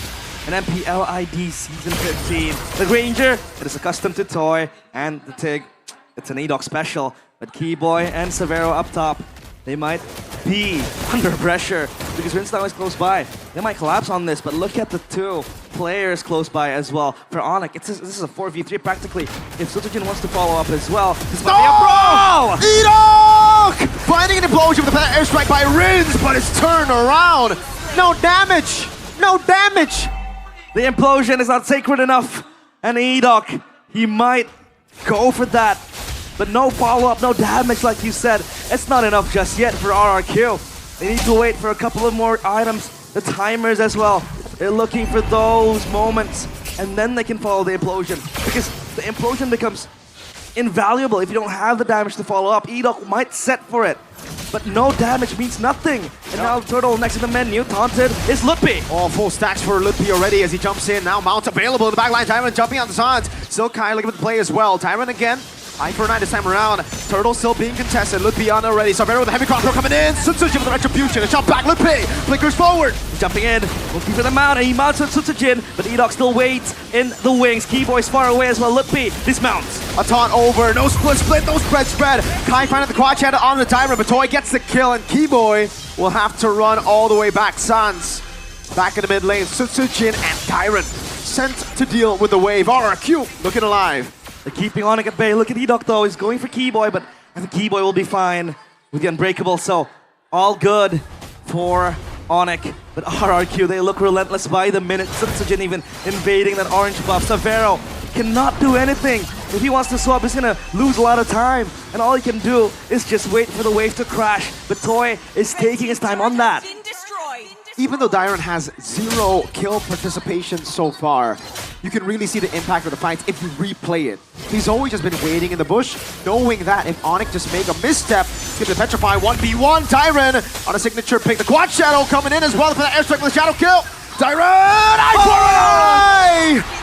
The samurai stands tall against the ninja, and that's Dyron with the eye for an eye. Kyrie goes down. And RRQ, 1.8k gold lead. Edok, he's concealed himself. He might look for something. But Onyx, they sense it. And Sutsujin will be content with the purple buff. Free for RRQ to take. Man, what a play by Dyron. That confidence to stay in the lane in the 1v1. Ooh. Even better, the rotation from the rest of the team to enable that 1v1. To force that 1v1. Kai didn't want any part of it. But he was forced by 2 members saying, fight. It's like they set up a boxing ring. Yes. And you have audiences left and right. All brawled down into one.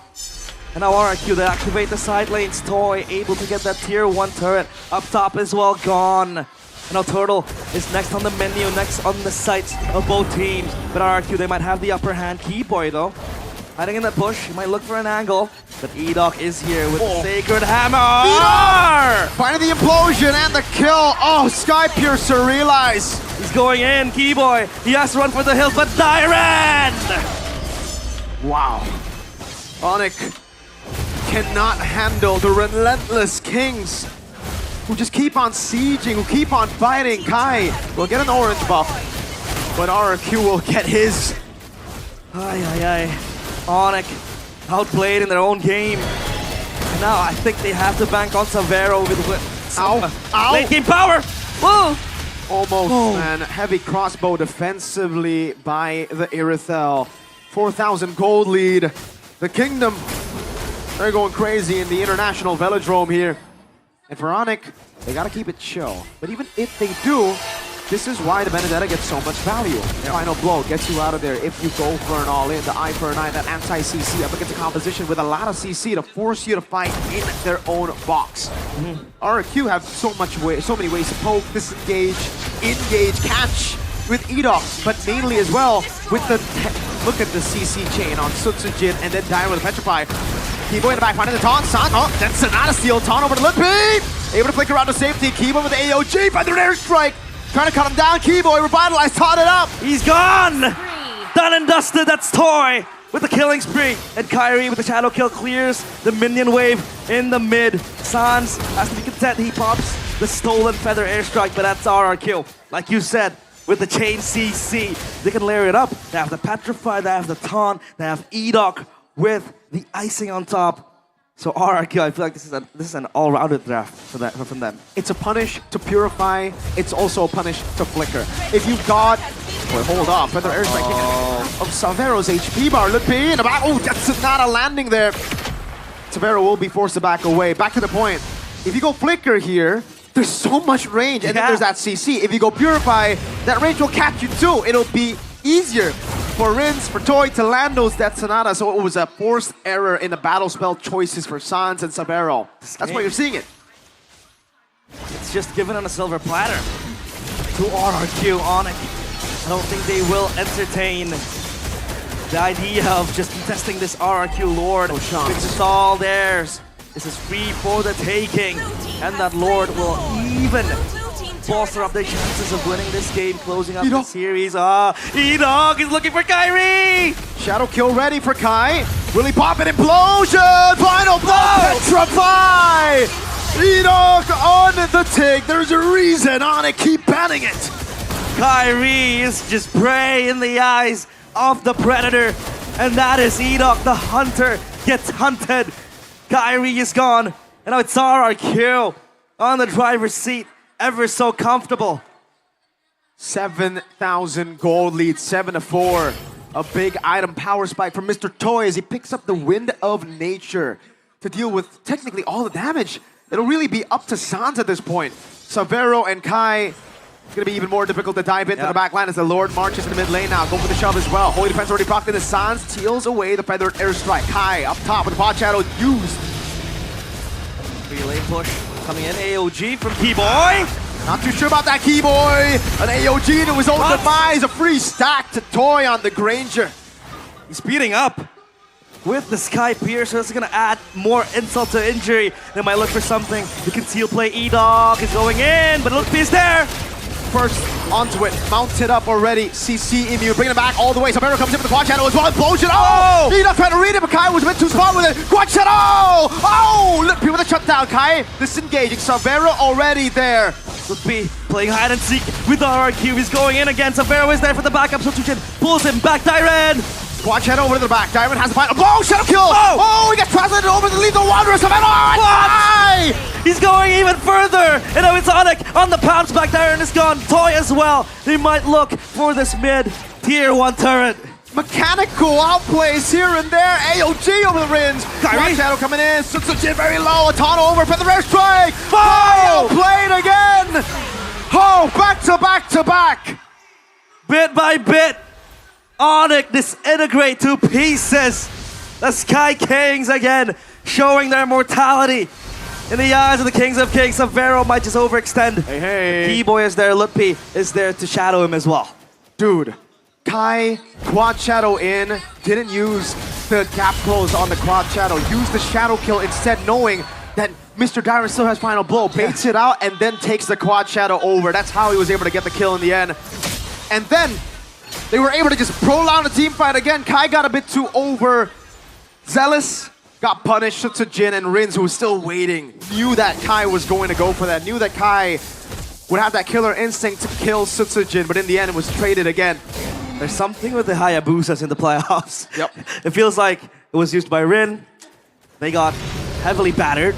Sutsujin as well, now Kyrie. Even in that game against Geek Fam, in this, it feels like it's much akin to that situation. Looking for the implosion! Two-man implosion over to the back. Lippy gonna be caught again. Chain CC'd. Oh, you won't see him move up until next game, I believe. That was nasty. They just commit on towards the prio target. It feels like Onyx might look for a Hail Mary, but keep from the back. Taunt coming down already. Sans not looking for the play. Eat up with a curse. Or rather, just with a shove with a Sacred Hammer. Keyboy caught in a bad spot already with a feather airstrike cancelled. Walked. And he gets away. Toy looking for the final shot to take him down. Sans with a taunt already. Edok terrified. Keyboy trying to run away. Has to sustain. Tyrant will choose not to go for it. Kai utilizing the tempo to push mid. Keyboy survives. And that gives and opens a leeway for Kyrie to again get that wave going. Kyrie just playing split push at this point. He doesn't want to be on the focal conflict point. And as of now, it's RRQ with the Lord. Slain freely for them. Onyx, all they have to do is just think of a way to stop RRQ's push. I mean, if we talk about the defense they have, it's not the best. 6,000 gold lead. It was 8k, I believe. Onyx have been able to stabilize. And technically, if we take a look at the keys to victory for RRQ and Onyx, RRQ need to go back to the systematic early game, which they've gotten. But Onyx have avenues to defend and push it to where they find it comfortable. And RRQ, all they have to do now is just look for one big set. For Edok, one game-ending implosion. But they can go the hard way and just brute force their way into Onyx's base. Severo with a Malefic gun adds more range and more kiteability. Much more safety, but again, you have to be careful of an ever-looming threat in the hands of Edok with that implosion. I gotta be real careful. Sans and Severo does have the Purify, but it's all on Kai. If Kai gets caught by that implosion, I think it might be game over. So Jin taking a lot of big beating in the bottom lane. Oh, Sans forced to dash away. Lord of the bottom lane dealing with the low base turret already. Severo on it. Edok still fishing for an angle. The Lord they have to attend to. And Edok just hiding in the wing. Sans might just look for an active play. But no, RRQ, they mature themselves. This is something they deem enough. And they will be calculated on their approaches. 3 base turrets down. The discipline that they were lacking in the upper bracket finals, you see it here from RRQ. Tyrant looks for an angle, sees Lippy, dives into the back line, finds the mount, but no one's there to follow it up. Sans with the implosion over to Jin. Diamond coming in, AOG not landing in the back line. Tyrant dives in off the Severo, who's able to cut away. Toy gets a stack, but Tyrant falls as well. 1 for 1, and another one as Lippy falls. Fights happening. Jin with the stun, and Sans has to run back. It's up to Kyrie and Sans with Severo as well. Edok still has the implosion with the flicker as well. This might be the game-ending ultimate. He's looking for it.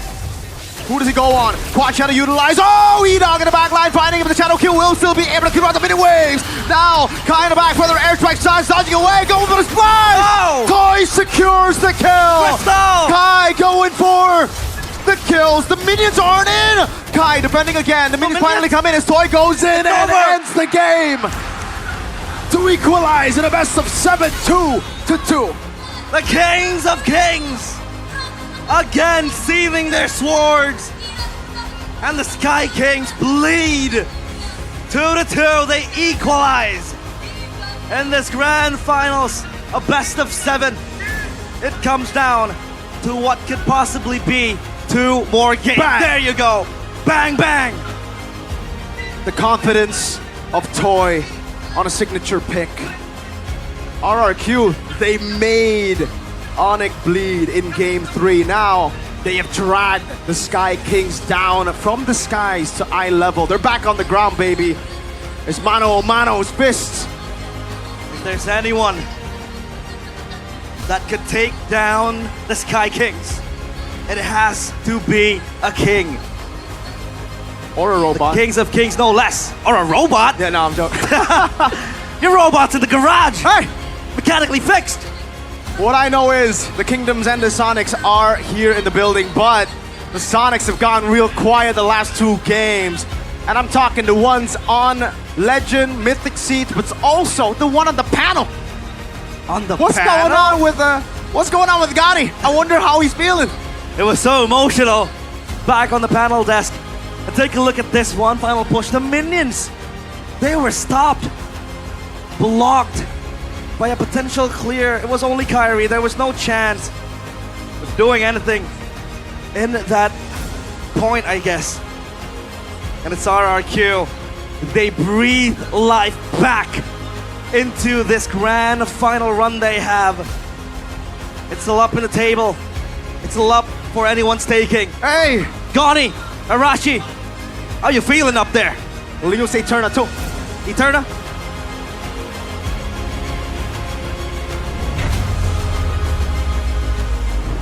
We're toe-to-toe now between both teams here at the grand finals. Ladies and gentlemen, and we live for it. You can hear the roars coming through the mics, I think, even in the game by the Kingdom.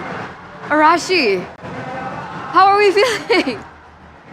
Feeling great. Oh man, it's hard to like celebrate because we don't want to celebrate too early. But man, it's a good sign, right? At the very least, we know this is going to be a competitive series, hopefully all the way. But man, dude, that was a crazy game. Outplays left and right. You're seeing though, I think RRQ just finding a more of a groove there and bringing out the Benedetta. I had concerns about this Benedetta, but I think Darren showed me that it's really good. He executed very well. He delivered. He delivered. That's why I like what he mentioned before. Is they got the groove. They know like okay, we know if we get the early game, we can like hold it until the late game and win this game. But the problem is the next game later are gonna be a jungler tank against jungler tank. Because we already see if RRQ using the jungler tank, the assassin's jungler is not working right now. Struggle, yeah. This was the greedy play by Onyx. Yeah. They almost got the moment. Yeah, they almost neutralized the situation, but yeah, again, great outplay from side of RRQ, keeping things calm, and after that, it was just all RRQ again, applying more pressure. Onyx, they lose momentum after the previous game, and I feel like because of this guy right here. Player of the game, ladies and gentlemen, presented to you by the official tournament smartphone Samsung Galaxy S25 series. It goes to Edok once again, this time on the Tigreal. Which is why in this current meta, even back when the Assassins were still up on top, picking up the Hayabusa first is great, but also there are so many counters towards it, and one of which is the Tigreal. We've seen time and time again Kairi trying to do Kairi things on the Hayabusa, but unfortunately, with so many crowd control tools in the hands of RRQ, including Edox, it was very difficult for him to make those moves actually work. That's the dynamic when you have an assassin jungler against a fighter. And look at that outplay from Darren, dude. This is the problem. All the heroes from the side of RRQ have some form of counterplay, except for the real backline. But when you're going for the backline, you have to be careful, because we even saw Darren, I think right here, just to make sure that Kairi cannot do anything, comes in there with the Petrify. You ain't going nowhere, bro. And they were bringing that aggression the whole way. So this becomes a full-on front-to-back confrontation between Onyx and RRQ. And the side with a Farsa and Granger, come on, dude. It's hard to argue against that kind of firepower. That's why I think that's the power of Benedetta. If you see Petrify, it can deal a lot of damage, massive damage, and it can stop Hayabusa using the Petrify. And yeah, Onyx almost got his moment to like make it on par again, but yeah, they miss it. Because of the greedy, I think. The greedy moment from Kairi. Yeah, just slightly greedy there, but yeah, I mean, props to RRQ right there, keeping things tight. They were again able to translate the early towards the mid relatively well. They got the map like 80% of the time. Map was always on RRQ, and this was the final push.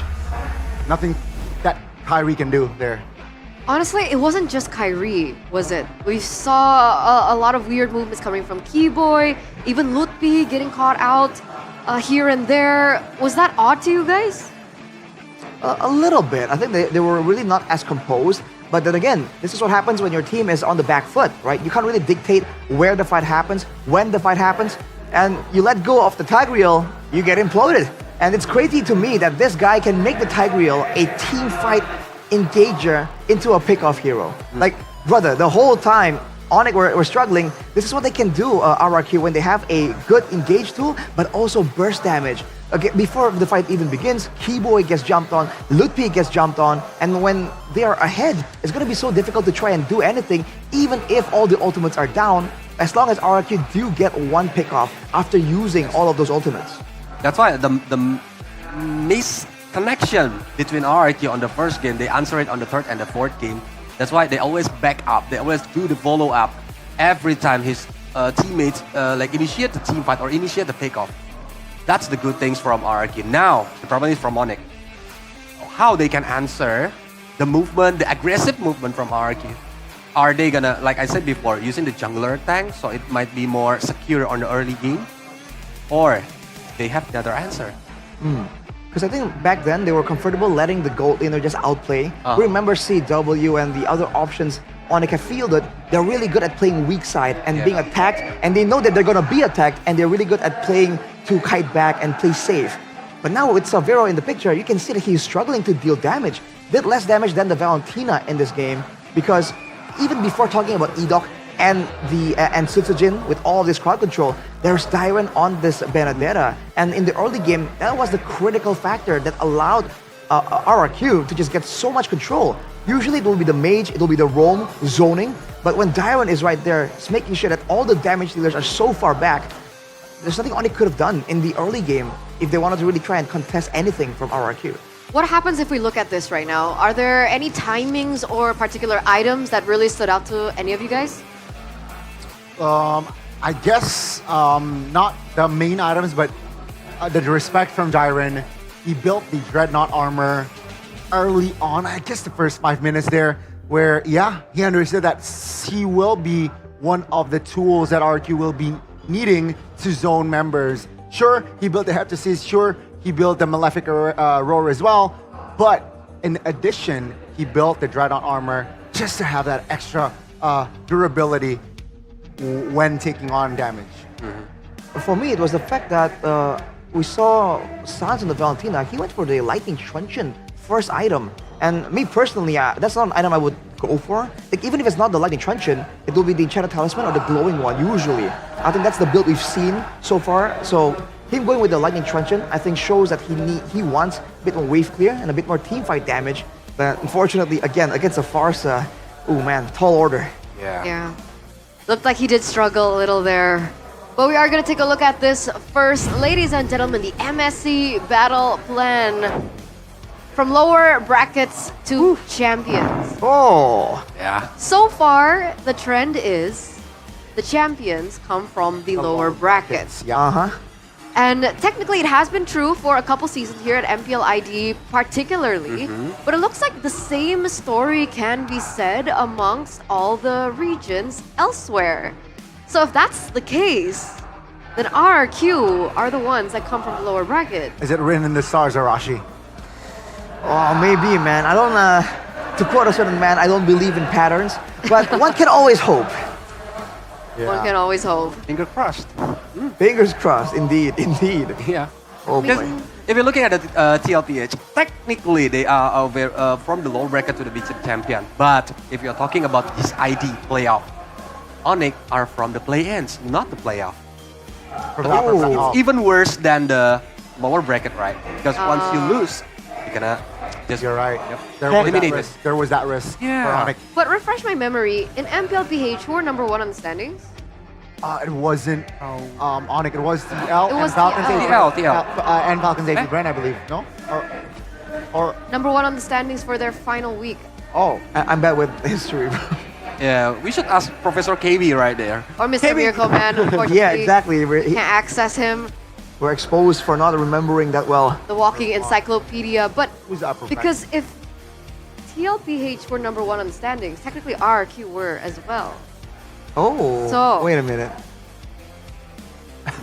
Okay, check it with your Samsung Galaxy phone here.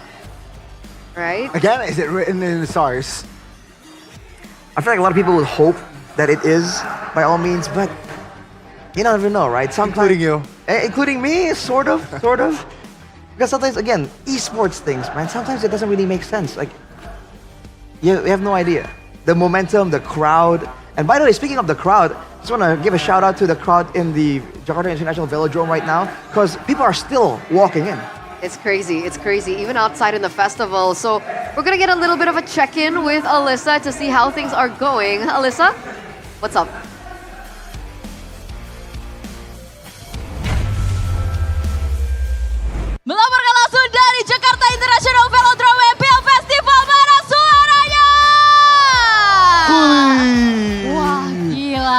kayak kita minta wave-nya ya. Boleh ya. Sekali lagi ya teman-teman ya. 1, 2, 3. Kalian luar biasa. Tepuk tangan dulu buat kalian. Wow. Kak Gio hari ini luar biasa sekali para penonton yang nonton di rumah, para super fans di MPL Festival luar biasa ramai ya Kak Gio. Parah, aku dari siang ngelihat mereka yang satu-satu datang sampai akhirnya paling belakang sampai pintu depan Kalisa. Wah gila Luar banget, biasa. semuanya datang untuk melihat tim mereka bertanding dalam grand final antara RRQ melawan Onyx. Tapi kita mau cek dulu kali ya, sebenarnya di sini super fansnya banyakan fansnya siapa sih? Mungkin aku mau tes dari Sonic dulu kali ya. Boleh, silakan. Kalian yang Sonic ada? Banyak? Oke. What time is it? Kurang semangat. Kurang ya. Kurang ini, semangat. Ini timnya mau juara dunia loh ya. Iya loh. Sekali lagi ya. What time is it? Asik. Boleh lah ya. Alisa kayaknya mau ngetes tim sebelah nih. Of course. Viva! RRQ! Wah gila luar biasa sekali Kak Gio. Sonic dan Kingdom pastinya memenuhi seluruh MPL Festival, tapi tidak hanya di luar saja, di dalam juga rame banget Kak Gio. Bukan main Kak Alisa, aku ngeliat sampai ke atas-atas, sampai di bawah juga. Sampai ini aku harus duduk di mana? Terlalu meriah untuk grand final kita season ini. Luar biasa sekali. Tapi kalau dari Kak Gio sendiri ngeliatnya gimana nih? Udah 2 sawa nih. Ya ini memang namanya grand final kan Kak Alisa ya. Jelas namanya grand final harus keras. Gak mungkin one sided tuh gak mungkin. Gak mungkin. Gak mungkin. Bisa 4-3 loh ini.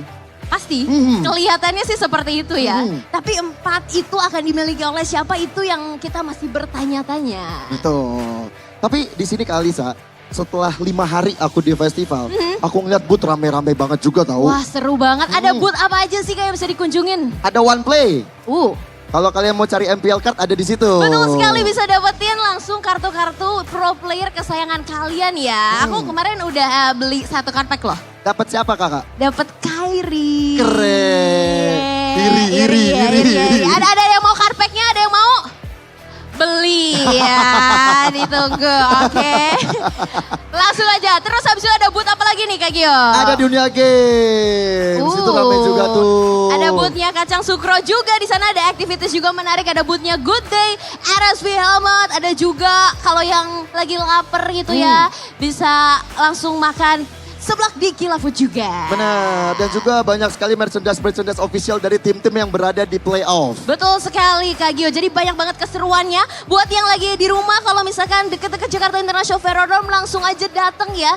Karena ini 2 sama, kamu lagi bisa menyaksikan sejarah baru dari MPL Indonesia Season 15. Ya, walaupun memang 2 timnya udah sama-sama masuk MSC, betul. Tapi ada gengsi, ada pride tersendiri untuk angkat piala dong di hari ini. Betul sekali, our royal bestie. Dan kita akan melihat mungkin sebelum kita lemparkan ke yang di dalam nih, kita coba sekali lagi wave lagi kali ya Kak Gio. Siap semuanya ya. MPL Festival? Oke, dalam hitungan 3, 2, 1. Boleh dong kasih tepuk tangan untuk MPL Indonesia Season 15. Dan kita akan melihat Kak Gio apakah di dalam keseruannya sama dengan energi yang kita dapatkan di MPL Festival. So Bude Clara Monster silakan take it over.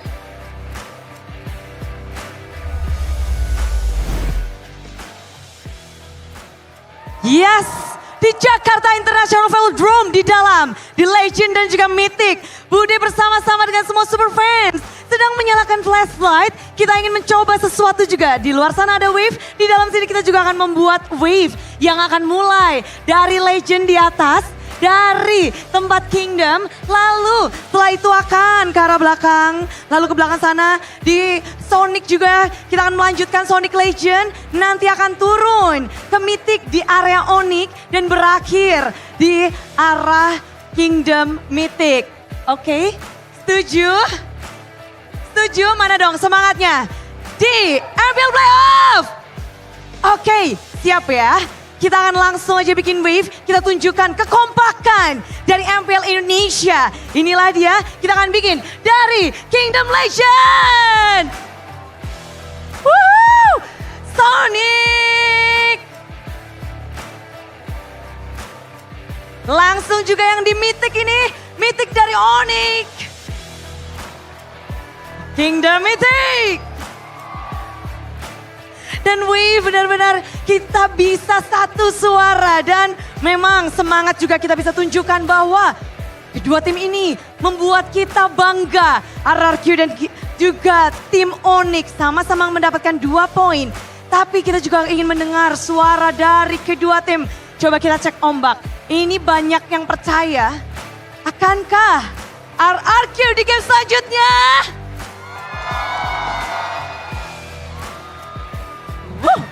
Atau akan menjadi milik Onyx? Bentar. Kingdom nggak mau ralat. Mana nih semangat untuk RRQ? Untuk Onyx. RRQ. Sekali lagi Onyx. Dan tentu saja semangat ini akan terus mengalir untuk Grand Final. Inilah dia game kelanjutan, game yang mendebarkan game kelima untuk RRQ Hoshi dan Onyx.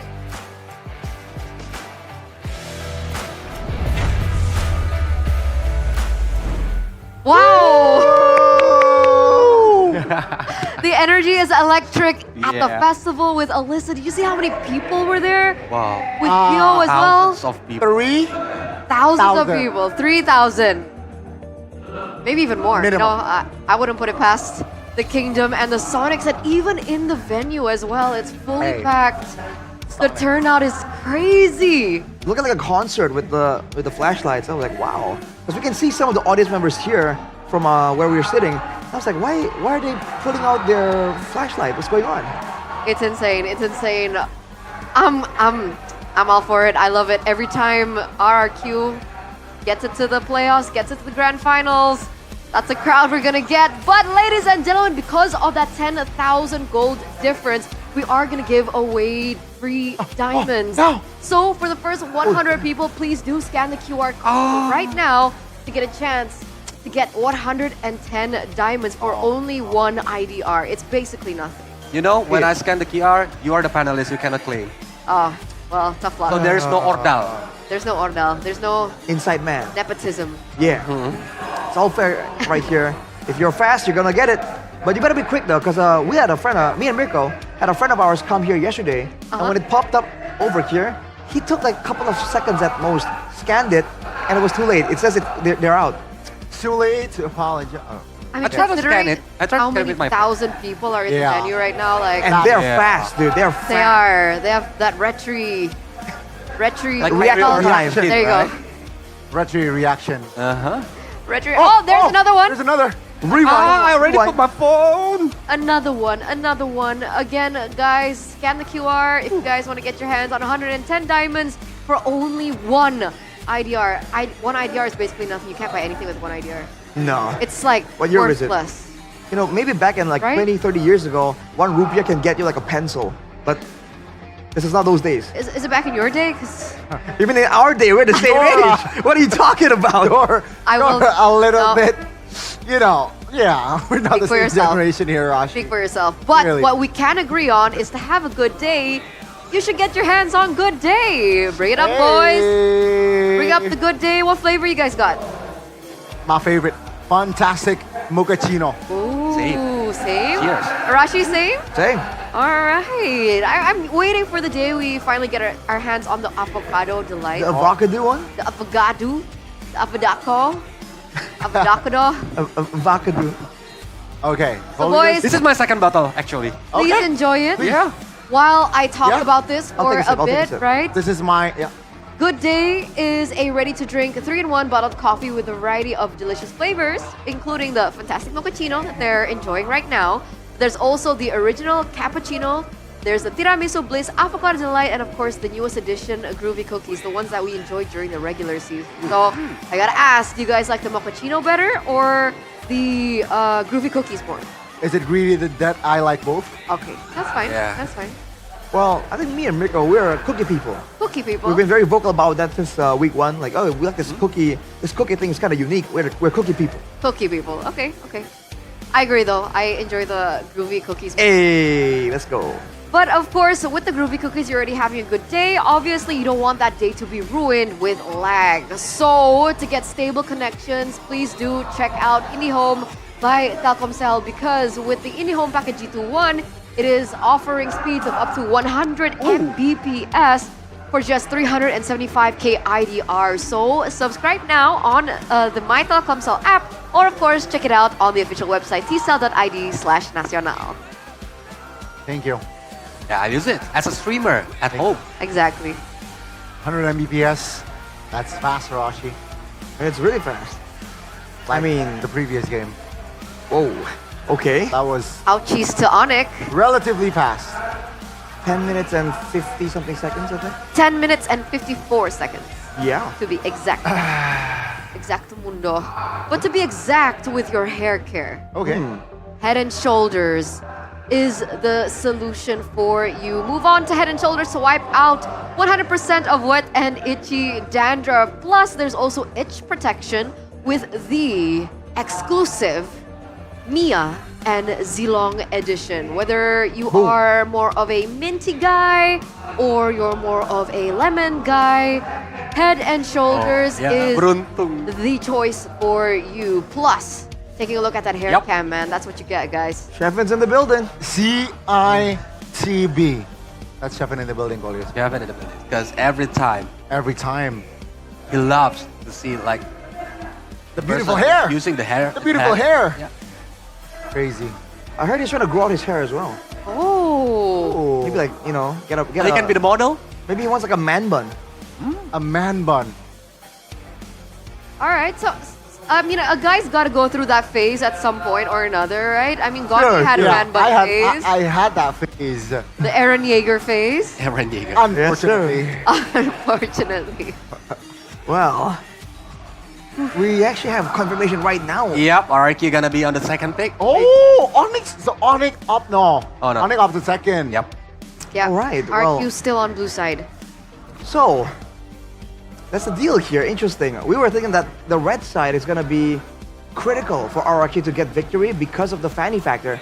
But it turns out right now, even when they're on first pick, they're finding ways to make it work, man. They're getting some of these picks that really works against what Onyx is doing, but they've already shown the Benedetta card. Onyx will definitely react right now, make adjustments. So can they do the same thing, have the same kind of success, especially in that early game that has been so important? Adjustments will be made as we get into game number 5 of this best of 7. We might be going all the way. We'll see who gets this next point. Ladies and gentlemen, drafting phase. Presented to you by the official tournament smartphone Samsung Galaxy S25 series. RRQ on... blue side. That's the adjustment. Ladies and gentlemen, Onyx, Chip, Lucas, and YSS. So, Farsa still left open. Kalea opened up for grabs as well. There's so many heroes that are available to pick up here. It's the Farsa Kalea conundrum once again. Onyx went for the Farsa earlier, but RRQ, they understand. They know what they need. They go for the Kalea, but Onyx for sure have countermeasures for this decision. They go for the Farsa, but they get that Baksha that was not banned out.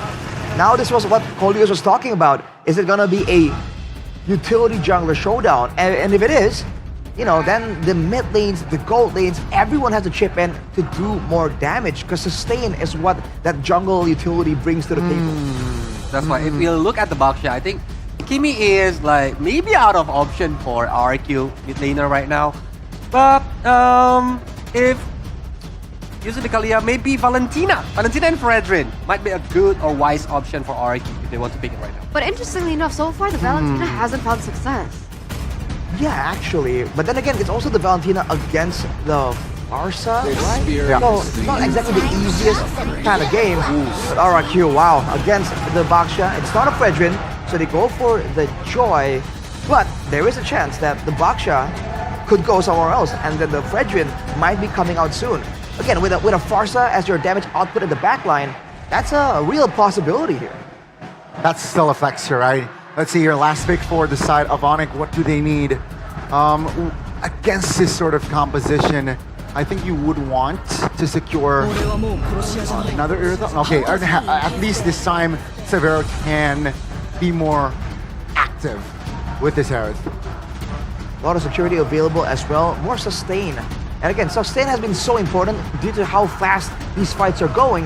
Whether you're the EXP lane, the mid lane, or the gold lane, whatever kind of sustain you can get, I think both teams really want, especially with this pick-off gameplay, this outplay duel happening between the players of both teams. Why do you think the Granger pops up here? We haven't seen the Granger in the past few games, and finally we get to see it. Big prio earlier on, but in this particular series, not so much. More so for Irithel. Maybe it's because of the Baksha. Because from the perspective of the, like, if you want to play the front to back gameplay, I think Granger is a good option. Because of the Rhapsody, Dap Sonata can like poking the utility jungler very well. They made it work last game, right? It was combined with the Farsa, but we will get to see Toy on the Granger. That's gonna be the Zushin and the CC band out.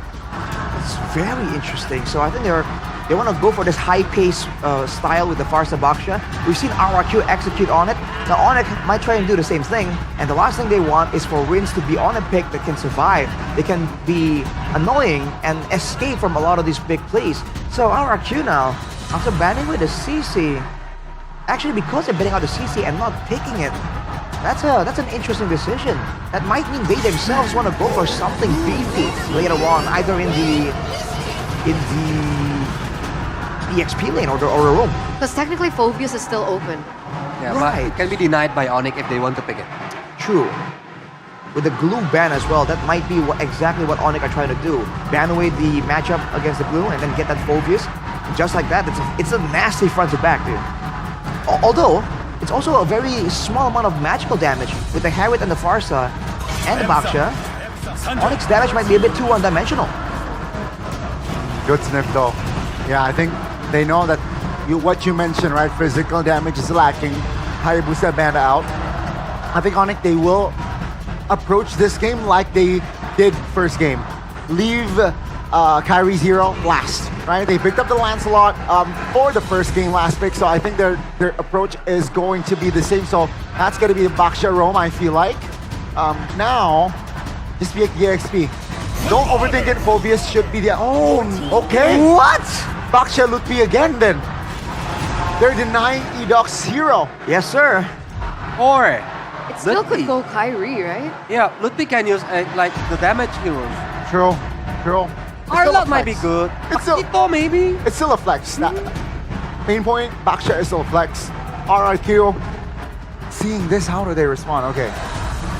Do they still want to go with the Phobius? I am not the only one. Yeah, seems like that. All right. Mid lane though, against the Farsa. This is the problem here. Not a lot of heroes have been able to match the Farsa in Trio. The Valen, They possible. go Kimmy here though. Oh, if because against Tigreal and Baksha, it might be a good option. But now, I love to see if Lutfi is using Arlot because Arlot can go to the back line. It's hard to be aimed by the Granger. Bene? Probably Bene or Masha. Bene, Yeah, Bene is the oh. counter. Yeah, Masha is free right now. Masha. If they lack physical damage, yeah, then Masha is gonna be great. Oh, Ling! Okay, again, last pick value, Kyrie. Right. Triple fake from Onyx right here. That's a lot of flexibility. Is it too much flexibility though? That's a big question. Is it too much flexibility? This Ling is going to be very susceptible to the dive coming in from RRQ, but only time will tell. Ladies and gentlemen, we're going to throw it over to our casters to bring you the next game in the Royal Derby Grand Finals. Rex Regum Kaon with the equalizer. And now they stand tall on the face of the Sky Kings. This time, Retaliation is their middle name. They will not bow down to the Sky Kings. And this might determine who gets number 3, who gets the tournament point. Into Land of Dawn we go. Into game number 5, RRQ Hoshi against Onyx Esports. Spam it in the live chat, ladies and gentlemen. Welcome to the Jakarta International Velodrome. Welcome to the Land of Dawn. Will it be Yannick or will it be RRQ to secure match point first. Take a look at the drafts now. You were calling for the Masha to come in, right? Yeah. A Masha Or or the a Hilda. So they picked up the Ling instead. So they flexed this Baxia on towards Lutpi, XP lane. And it's gonna be Kyrie with his special as well, the Ling, right, in his hands. But the Tigreal, you had some, concerned comments about this Tigreal. Actually, I kind of like it. It's just, it really depends on how they play it. RQ are notorious at just, picking off people before they can even fight, before they can go for those big sets. And when Edoc's on the Kalea, I expect that to happen. Pull yourself together. He knows what he's going to do on the Kalea as well. He knows just how much pick-off potential they have with the burst damage. Usually you need Kalea to be comboed in with someone that can insta-kill. I don't think Eve and Granger by themselves can insta-kill, but together, it's pretty much an insta-kill. Especially when Toy has his Sky Piercer stacks. That's going to add more insult to injury as well. And Edoc, with the PYT, you pull yourself together, you know he wants that cooldown reduction to go fast. Pop those ultimates, spam them if he has to. And for Onyx, it sounds with the touted Parsa. So it's a very, very strong pick for him as well. Keyboy will help to alleviate the pressure up into towards the mid lane. So Tsujin is here, they might party, but as of now, it's Keyboy backing up. So the Ling pick, right, against this lineup that RRQ has, I think it has its own difficulty. Oh, for sure. Again, Tyron on the Phobius already. It wasn't right like the Phobius was hidden, right? They saw the Phobius for RRQ, yet they picked the Ling into it. That's why we're so confident and saying this is going to be a Baksha in the jungle. But it seems like for Onyx, they know it too. They know it's a bit too risky to contest for Turtle 1 with a Ling up against this Phobius. Electrifying beats Keyboy. Flickering out to safety, an early win for RRQ, but at least Ling gets purple. 2 losses though for Onyx. They lost that spell, that flicker on the turtle as well. Hands of RRQ. Lutpi might get caught, but Tyron is not strong enough to take him down just yet. So now it's back to basics, back to farming. The Ling is gonna need 2 items to at least be deemed as a threat. And as of now, he's just focused on farming. And RRQ, they know they have to shut this Ling down. So Tsujin is there, they might look for a pick-off. There we go, Tsunami Slam with a Keyboy. Sacred Hammer, there gets him out. Purify coming down with the Electrifying Beats. Tsujin in the back line, further airstrike popped in. Suns! Even with the Revitalize, falling to Rinse. Savero's a Mind Force. Doc next on the menu, but it's gonna be Lutpi having to bite the bullet. Oh, Edo getting away as well. No win for Onyx, nothing, nada on the board. It's all RRQ. They plunder Onyx with everything that they can have. 1.7k gold lead. That is a good start to the early game. You have to ask yourself now, if you're Onyx, why did we fight? Keyboy didn't have ult. He was initiated on by Edoc. There was no reason for this composition. Well, again, it's more of a scaling composition. You gotta remember, this is a Ling, it's a Harith, it's a Farsa. They do really well in the mid to late. There's absolutely no reason for them to be fighting. At least there, Dyron gets away, flickers out to safety, shows up the Naruto eating ramen emote. Nom nom. He's hungry. He's hungry for kills, he's hungry for ramen. And take a look at the items now. Nothing too fancy just yet. The ordinary, but Edoc has completed his Hunter Strike, so that's just going to speed up his process into getting the Sky Piercer, add the burst damage, add the burst potential, and the kill threat for RRQ grows even stronger. For Onyx, it's for them waiting the timers on Kyrie to get at least that Berserker's Fury, to get at least that Haasklaus maybe if he wants to, and even on Sans because this Farsa can't burst down just yet. Turtle though, the hands of RRQ. Lutpi will be there to screen the players of RRQ. Together, they will stand strong as Onyx. They have no choice but to fight this. Dark Wave from it down already. Lutpi. Tortoise Poisson's going to be popped as well. In the mid lane, Sabero with the clear. Turtle should be free and will be free. Traded for nothing on the board. Just a bit of tempo up top as Kyrie is sent to clear it out. I think he got purple. Did Kyrie get purple? He did. Like the enemy purple? Yeah, I think it did. Okay. Because in the map, doesn't even show, but yeah, at least for Kyrie, he's able to get that purple buff like we mentioned, and he has that shove up top. No, Sutsujin got it. Sutsujin. So it's denied. Excuses for that. And now, it's Onyx, again, trying to salvage everything that they can, because at least, in the bare minimum, he has that side lane pressure in the hands of the Ling, right? And RRQ, I don't think they have someone to match that, maybe the Joy can. But in 1v1, it's gonna be hard, Lutpi. Revitalize already. Toy has the Sky Piercer at this point of the game. Good Dark Wave over. Lutpi, he's gonna go in for that. Oh, for an attempt. Oh, shield unity. But Tsunami Slam still comes down. Severo in the back line. There's a Mind Force already. Implosion from Keyboy. Kai in the back looking for the kill already. That's going to be Lippy taken down despite the implosion. Severo knows the Mind Force. Severo, he's going to be taken down. Purify will save him, but not for the damage. Sans is there. Dyron will walk it up. Dyron shot back under Sutsuke. Mercenary Keeper with a knock-up now. Looks find beats. That's one on the board. Killing spree already. RRQ with a big, big win. RRQ are ready to rumble. They bring the fight on towards Onyx time and time again. Kyrie, he has to concede a lot of the losses coming in from RRQ. And now RRQ, every domination on the board they can put, they put. Up top, turret taken down. And it's Kyrie, who might be stuck in the wrong sides of the track. But at least he is able to build that push. He's able to at least reel in a response from RRQ. When he's pushing the side lanes, RRQ needs to respond. And it's mostly, so far, Dyron on towards that task to be there. Tsunami Slam. Again now, the Dark Wave landing in front of Pursuit on the back line as Enoch jumps in again. RWM from Rins. Sacred Hammer brings them all back into Onyx, but it's good for RRQ. Toy, a double. RRQ looking so strong. Kyrie was tempted to save his teammates, but no. It is not sensible enough for him to jump in. Whoa. He's not even strong yet to do just that. But as of now, it's RRQ, 9-1. A total stomp so far, 7 minutes in. And Onyx, they lose everything and get nothing. Even the turtle, all three claim. And they might look for the Tsunami Slam in. That's Onyx holding the top side turret. Look at Kaido down bottom. He's going to take that orange buff and pull the wave in towards the turret. Tsujin is there to respond. And now Onyx, all they need to do is hold for dear life. At least their damage is starting to hurt, right? It's a 6,000 gold lead for RRQ. Onyx are, yes, behind. But in a way, they can still bank on the cope that is scaling. Keyboy! Wow, what a read on the jump! Plays him, has the flicker, but he does not have any more resources to go in. They gotta respect the damage of Dyron. They're gonna re-engage, it seems like. Kyrie, does he get the purple? No, he doesn't, despite the red tree. It's Tsujin who secures it for himself. And Onyx, they needed that kill. Because anything is good. It's better than nothing because Edoc was caught overextending. The implosion was popped as well. And Kyrie was able to get his Haasklaus. 2 items on the Ling. We gotta watch out for that. And the Holy Crystal now in as well as a response to that buy. So the Ling now, is it battle ready? I don't think so, not yet. I think one more item.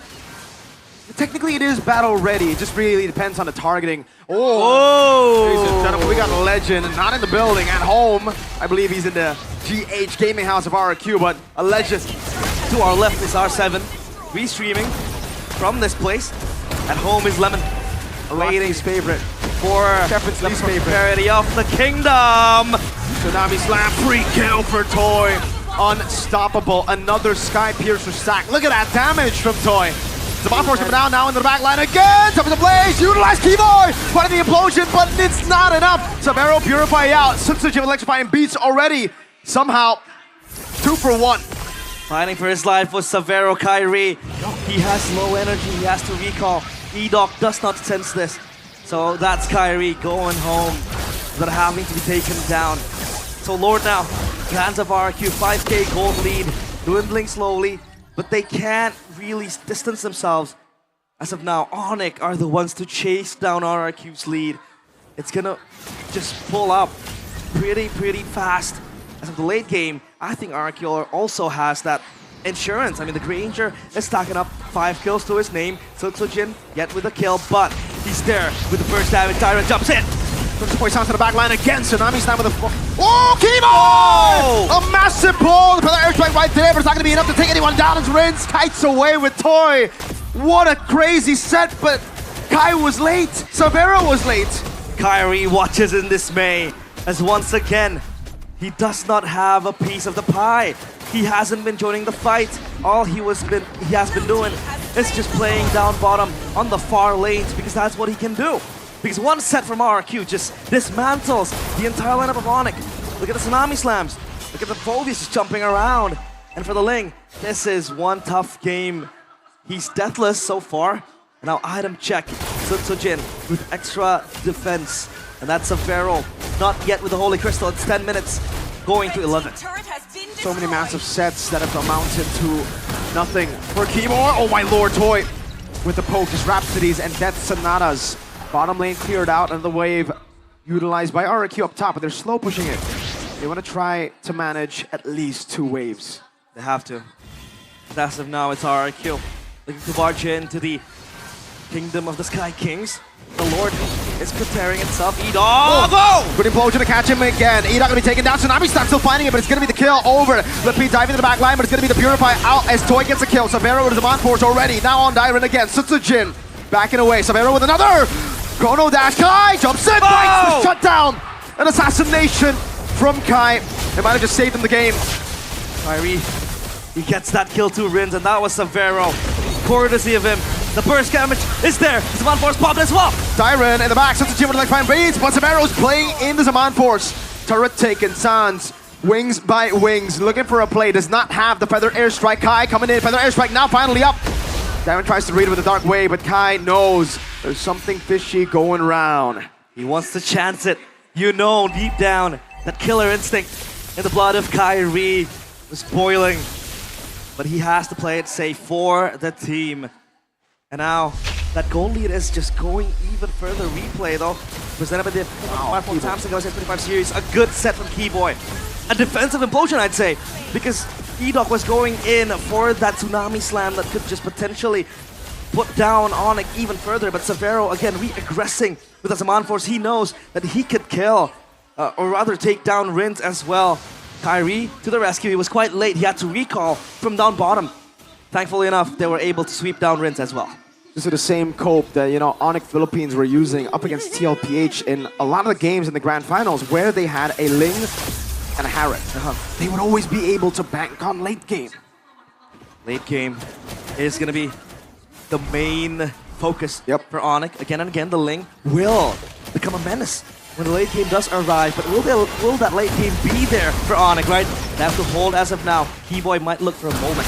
Dyron walks up. Keyboy, what a tough spot. Dyron walks up again. Ooh, getting so much damage. Keyboy with the concealed away from Dyron! Finds him. Ludpi falling. Toy getting another.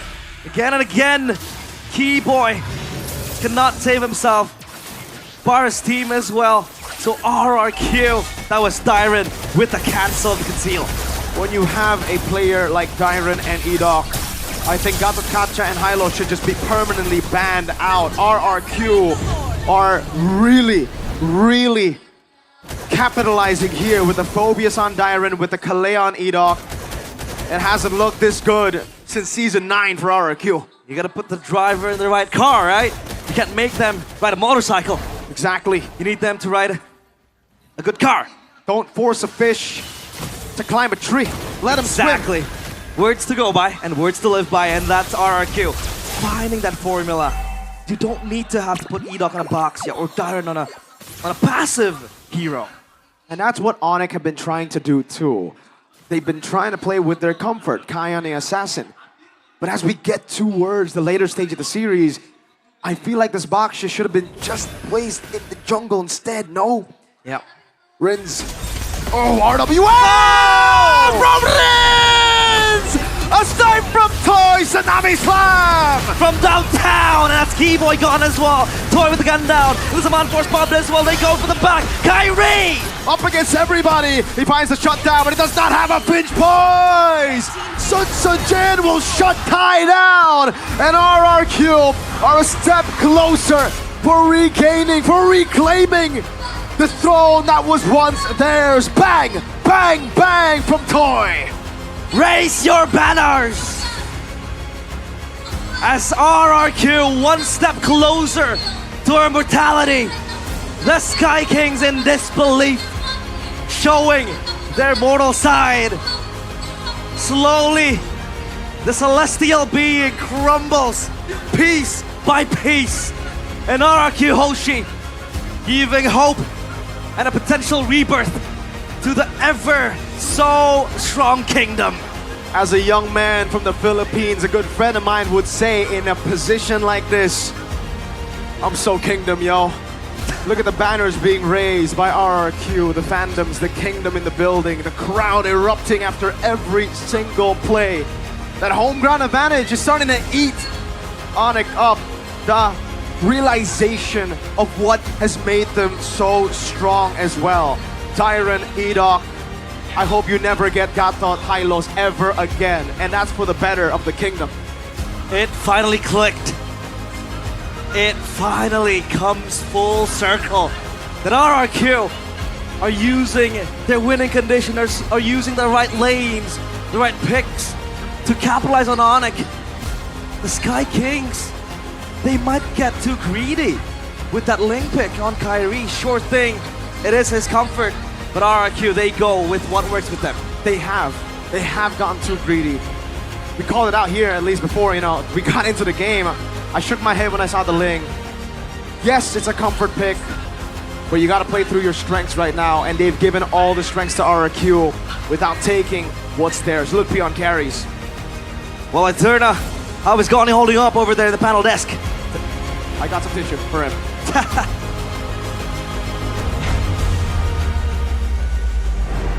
We're at championship point, baby. RRQ reeking up the 3 points in a row. Man, RRQ, slow starters, but they're fired up. They finally come back to their winning conditions. And even us on the panel, as we took a look at the final moments of the drafts, we were wondering, is the flexibility a little bit too much for Onyx? Seems like it was. It was. Then again, RQ just displayed, I think, just perfect execution once again from that early. The question that we thought from game one, you got the early game, what's next mid game? They have secured that mid game transition yeah. again in this game, and it showed that Onyx, they were behind early till the end. Yeah, like when I said when we do the opening, right? RIQ need to do their homework. It's the early game because from the second day, I think they are rarely got the early game. But now look at this. After the third game until the game number 5, they got all of the early game. Even they took Onyx very well. Man, sorry. Man, Kingdom in the venue. Freaky move. It's wild. What about you, Arash? I'm trying to stay composed here. Let's be real. The moment that play happened, the final sequence, I was yelling. Make no mistake, I am excited, but you gotta calm down, bro. You gotta calm down. This is esports after all. He doesn't want to curse it. He doesn't want to curse his It's team. Mobile Legends. It's Mobile Legends. Big win. It's a true win, though, Arashi. He's trying to bait. Arashi, you gonna take the bait? Now I'm gonna bring the attention to Dyron here, the player of the game. Oh boy, look at the draft, man. It's almost like Onyx tried to go flexible, and RRQ, this is full comfort. Obvious for the Dyron as well as the rest of the picks as well. This is the highlights presented by the official tournament smartphone, the Samsung Galaxy S25 series, where you can see everyone just seems to be on their A game. Syzygen on the Joy, Rins on the Yve, Toy on the Granger. This is like full comfort. Either on the Kalea as well. It just works out so well, man. They just seem to understand where they can actually push the tempo even more, and the pace. The amount of fights and skirmishes they were forcing onto Onyx was crazy. There was no time to go for long, drawn-out setups when the fights just keep going on like this. Kalea is just too expensive, man. I feel like in this series, it's still at 100% win rate when picked. So, yeah, I think that is the #1 homework for Onyx next game. What do you do with this Kalea? Because when they picked it up, they got a dub. When they do not pick it up and give it to RRQ, they lose. So again, it's going to be a very expensive hero here in the next game. But yeah, again, just perfect execution. Still, slight mistake here and there were made from the side of RRQ, but this was the final blow. Oh. Yeah. He got Sans as the high ground defender to clear the minion, and that's it. You don't need your roam or even your XP laner to start the team fight, to create the momentum. Even as the mid laner, you can start it. Yeah, the fact that you can take the Farsa out of the equation before using any of the engage ultimates, and you can burn the Purify too, by the way. Sans was forced to use it, didn't help him at all. But the fact that that happened means that Edok once again just goes in there, gets an engage started, and the player of the game, Dyron himself, went in and just bash Severo down, dude. Like Severo really wasn't really allowed a lot of space in this game at all. Anytime he pops his demand force, RRQ just barrel through and stand in it so dominantly that he's forced to back away. That's why the Eve pick for the counter against the Harris is just so expensive, because as soon as you put down that real world manipulation box, it's so difficult for the Harris to entry into the team fight because of the slow and of course the DPS that's already, surpassed the amount because of how much of a lead that RRQ was having. It's really great stuff from RRQ. So yes, the harmony, the synchronization showed again from side of RQ. The young bloods are actually now at championship point, and that is going to be concerning for the quote-unquote vets. The trio mid vets, they need to step up next game. Yeah, no more trial and error, I think. Nah. They need to go all out. Yeah. Yep. Need to take our switching the side is really necessary. Or they want to change their strategy. Even if you look at the items, Wind of Nature from Toy is like respective item for Kairi, right? Because Kairi can go directly to the back line like on the vinyl upper bracket. And still, even though things are just going well for them, they should make sure to keep all their bases covered. They know, they understand, like we talked about this as well, Colliers. The fact that there's a Tigreal, they understand the potential for the Tigreal to turn things around. But because they know how the hero operates, they also shut down any attempt from Keyboy. I mean, we saw maybe 2 or 3 plays made by Keyboy, and none of them were a big multiple person ultimate. For the most part, it's just a catch. And it's so crazy because literally only one person from RQ brought Purify. Yeah. And it didn't matter. Absolutely no opportunity for Keyboy to make those plays on heroes that he's usually known to make on, right? Yeah. These momentum-based heroes, the Tigreal, just didn't have a loophole at all in this game. RQ does not allow that play, quote unquote, play to happen.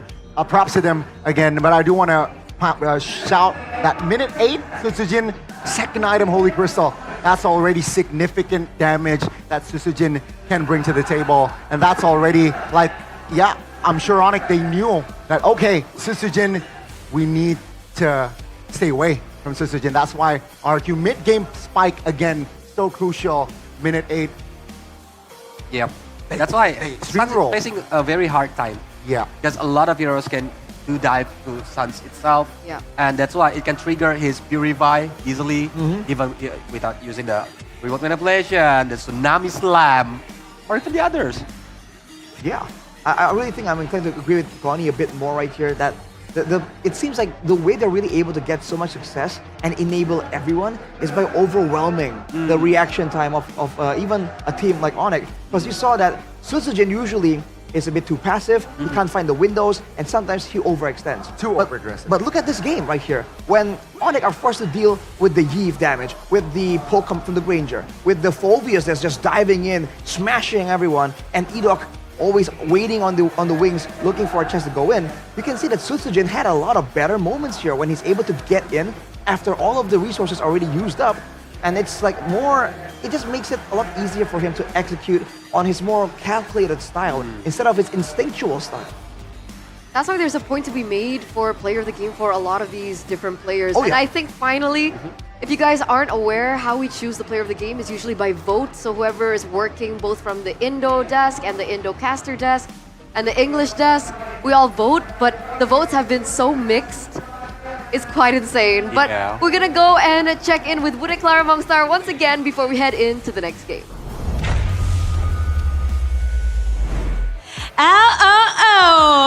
Di tengah-tengah ketegangan dari super fans, di sini Kingdom lagi pada happy karena satu langkah lagi mereka bisa mendapatkan kemenangan di Grand Final ini.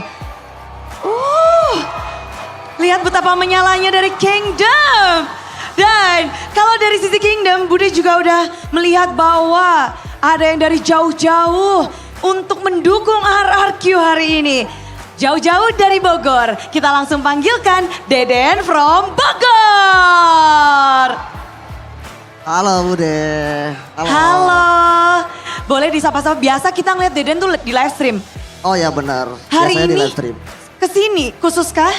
Ya pengen nonton grand final aja sih. Terus sendirian, Lemon nggak diajak? Next time kali ya, aku ajak ya. Next time. Harus ya, Harus. janji ya. Ditungguin nih. Tapi dengan kamu melihat RRQ di season 15 ini di Grand Final, tempat di mana cukup bersejarah harusnya dari kamu. Bersejarah banget tempatnya di sini. Untuk aku ya. Season 13. Season 13, iya benar. Tapi gagal di play-in. Gagal. Mungkin ada beberapa yang ingat tentang Luoi di sini kejadiannya. Ya, benar. Luoi Deden from Bogor. Betul. Oke, nanti kita play kali ya. Tapi Deden, kalau season ini kayaknya beda banget ya. Karena udah sampai Grand Final. Gimana sih kamu ngelihat tim RRQ di season 15 ini? Season 15 ini penuh anak-anak muda lah. Regenerasi baru, player-player baru, kayak gitu. Kalau ngomongin tentang regenerasi dan player baru, kita harus ngomongin tentang Rins. Yang mana dia menempati posisimu terdahulu. Dan sekarang udah 2 season dia berada di RRQ. Ngelihat perkembangan Rins dari Deden sendiri, dari Clay, gimana ngelihatnya?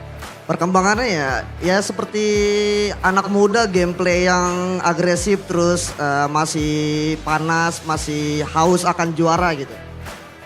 Kayak gitu sih. Haus akan juara, Ya, haus akan spiritnya dan gameplaynya tentu darah muda tuh agak berbeda berarti. Iya, young blood. Young blood. Ya. Tapi lawan mereka sekarang veteran. Dari tim Onyx, kita tahu dari Royal Bestie ini nggak hanya dari musim ini, udah bermusim-musim bahkan dari zamanmu. Ya. Gimana sih ngelihat dari season ke season sampai pada akhirnya season 15, bedanya Royal Bestie zaman dulu dan sekarang? Sekarang apa ya, nggak ada bedanya sebenarnya, sama aja, cuma muka-muka playernya aja yang beda. Muka-muka playernya. Iya. Bener sih Clay, nggak salah tapi nggak bener juga. Tapi oke lah Clay. Dan kalau ngelihat 2 tim ini nih yang akan menuju ke MSC. Wow. Prediksimu bener nggak 2 tim ini? Kalau dilihat, iya bener sih prediknya. Dari awal? Enggak dari regular awal, season? sebenarnya dari akhir regular season sih. Pas Onyx udah bangkit-bangkit. Pas tolongin Yep. Nah, itu langsung kelihatan tuh. Kalau itu baru di situ Baru kelihatan. Ya. Kalau dari RRQ kelihatannya dari kapan tuh? Oleh RRQ kan dilihat dari week 1 sampai week 9 ya. Konsisten, jadi harusnya udah kelihatan sih kalau RRQ cocok dan pantas di sini. Dari awal sudah terlihat. Iya, betul. Dan kedua tim ini, tim Indonesia akan beradu nih di internasional. Apa nih, kamu kan juga pernah membawa nama Indonesia juga ke ajang internasional. Apa nih kamu harapan-harapan terhadap 2 tim yang akan mewakili Indonesia? Pesan-pesan mungkin. Dan juga momen MSC terakhirmu juga dikenang itu. Grand Final loh. Iya tuh orang sana noh yang bikin kalah noh. Aduh. Ada orangnya. Iya, ada. Oke, pelajaran apa tuh yang mungkin bisa di-share sekarang? Oh, pelajaran sih inget aja ya, kita dulu player-player lamanya inget tower itu penting guys. Itu kayak gitu. Itu aja. Ya. Singkat, padat, jelas. Ya, yang penting tower sih. Oke. Tower yang bikin menang. Tower yang bikin menang. Ya. Harus diingat, satu hal yang membuat menang. Tower, turret, harus didapatkan. Betul. Betul. Dan kita akan melanjutkan game di sini. Ada yang mau kamu sampaikan mungkin? Clay udah datang jauh-jauh ke sini dari Bogor. Ada yang mau kamu sampaikan mungkin? Mungkin dulu gue di sini punya kenangan buruk. Semoga gue nonton sekarang punya kenangan baik lah. Amin. Semua Kingdom tentu langsung bersorak amin. Thank you banget udah di sini. Semoga bisa terwujud. Tapi ada yang nggak seneng nih di ujung sana, di sebelah sana. Langsung bro, jangan. Coba dong, mana nih semangatnya dari Sonic. Sonic masih semangat, mereka masih ingin memberikan dukungan karena mereka masih punya harapan. Begitu pula dengan RRQ untuk mengubah histori dari musim-musim sebelumnya. Jadi kita akan langsung lanjutkan saja ke game berikutnya. Inilah dia match point untuk RRQ. Bagaimana game selanjutnya, silakan panelis.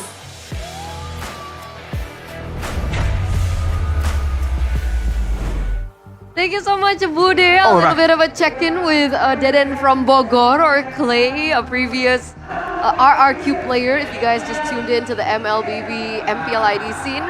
What was that before? Why are you no longer Zen? He's on his Zen mode. I was trying to control You wanna go the back? emotions. You want to go back to Zen? It's okay. Why are you- We're wait. a podcast. We have to. Why are you controlling your emotions? Do you not have faith that RQ will win? How This MPL? That logic does not check out, my guy. What are you trying to say? This is what happens when you have a panel with a Kingdom and a Sonic. Yes, sir. It's gonna be a little bit chaotic. But because of the results of that previous game, a 10,000 gold difference once again, ladies and gentlemen, we are giving away free diamonds. Thank you so much, GoPay. 110 diamonds are up for grabs for only RP1 or 1 IDR for the first 100 people. So go ahead, scan the QR. You guys deserve it. You've tuned in for the past few games. Yeah. Are we on game 6 now? We are, Game yeah, 6. 3-2, game 6. All right, all right. And you know, a little bit of a pat on the back for us for working so long. We get to Oh, okay, my favorite. All right, we get to open up the MPL cards. Pick a packet. There's 4, so you can get 1 each. Pick a packet. Yeah. I'll take this I'm one. gonna be the last. Okay. All right. Arash. Let's see if we're lucky. Do we just Okay. open it at the same time? No, save the best for Okay. last. Okay. I'm gonna open, How do you open it? just open. You It's just not rip- that deep. Just go with the. So aggressive. Oh, I got Chidera. Whoa, hang on a second. Ooh. All right. You got something? Oh, you're Arashi lucky. got something? You're lucky. Nah. Okay. Leave it at the Okay. bottom. Okay. Oh, shh. Uh-oh. I nearly swore on broadcast. Uh-oh. Miracle's gonna be mad at me. Uh-oh. Let's go. We show? Yeah, go. I'll show. Let's go. 3, 2, 1. One. Okay. I got a Moreno. Oh, you got Yaskiel. The Ghost of Jakarta Oh my God, can we with the trade? signature. Oh my god. I got a. Trade? I got a. Okay, let's check the tier list real quick. A little bit of a refresher of what we got.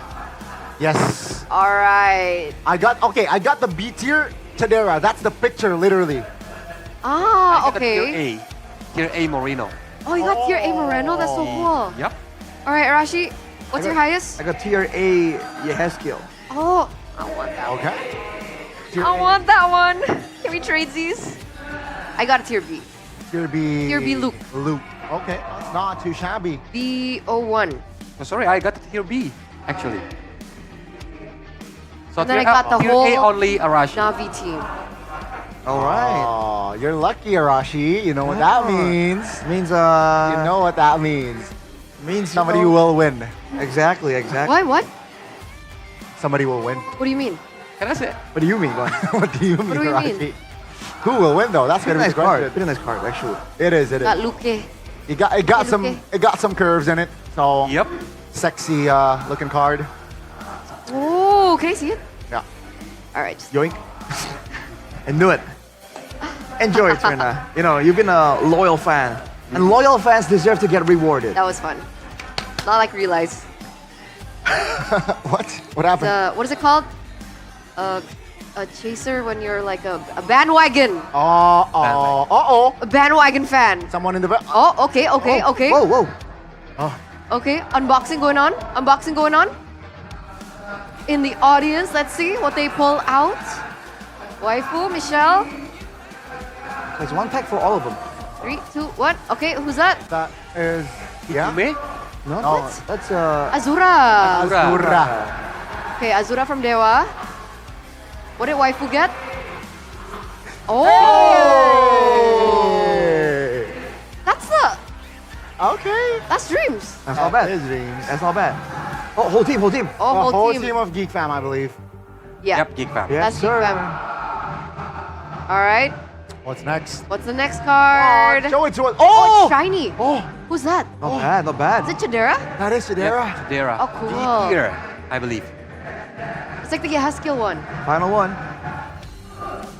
Oh, Suelo. He was in the playoffs? I mean, he came yesterday, right? Yep, Swalo. Oh, Arashi being aggressive here. I like it. I like it. I like it. I'm just saying, what? He's trying to light up the moment. Yeah. I mean, you know, it's a common theme here. Despite everything, we can't escape. Yeah. They're gonna be here one way or the other. Either it's the fans, it's the merch, it's a guest, it's a special appearance. I'm really happy. There's his signature on it too. Yeah. Digital though. He's a Virgo too. Oh man. Wow. Virgo twins. Are you Virgo as well? Yeah. Wow. What does Virgo that mean? twins. Does it mean you guys have good vibes, good energy? No? I think I have good energy. Do you think I have good energy, Rashi? I mean, like, do fellow Virgos have like good energy? Oh, I don't know. I've never met a Virgo. But a Virgo, oh wait, I don't want to talk about it. Okay. Mirko will bully me. I'm not allowed to talk about zodiacs. All right, moving on. Let's moving on. Game numero? 6. Yes, 6. Yeah, 6. All right. How are we feeling, guys? Arashi's feeling confident. I mean, Onyx doesn't look good. Onyx again? doesn't look good. Last 2 games, I agree, right? I guess a lot of questionable in-game decisions as well. They need to reset fast. Because technically, they opted for that second pick. Stubborn twice, but let's see. 3rd time's the charm, or will they actually switch things up? Seems like, again, Kalea, very expensive. I want to see them react appropriately here in the in-game. So do you think that there's a big disparity between blue side, red side now? When Kalea's open, I think so. Okay. But MPL Indonesia would like to wish a happy birthday, the 498th birthday for DKI Jakarta. Hopefully, what's the wish? I can't translate this part. What is Jaya in English? So we'll be more prosperous. Prosperous. And we're ready to be a global city by 2027. Happy birthday. That will be in 2 Happy years. birthday. I'll be 21, 2027. I'll be 12. I'll be 11. Wow. I'll be 18. Oh, okay. Let's August go. 18, 2027. This might be the youngest panel desk we had in the playoffs, man. Yeah. The youngest. In the history of MPL. The history of MPL. Across all regions. Wow. Across all regions. An 11-3-year-old casting. Make it official. I mean, Mirko's casting, so I guess Yeah, he's the baby. he's the baby.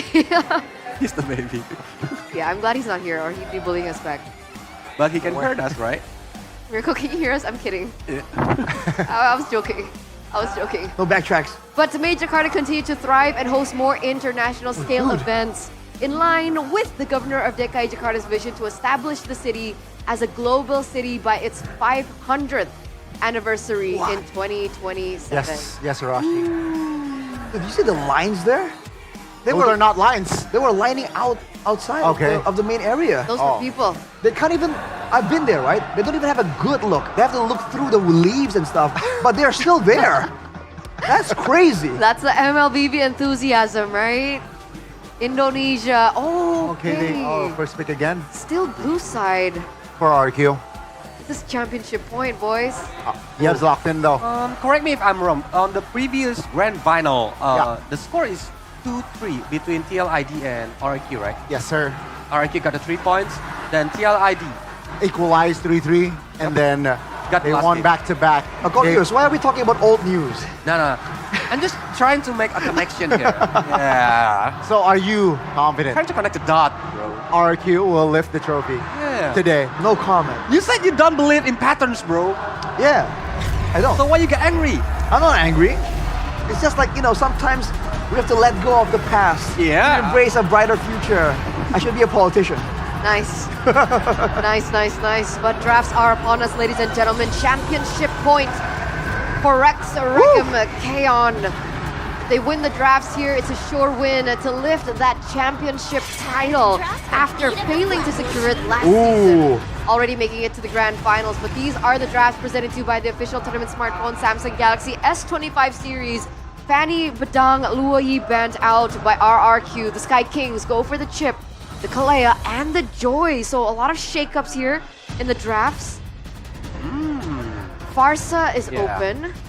Maybe What else Farsa are we gonna be looking the at? priority here. For RQ? If they go Farsa, it's going to be Gatot Kacha and Baxia. We didn't see Baxia Kimi. Maybe. Oh, maybe. Yeah, So Might be a Baksha here, I think. So yeah, I think Baksha here is the right approach. So they go Farsa. Farsa Gatot Kaca. Farsa Gatot. I don't know if the Gatot deserves that high of a spot here, Gani, honestly. It hasn't really been as impactful. The Farsa, of course, it seems like RRQ has kind of solved that issue, but Onyx are confident. They have to switch things up here. They really went with the drastic approach of banning away the Kalia. And now for them, do they want to, again, actually get into a proper, like, fight? Because previously we saw it always devolves into more of a assassin battle whenever Onyx has to decide. So I think RRQ might be feeling more confident in the fighter department in the jungle. All right. I don't think it should be... Okay, there you go. That's the difference maker here. Cho picked up. Now, is this a lock-in for Keyboy? Or can it be flexed for Lutfi? Knowing Onyx, I think this is definitely flexible. In theory, I think it's more for Keyboy. If the Cho is there, that could be a great solution in order to find where the members of RRQ are, avoid the pickoffs coming in from Edok, and also Keyboy with the playmaking tools, always good. But RRQ, they double down. You want to secure a playmaking tool, so do we, man. Yeah. Implosion, locked in and ready. I think that's a very good approach from RRQ, right? Okay, you open your roamer potential. I'm gonna open mine. It's direct, it's straightforward, it's so RRQ. And it seems like with the, just direct approach, RRQ has been getting the wins. This looks like a deny pick onto the Hayabusa as well. And I think it closing the potential of Baksha as the roamer. So technically we can say that Baksha is the jungler, but 1-1 is a very wise pick here. It can dodge the implosion using the Needles of Flowers. Yeah, and also no Irithel potential. You picked up the Granger, you cannot pick two marksmen. So 1-1, very safe here. I think Onyx, they can apply pressure in the mid. Rins just, eliminated here, I feel like, in the second phase. Yes, considering the impact of the Yeve in the previous game, I believe second highest damage dealt. I think it's, hang on, I was thinking the Yeve for sure, but Ling comes out first right here. Smart. Onyx, not convinced as Baksha is going to go to the jungle, which is a very interesting approach. I think that's smart, right? That's very smart. Because they know Link can just go to the backline easily. Yeah. Can aim for the 1-1 or the partial. They did that to Toy, 2 days ago. So CC ban coming in for RRQ. I think they like having that sustain. Again, they like having Dyron in a carry position, and he can't do that if he's against a CC. So I think that's where the CC picks, the CC ban have always been showing up here for RRQ. They just want to make sure that Dyron himself will be able to do something. But Onyx now, if they are concerned about that same thing, the Phobius is still in the picture. The Phobius that was the player of the game last game. But Arashi, can I ask that? Do you think that they are too fast to picking the tiebreak right now? Well, I think normally for a lot of people it would be too fast, but in this way, funny enough, they kind of have a bit of a mind game going on with the Baksha. As you can see, the Yisung Shin got banned again, so Onyx still are not sure where exactly the Baksha is going to go, and still they have a chance to secure a winning matchup for Dyron. So I think this is it's something that's only RRQ can really pull off reliably. well said. Seems like they will commit to another jungler ban, right? So they do not touch Rinz's potential hero. That's going to be the Masha last to be banned out in this series, or in this game. Onyx, what do they go for here? Again, I think they will use Kai as their last pick. I think they should, until they know where the Baksha is going. Yeah. They need to find out the proper matchup for Kyrie. So a hero for Lutfi or Keyboy? Lutfi, I don't mind the Phobius. Oh, okay, Glue. Okay, you're right, Glue is... I think if Onyx wants to play with the utility jungler, they already have enough damage dealer. 1-1 and Farsha. So if they want to play with Fredrin, maybe? Well, again, right now, our Onyx are just so clumped up together here. Everyone thinks short range except for the Farsa. And with the Glue and the Cho, there isn't really a big engage tool. They're both single target for the most part. And the Benedetta comes through again, along with the Valentina. So Feather Airstrike available. It's going to be a fighter jungle for RRQ. It's going to be so difficult for Suns. With the Benedetta in the picture now for Dyron. So what is the final choice? Remember, this is championship points. Oh, God, this guy play Akai? Yeah, he played it before. What do you do? Do you go against this export? Do you go alpha? I'm confused right now because, like, do they want to get more damage to secure the single targets that they're going to be able to get with the Way of the Dragon, with the glue? There you go. They want damage. They want more damage in order to be a real threat. Alpha against the Baxia. So it's a pretty known matchup, but yeah, I think it's going to be a bit difficult. Yeah, early game is the key for this. Okay, let's see if Onyx can actually pull through because once again, a championship point. I think all has been said from the panelists. We're going to throw it over to the casters, potentially the final game in the grand finals. Thank you, panelists. We are on the precipice of seeing the kingdom rejoice once more. One last potential game for them to reclaim that throne. It is going to be a tough game for Onyx, but the Sky Kings, they are not known for giving up. Feast your eyes in the trophy they'll be fighting for. Ladies and gentlemen, for perhaps the final time today, a 4-2 waving, especially amongst the kingdom in the Jakarta International Velodrome. Welcome to the land of dawn for battle! Game number 6 in the cards. And now it's Onyx on the back foot. Early brawl with this composition. The Benedetta going back to Dyron again. It is his special, and it made waves in that game against the Hayabusa in the hands of Kyrie. Kyrie having to go for that alpha, but Terrify is key boy. It's a flicker back. He's gonna be safe for now. Sutsujin with the box, exerting early pressure. We talked about the possibility of a Phobius to win out the early game, and they went for the Benedetta. And I think that potential dueling power is also there in the Benedetta and the Samurai. Definitely. Onyx have gone for a risky choice here, realize. I think in the past as well, when you go alpha, you don't want to see Tigreal on the other side. Yeah. This is a desperate call for Onyx. One that I don't think the Sonics expected from Onyx today. RRQ are leading. They have the confidence in them. You see again them going for the formula. Dyron on a carry, Edok on a playmaker, Savero in the bottom lane, getting gunned down by Toy. Snaps the Inspire.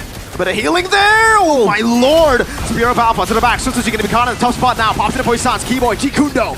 Backup is there. But Onyx, they can't quite get the kill just yet.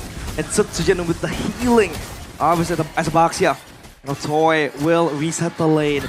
As of now though, up in mid, they might look for something. Edok again with his trademark pick. The soldier of the kingdom. With one big moment, he can end it all. With one big moment, he might reclaim that throne for the kingdom. Now it's Onyx going in, Ski Boy playing with fire. Thankfully, he likes to get burned. You gotta take the risks in a position like this. Feathered airstrike already from Rins.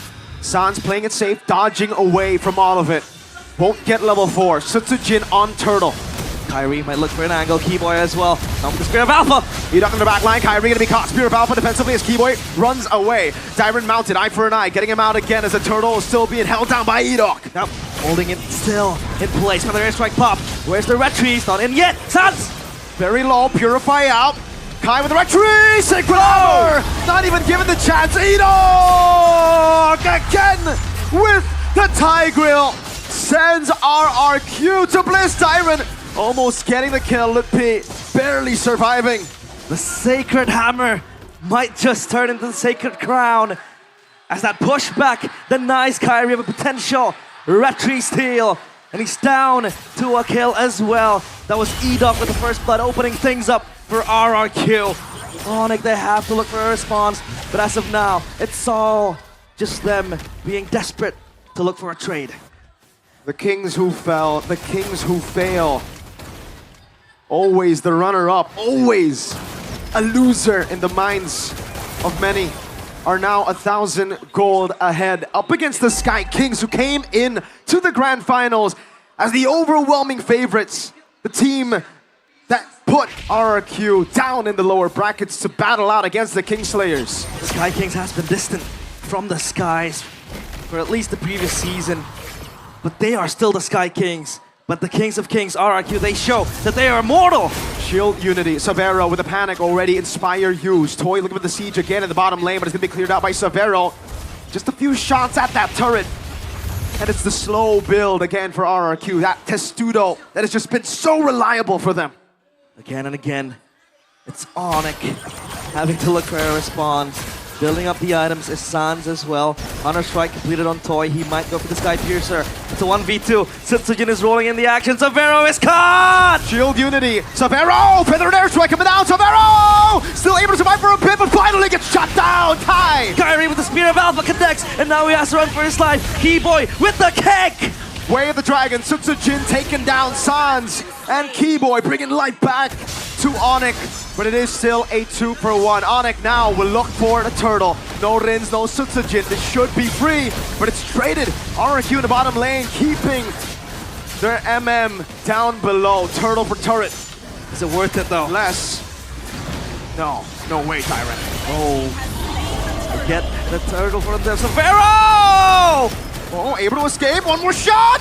Severo gets away. Riz looking for the play again. Keyboy backs him up and somehow Riz! Severo survives. Way of the Dragon. Keyboy! Oh! Rins! Jakarta International Velodrome goes crazy. Rins surviving. Rins! Rins! The kingdom erupts! What you can do, I can do better! And Rins slaps Keyboy, kicks him back to the skies! The captain, the man you would expect a shot call to lead, but not to do that. He has shown up today, he's shown up in game, possibly the final game of the grand finals. Wow. He leads the charge to get back what was lost for them. The kingdom slowly coming back to pieces, game by game. I know it's a game fact by the new application, GoPay. Throughout Keyboy's pro scene career, Cho has been his most picked hero with a total of 51 picks and 52.94% win rate.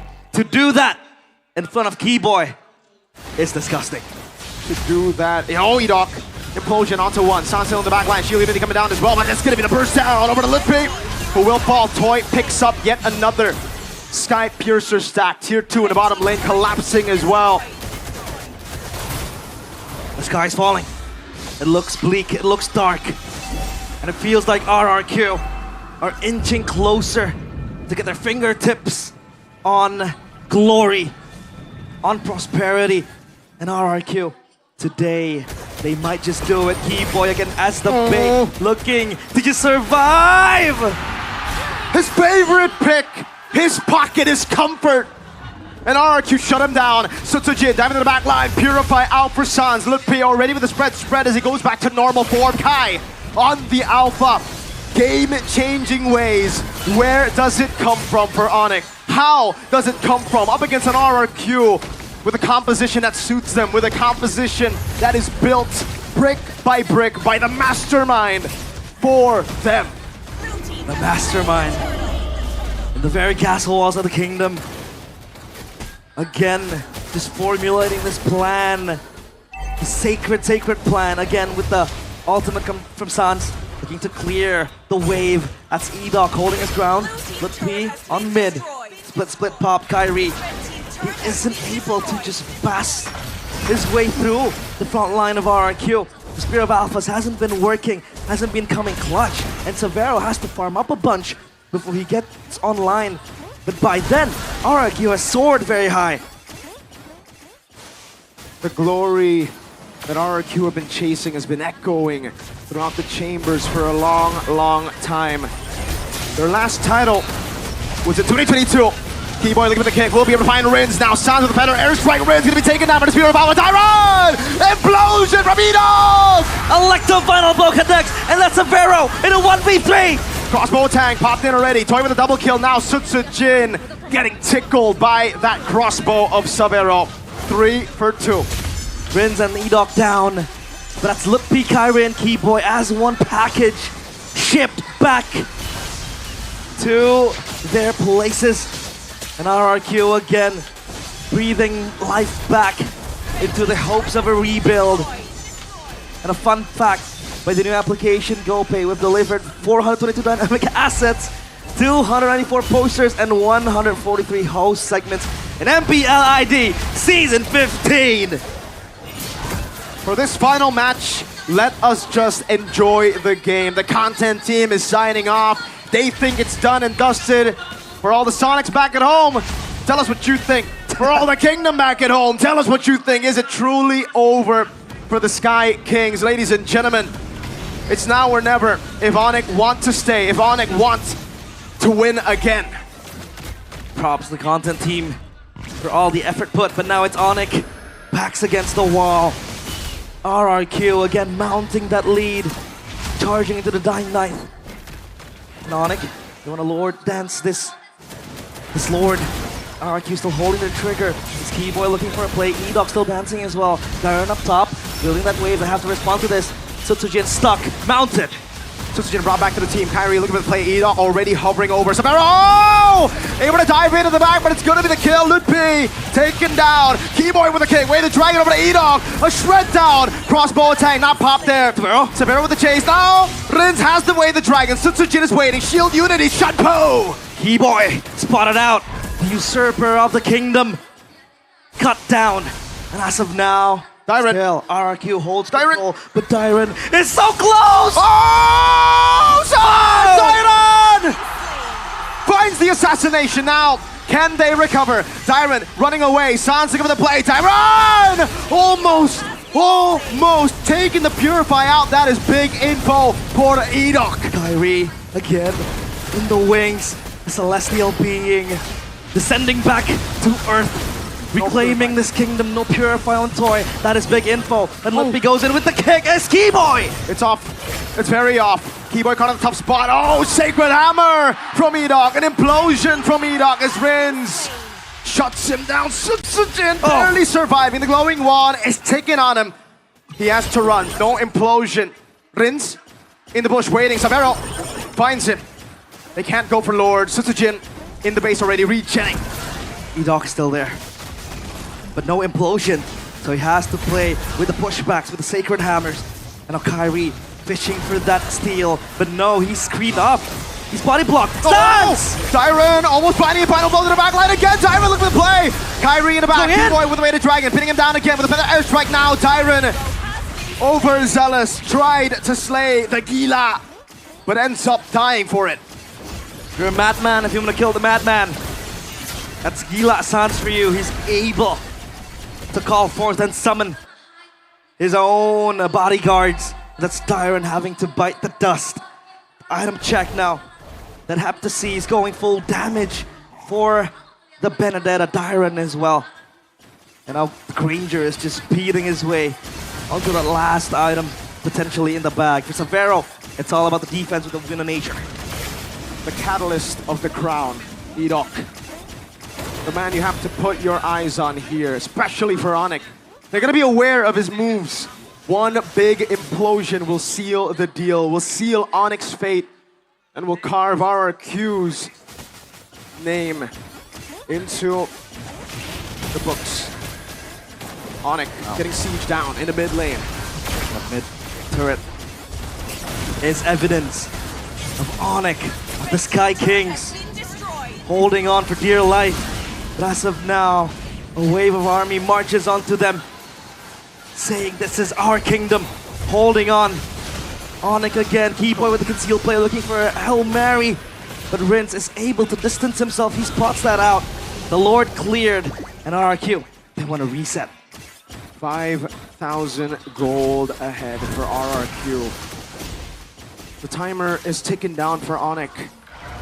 For RRQ, Wind of Nature, there you go. An answer to the problem that is Severo, that is Kai. The two damage dealers.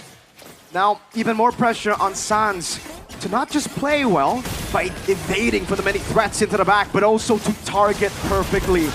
Onyx will have to play this perfect if they want to stay alive. They have to.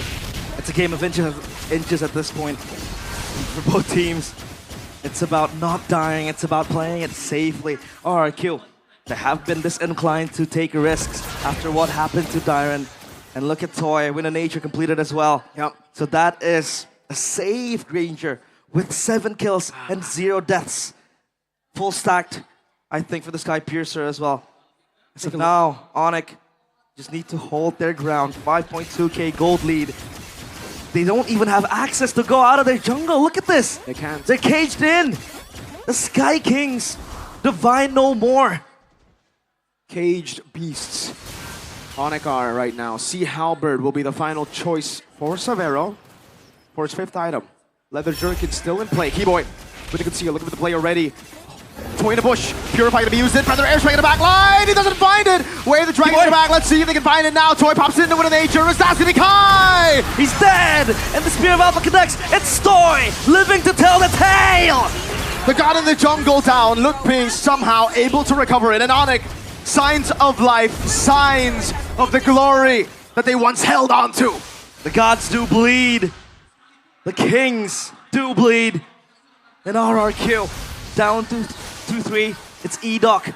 No implosion. Savero starts the Lord. Tsutsujin crawling in the darkness. That's Lukpi mounting to Edoc. Feather Airstrike, one last one. Crossbow tank gonna be ready. Savero pops it in. Tsutsujin with the shield unity took it like a champ. Lukpi tanking up so much. He has to be careful. The Death Sonatas will keep on coming. Reset. The Lord now. Just juggled around. Tsutsujin is so low. Oh, that was so close. Sans finds it. Riz walks up. Flicker out. Feather Airstrike taken already. Kai back up again. Tsutsujin down for 35. Edoc down for 10. 3,000 gold lead for RRQ, but they are the ones scrambling. They are the ones looking for a safe haven as somehow the Sky Kings have climbed out of the trenches. Divine intervention. The Sky Kings, time and time again, find a way out of certain death.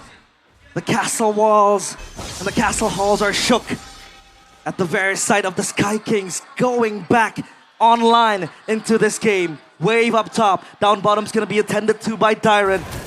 They might look for a push, and this is the time for them to recover what was lost, what was plundered by the kingdom. A siege down, not an Evolved Lord just yet, but it will get the job done for... Oh, what a kill! What a lot of damage! I didn't expect that! What the heck? What hit him? Savero, Rose Gold down. Oh, I would love a replay there just to see again what... Was that just Toy and Rins? The burst damage was indeed there. Coming in clutch for RRQ. Dissuades Onyx. Dissuades the Sky Kings to move back. Say, don't you dare come to my kingdom. And as of now, it's Onyx. Boom. With all 3 lanes pushed. Lukpi with a conceal. Tsutsujin opening up the bush. Lukpi needs to be careful. Oh, he goes for the mount. Free crossbow tank. Feather Airstrike to zone him in the back, but Savero still has it. Keyboy looking for the play again. Savero will he go for it? Edoc in the back line. Petrify bit it out. The seal to Edoc. Only finding Lukpi. Now Savero will fly. But how will they decide to do it? The hell. RRQ just leave Edoc. They do not want crossbow. They don't want that tank. It's fed to the wolves. And Onyx, they have that kill. Pop. Oh. And now let's take a breather. Because Onyx, they are pummeling the Kings of Kings. With all the strikes they have, all the artillery in their pocket. That's Keyboy. Pushed back by Toy. But no. They push back because they know they have no minions. Even that bottom turret is still taken yet. And now they clear it. So it's all down to just 2 inhibitors. How perfect could it be? Onyx were down 6,000 gold. They're the ones to climb out from the trenches slowly but surely. An uphill battle for them. A ridiculous climb out. And now they find themselves winning. That, ladies and gentlemen, the turret that Onyx just took is a base turret in the far lane. They will have that macro control. They will have 2 for RRQ, Sam, Dyron, to constantly be holding that wave. And that's a big setting tool. But how long can he hold that when his teammates are constantly smited down by the Sky Kings? Divine judgment, divine punishment, even for the treasons that have been committed by the kingdoms. And now it's the Lord on their side. Tsutsujin rolling in.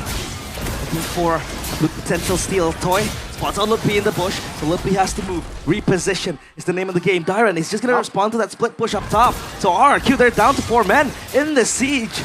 4v5 time roll up top. Lutpi looking for the position again. Into the back line he goes. Toy, compromise. Edok with the conceal. They mount on Sutsujin. Edok looking for the conceal again. He has the conceal, but he's going to be cancelled out by Sabero with the first kill. Sutsujin taking low. Kai jumps up the spear bomb. Pops it up in the crowd. Edok waiting for the moment. Finds two, but Sabero is still free. In the back line, Dyron falling. Lutpi, Immortality flickers out to safety. Keyboy! They turn, and the engager comes, becoming engaged. It's Sabero with the crossbow. Tang! Toy, you have not died for a single time, and now they capitalize. It's Sabero with a triple. Sabero looking for the maniac, and he gets it! The Sky Kings will not go down without a fight. They will battle to their deaths for the championship. We're going to a Game 7. That was the Sky Prince, Sabero, with the maniac to save Onyx. The kingdom, their gates slowly opening as the Sky Kings descend and smite them from above. 6-6. It all comes down to game number 7. 3-2-3. Championship point on the table. This best of 7 has turned to a best of 1. Absolute, I want to say a bad word, cinema. Holy, is this a grand final? Wow, I love it. The Kingdom love it, the Sonics love it. All the fan bases were gathered here today to watch these two teams are happy with it. We are going to see a Game 7, ladies and gentlemen, in the Jakarta International Velodrome. Once again, this is their domain. This is the Sky Kings' domain. This is where they got that 4-peat in this very place. And now, that might happen again, winning MPL ID in their own backyard. Holy moly. That maniac from Sabero was the nail to the coffin of the castle walls crumbling down. The kingdom to have one more chance to save their kingdom. Ladies and gentlemen, it's been a pleasure and it will be an honor to bring you Game 7. But first, we must relax. We must get ready and the panel will help us dissect that game. Panel, holy, holy.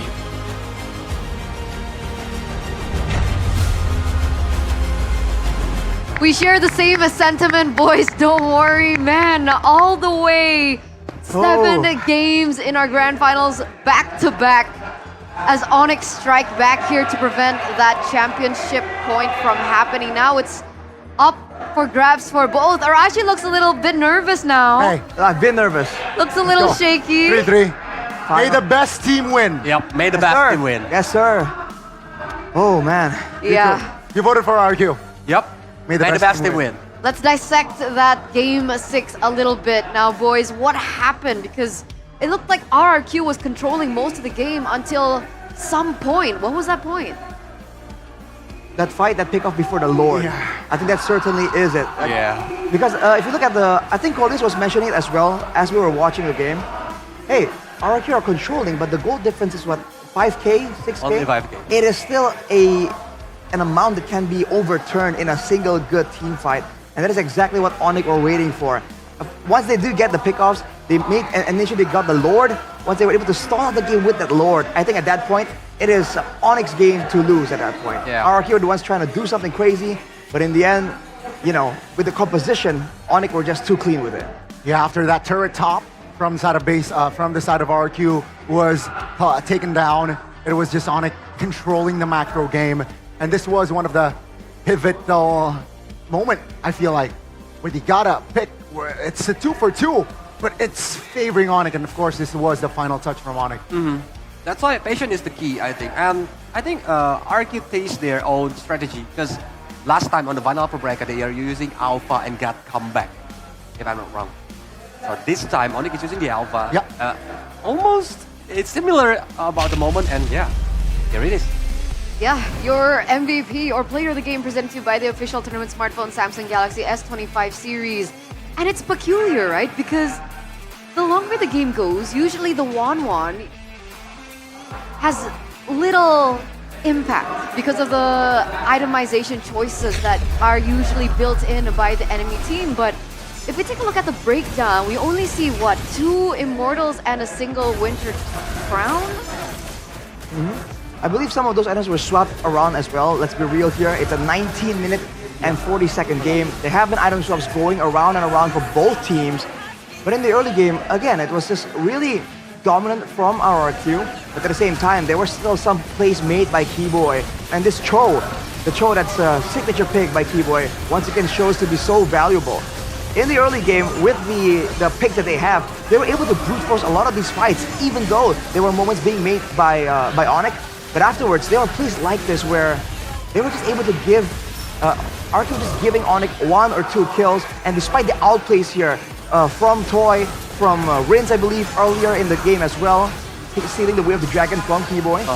Eventually, in the late game, they can't get away with it as easily as they have been, and the Farsa damage comes in strong. We're gonna take a look later on at the damage numbers, and I believe Sans was doing an insane amount right here, especially when teams are just dancing around, waiting for the right moment.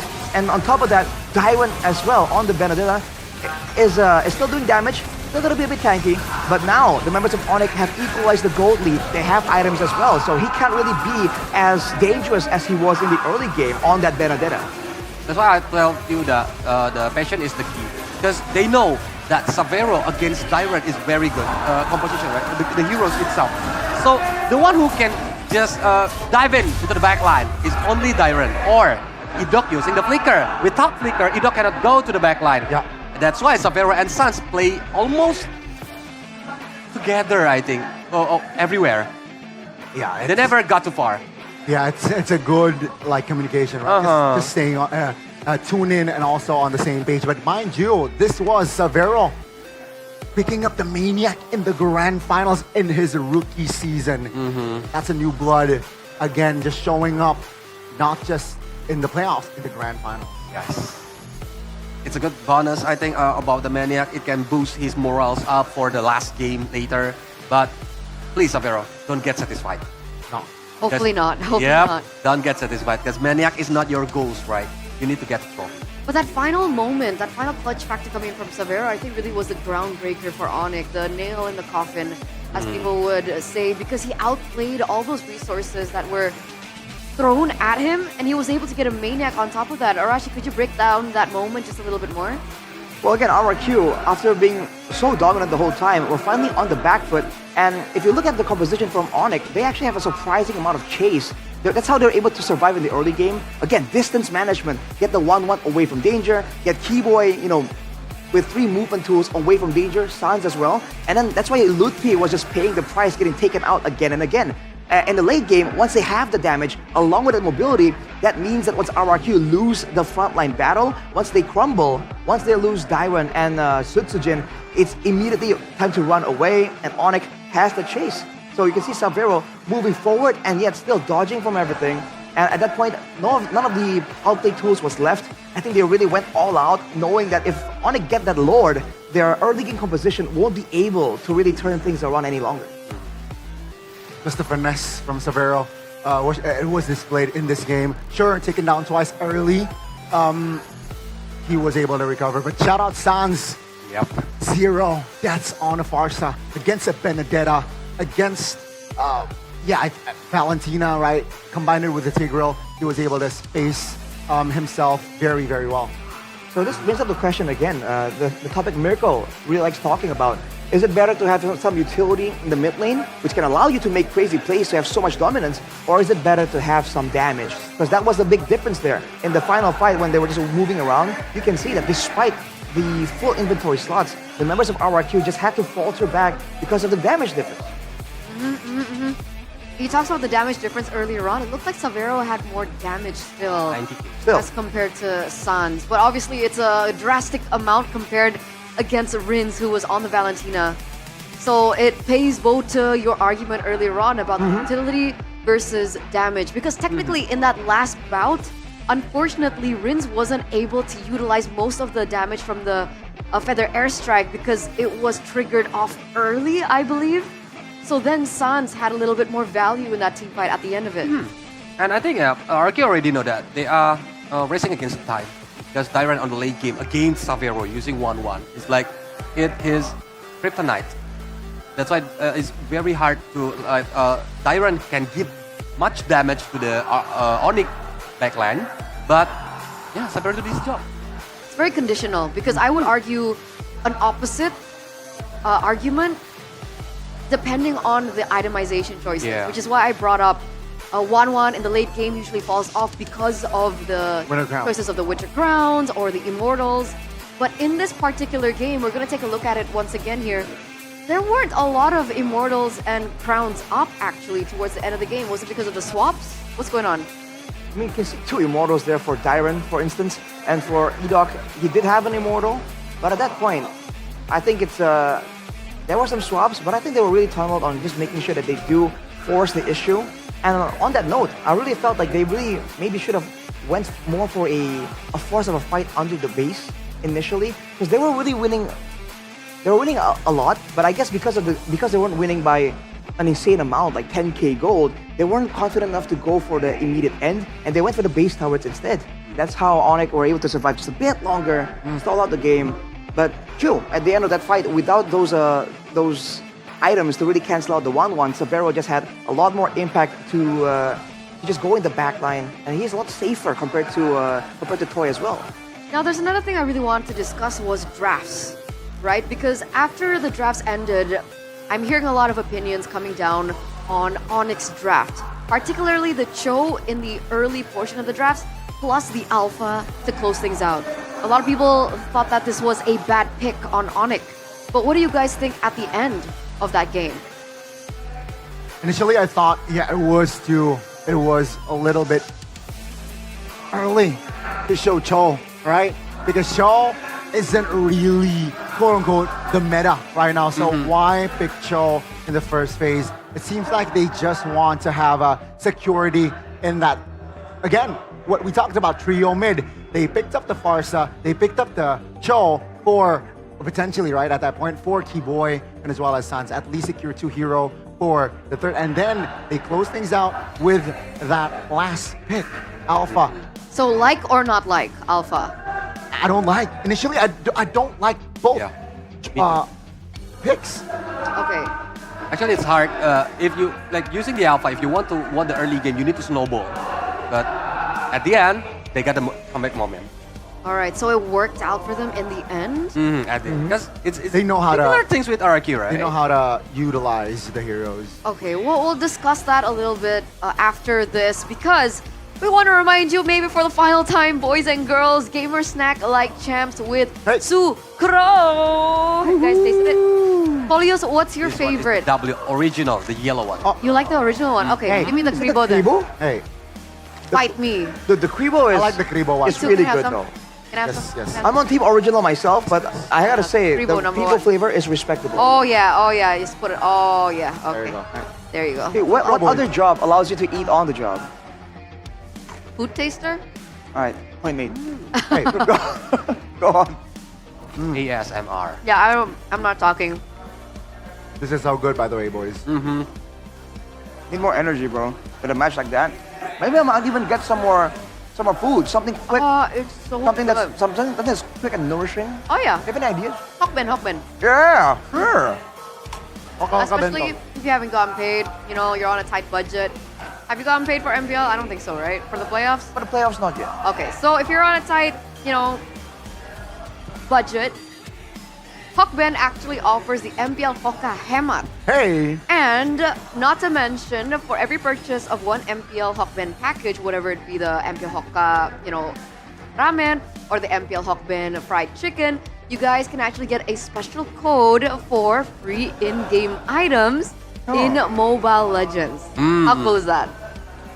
That's pretty cool. You got a booth, basically, you got a code. Exactly. Just like a cash Win-win back. solution. Double value. Yeah, absolutely. Speaking of value though, whoa, what is that?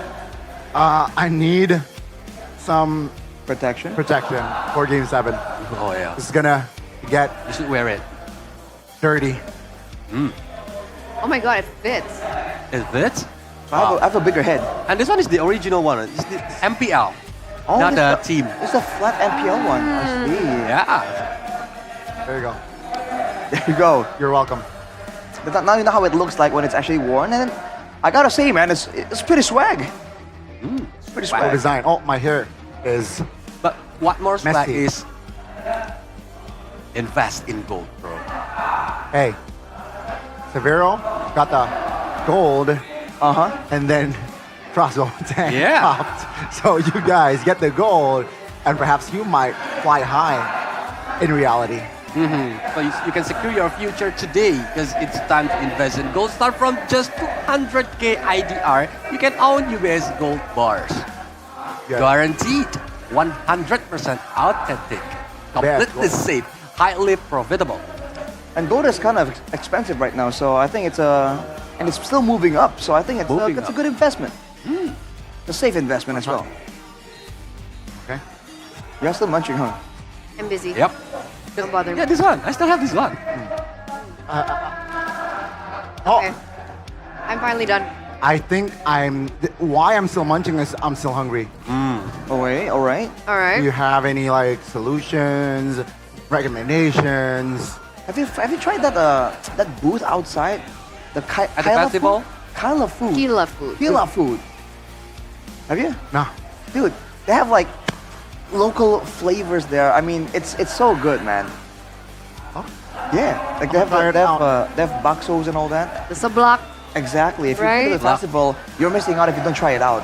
Okay. And if you guys, scan the Last day as QR well. code, you guys can also get a discount of up to 50%. So it's already really affordable, it's easy, it's convenient as Yes. well. Not to mention that 50% discount because holy crap, it's so good. It is. It is so good, flavorful, and it's simple. Simple, quality over quantity. Oh, and for the next one, we're gonna stay quiet because we actually have Kolios here in the building. You sold it to us yesterday. I'm gonna make you sell it to me today because I didn't get to witness it in person. Where's the royal stuff? There it is. Gonna pick it up for Kolios. Oh, yeah. Thank Okay, you so- very much. Okay. Eterna. All right. Have you been feel like slow hand lately? Yeah. Have your thumbs been wet when playing the games? Yeah, I'm always wet. So you should use this, the royal dust. Ah. If you saw the player when they are playing the games on the stage, they are using the royal dust. So it's very easy to amplify this. Okay. It not make your screen dirty, and it will make you move faster to use the skills, the retribution, and everything. I didn't need read the script, right? No. Yeah. You made the script. Yeah. So and we have the sarung jempol, what do they call it? The thumb sleeve. Yeah, Thumb sleeve. The thumb sleeve one. If you want like the thumb sleeve one, just have it because we are collaborating with MPL right now. So grab it fast and guess the price. Guess the price. I bet it's expensive, like 1 mil. Yeah. 1 mil for a powder? 1 mil for all in. Okay, 600k IDR. No, it's below 50k. Only 40k. Are you serious? Yep. We still have the flash sale now, so grab it now fast. That's value. Grab it fast, guys. W. I actually have a pack at home. Yeah. I still use it, yeah. I have the thumb sleeves as well. I still use it. I love it. But of course, ladies and gentlemen, when you're playing like crazy, you're already fast-handing things in the ranked games, you're gonna get hungry. After eating all your Kila food, you guys want something else. You guys can go for the Mercon Merah Putih because, ladies and gentlemen, it lasts for up to 12 months. It's perfect for stocking up at home. And it only takes 3 minutes to heat up. So it's so convenient. You don't have to waste too much time. I'm pretty sure 3 minutes in a ranked game, that's pretty long. But Because my rank is immortal right now. Usually I'm looking for the match up is like 4 or 5 minutes. there you go. Perfect timing. Yeah, perfect time. Perfect time between matchups. This is actually news for me. Lasts up to 12 months. Yep. That is pretty crazy. Hey, it's tactical. Yeah. It is tactical. It's great for emergency purposes. 12 months is a long time. Rashi would know. Yes, sir. When you're stuck with no food for a while and you're looking for everything and everything you find is expired, when you find merah putih, man, you're like, ooh, mercon merah putih, you're like, finally. But I have more good news because, ladies and gentlemen, we've been nominated by Esports Awards for 3 Decade Awards. And of course, we need your help to rally in the community to vote for MLBB. This year, they're not just recognizing esports stakeholders from the past year, but the past decade. And it looks like we've been nominated for 3 awards. Wow. It's Moonton Games for Esports Publisher of the Decade, Mobile Legends Bang Bang for Esports Game of the Decade, and M5 World Championship for Esports Live Event of the Decade. So scan the QR. Vote now. The votes are open from June 13th to August 11th. So please don't miss out. Continue to support MLBB as a general scale. And, you know, let's gather as the MLBB community. United as one. Just scan the QR code. United as one. It ain't that deep. Just scan the QR code. Vote. Done. It only takes 1 minute, maybe? Less. Less than 1 minute. Less. But technology, because you can just scan a QR code. You don't have to spend time. Yeah, but it's quick and easy. if you want to spend time, you can go check it out on the website esportsawards.com/vote/. There's 2 slashes, don't forget. So /vote/. There you go. But you know what's coming up, right? I sure do. It's what the people have been hyping up, especially yesterday. It's MSC 2025, man. And MWI as well at EWC. Yeah, prepare your sunscreen. Yeah, it's hot. It's really But hot. it's worth it to watch EWC at Riyadh. Absolutely, absolutely. Go for it, check it out, and watch it in person because I don't think you can ever get the same experience. That entire boulevard is dedicated to esports. It's basically like an amusement park for esports. Yeah, but for esports. It's Imagine that it. cool. Imagine it. So get your pass for the knockout stage and the grand finals now at webbook.com or I usually go scan the QR code, but there's no QR code, so I guess you just gotta go to webook.com, bro. For now. All right. And if you didn't get the ticket or watching the MSC, Yeah. you can watch freely for the MWI. It's free entrance, Colin. free entrance. That is. So just book your Value. ticket, go to Riyadh, Yeah. and when the MWI happens, you can just come to the venue. Pretty cool. Pretty cool. You can watch Onyx Pertiwi in action. Vitality. Exactly. I'm pretty sure Omega Empress should be back as well Wow. to defend their title. Pretty stacked, actually. So it'll be interesting. Not really sure how it's gonna sway. It's very interesting, the ladies scene right now. I would say it's more developed than the past few years, right?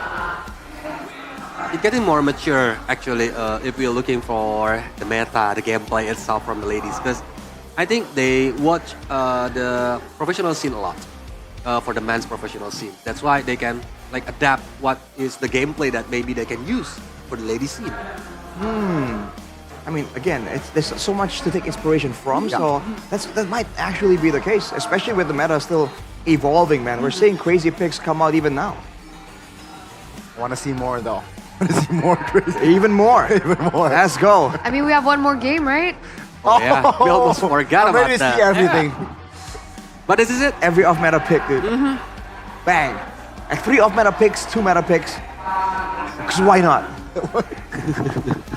How to catch your opponent off guard. Oh my But now just gone everything days. hangs in the balance, ladies and gentlemen. Our final game to close out the grand finals of MPL ID Season 15. Drafting phase for the final time. Presented to you by the official tournament smartphone Samsung Galaxy S25 series.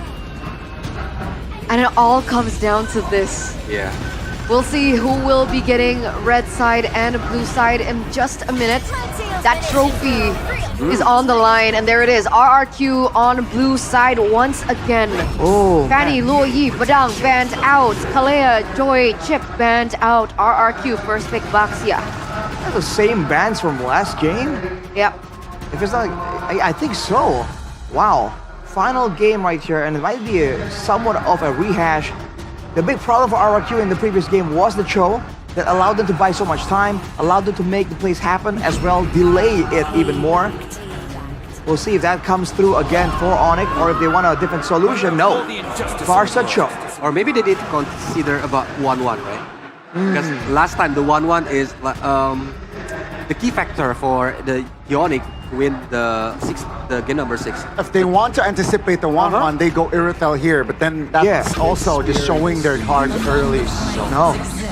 Oh, that's the Eve. Yeah. Also another answer. Let's anticipate the 1-1 pick. Right, so what was the pick there though before the Eve? Tigreal. Alright, so I guess, was it you, Eterna? You were asking if it's actually a bit too early to pick up the Tigreal? Me. Oh, it's Coleo's. Yeah, so I guess you are right. Maybe it's a bit too early, especially if they lost out. But now, equal damage potential from the mid lane. Once burst, once more DPS. All the other picks though, I wonder if it might just be all the same. I don't think the 1-1 will come here, right? Yeah. I think they go Irritel here, no? Irritel. Carry it? Okay. Ooh, okay. That's a better solution for the box. Will they go Natan last pick? That'll be crazy. Possible, but it's another magic damage, so they need to consider about it. Because they can't go Harith here because of the real world manipulation. I think it's too big of a box. Yeah, they already faced it before. Exactly. And there's a CC there as well, by the way. So there's physical damage already available for Onyx if they want to explore that option. Man, I'm getting really nervous. Second drafting phase, second banning phase actually. Yeah, while waiting, because I want to talk about something like the 1-point syndrome for RRQ. Uh-oh. Yeah, are they gonna spill it again? For this, let's say the last dance? Peculiar. It's peculiar, do you not think? They have the CC already, but they still ban the Lucas? I think it's just respect at this point, right? Sutsujin popped off when he's on the Lucas, and yeah, I think respect again showed from the side of RRQ this time. The Alpha man, they do not want to deal with the true damage this time around.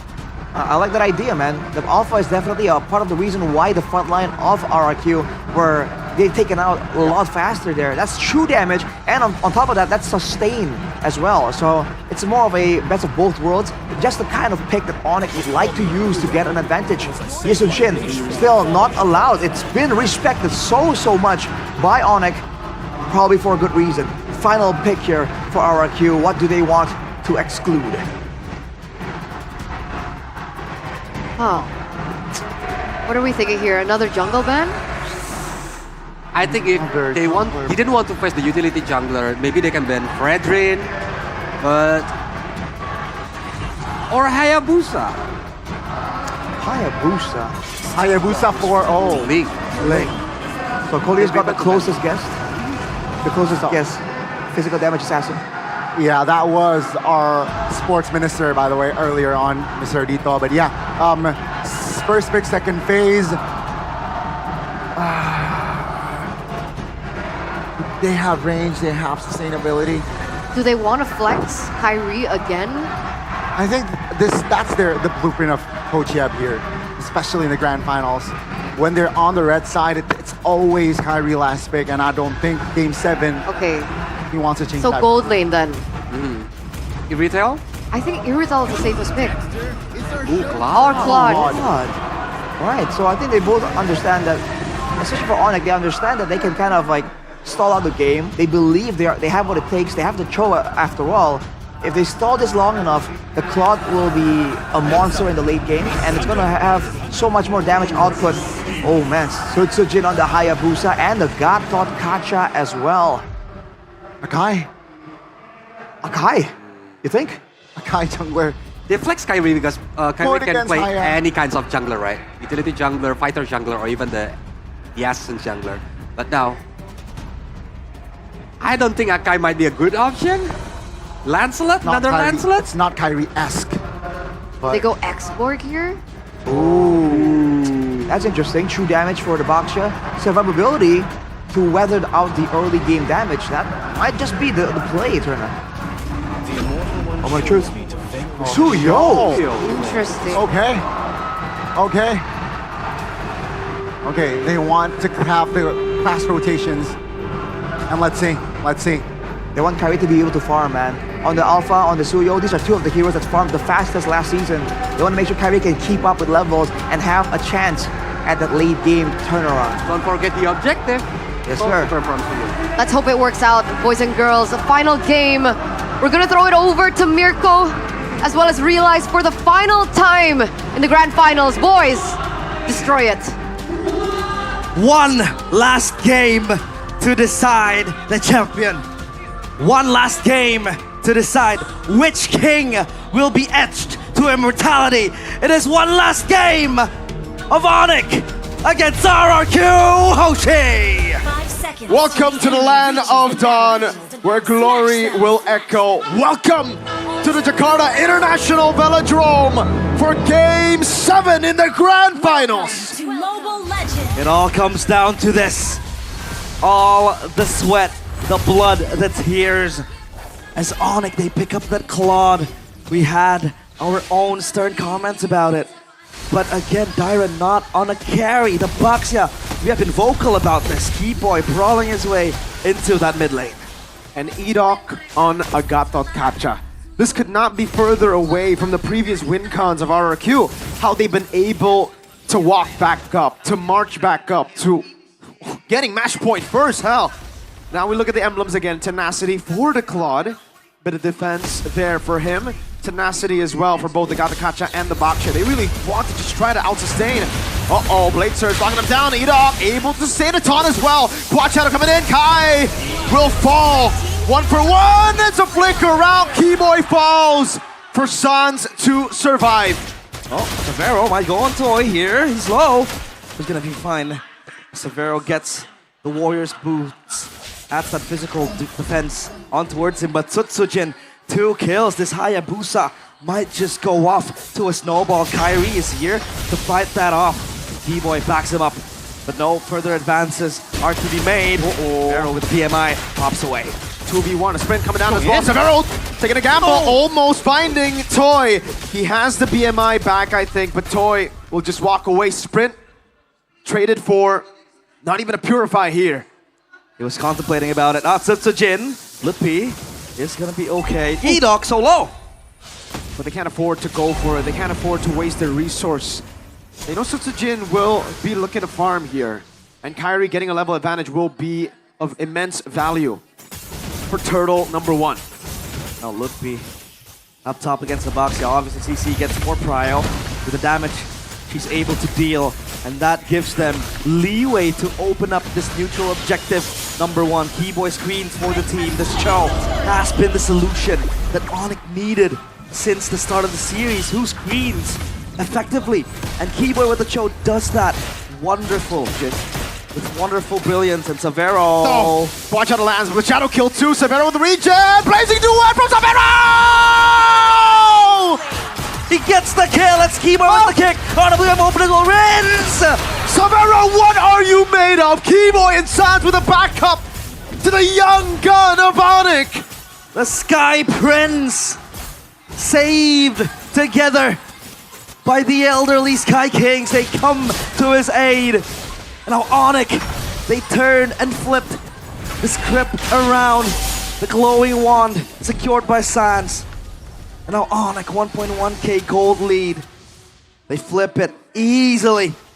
So Keyboy has level 4. The kick though, available. Further airstrike, the combo with down. Tsutsujin doesn't know where to look. Curtain call locks him down. Keyboy walks up. That's Sequela coming down. And Sloopy down as well. Kyrie can't go any further. Sans stuck and locked, but Sans!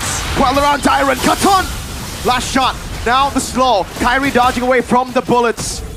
Back to almost level on the board. 4-5. 1,000 gold lead still in the hands of the Sky Kings. All 5 kills for the Sky Kings has been made by the madman, by the Gila Sans. All 5 to the far side. He has the glowing wand, as aforementioned.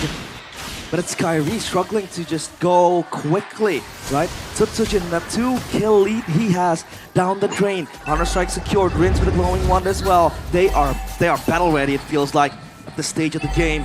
But as of now, it's for RRQ to come back and climb back. They have to stabilize the lead. The question is, will Onyx stop the tempo? 1,400. RRQ have a pretty good mid-game power spike here. Severo, they'll have to wait quite a while. Yes, a massive outplay down below. But Hassan needs to wait for 3 items for him to really be relevant, especially up against these tanks. Yep. The Claude does struggle heavily in the early game. That wasn't even his kill early on. The Turtle contested yet again. E-Doc with the Unbreakable wants to go in. Tsujin, no Quad Shadow. Hunted. No Quad Shadow, you are right. Look, P. Gun down to solo. Dyron's still rolling. They're contemplating. Shield Unity. Keyboy able to dodge away from the AOG, but lands on Ludwig just barely. Turtle still half. Severo with Blazing Duet in the back line, finding the damage. Toy gonna be using the Purify. Turtle taken by Sutsujin. Severo backing away to the BMI. Onyx advance. Dyron is slow. Rinse as well. Look, P! Finding the double. Now Dyron left for the Sky Kings to take. The Kings have fallen, all 4 of them. And only the Mercenary stands in their ranks solo, alone on an assassin. The pillars of the kingdom slowly disintegrating, but Tsujin with the shadow kill, slowly clearing that mid wave. And the kingdom, slowly but surely, piece by piece, taken apart by the ever fearful wrath of the Sky Kings. Onyx have breached past the first defenses of RRQ. The front of the Testudo, the front of the battle plans for RRQ, it's crumbling. It was an early game snowball that they were looking for with this composition. Now they must go plan B. Rins, Sutsujin must look for trades. They cannot fight Onyx in a head-on battle. Severo, Ludwig, Kairi Sands, they're doing a bit too much damage. Hodden's prediction by the new application Go Pay still. The kingdom faithful. And hopefully the faithful shall be rewarded. They don't waver, even while down under. Keyboy taking a beating, forced to flicker out. That's input resource burnt for RRQ. That is information. At least now, Keyboy has to be kept more at bay, playing passively from the back, and take to your ass and that Radiant Armor. But down bottom, though, Severo, 2 items in the span of 6 minutes. Wow. That is the DHS and the Corrosion Sight. He might just be a menace come the following minutes. And he's just one off the Golden Staff. If they win another big fight, like a 4-0 again, it'll probably come in the 8th minute of the game. Keyboy, Shunpu, Shield Unity. Oh, clean dodge from Keyboy and the recall, that flare that you see in the grand finals. Beautiful, beautiful, beautiful. Good footwork from Keyboy there. Dodge, Dyron's is rolling. And now the Turtle secured by Onyx, it seems like. The Sky Piercer by Toy. Whoa! Power. Oh, Keyboy! He's forced out Rinse the Flicker! You see the panic in his eyes! Oh no! Keyboy didn't have his Flicker, not even! It was burned in the purple! That is valuable for Onyx now. Toy. Oh man. Holding. That was Rinse, by the way, who flickered. Sans is in the bush. Oh man. Wow. They can't panic like that, Rins. Not like this. They gotta have it way more calculated. You can see again the pressure, the fatigue starting to get to them. And it doesn't help the fact that their opponents are 5,000 gold ahead, and now you can see Keyboy. He knows that resource is down. He's playing so far up in the jungle. Look at the item, Golden Staff. Just a few minutes, no, seconds away. He's gonna get it before 9. Yep, they're queuing it quickly. The Golden Staff will help the Claude to be even greater in the team fights. And now they're gonna give them minion waves. Severo clear in the mid lane. Keyboy looking for a kick! Weighted Dragon over to the back. The real Room Ablation comes in with the airstrike zones Toy away. Sutsujin still there holding his ground with Toy. Only a Revitalize popped in. Now he's gonna be concealed from E-Doc. They turn. Keyboy, Shunpu dodging away from the Shield Unity. Absolute class. Severo, BMI back again. Sutsujin with the Quad Shadow landing. Oh, curtain call! Keyboy. E-Doc tried to read it. The conceal still ready. He has a flicker. He's a madman. He's looking for the angle, constantly keeping RQ at their feet, on the edge of their seats. And as of now, Onyx, look at Kairi, the confidence to just take that orange buff. But Onyx, they're playing with full confidence. Keyboy, this is not the Keyboy we have seen from the past few games. This is the Keyboy we all know and love. With that confidence achieved is the Swift Trinity. Wow. 9 minutes, the Claude is online. Constant feints from Onyx. Now that they have the goal lead, they can or should only feint. They should never really commit to a fight unless it's all in for them, unless it's so beneficial. But as long as RRQ again play with that front to back, it's gonna be quite hard to crack it. Keyboy looking for an angle. RRQ looking to contest. They want to go for the Lord here. This is not going to be contested anymore. By RRQ, it becomes in Severo! The curtain call locks him down. Keyboy in the back line. Out to be a block. Keyboy! Finding the kick on Sun Sujin! They get the kick. Edok repositions with the AOG, but that's it. Onyx, 2 kills. Sutsujin, Rins, the pillar of the kingdom, gone! One down. Tyron looking for more. Queller to Toy. An arrow. RRQ full defense mode. Edok. Curtain call. Another Queller. Kyrie nearly smites them down up from the skies. And this time, it's Onyx looking to pop that holy defense. Malefic roar for Toy. But what is it gonna do? Now up top, that Lord is gonna march down towards the top side turret. Sutsujin wants to clear that wave, but as of now, it's all onto Onyx. Can they hold this lead? Can they hold the siege? Oh, Severo, he goes in. Let's see. Oh, good PMI. Could have been real bad. He doesn't have Purify, remember, one big mistake and it could be over. Keyboy. Oh, looking for Sutsujin there. Did not have the flicker, so will not be able to go for it. Immortality third. Keyboy wants to go for a Hail Mary kick that will send Onyx to another championship title. 10,000 gold ahead. He's looking for that divine kick. Keyboy, time and time again, has been the playmaker for Onyx, the one who sets the tempo. It's Onyx just plundering and scavenging all they can have, all they can get in the jungle of RRQ. RRQ, this time it's them. Cage on towards their very own castle. Item check. Kyrie, 3 items. Severo with a nature completed as well, so he has extra safety. Queen's Wings for Kai. Severo. I thought in this game he would choose to go for Winter Crown instead. But no, he's gone for the Wind of Nature. You know, for a little bit more, you know, just ways so that he can deal damage while also being up front, despite not having the Blazing Duet. And Seal, RRQ are really just looking for anything they can find, but unfortunately Onyx are denying RRQ of every angle possible. They're not giving anything. And towards the players of Onyx.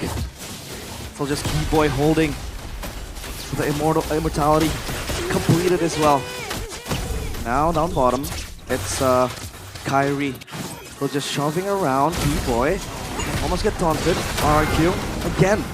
Always looking for that angle. Time and time. Edok, they have no playmaking hero. Could just snap and quickly turn the fight around. It's a telegraph form of engage the AOG. It is also reactive. You have to wait for Onyx to either clump up or maybe it's them pulling a blunder. But for Keyboy, it's him constantly screening. A single kick can send RRQ to losing the entire tournament, and that Lord is all free for them. RRQ decide they are better off weathering the seas! Oh! Gila Suns! Suns is godlike! And he is insane! The kill towards Rins might just seal the deal, but for now, Onyx, their eyes are set to end this game. Sieging into the base, into the kingdom. A cannon minute in the mid lane. Toy able to escape. The Feather Airstrike comes in one more time for the Madman. Sutsujin with the quad shadow. Now the shadow kill as well. Sans able to fly by and giving away that damage to the rest. In the back line, they dive on to Severo. A BMI backwards. Onyx!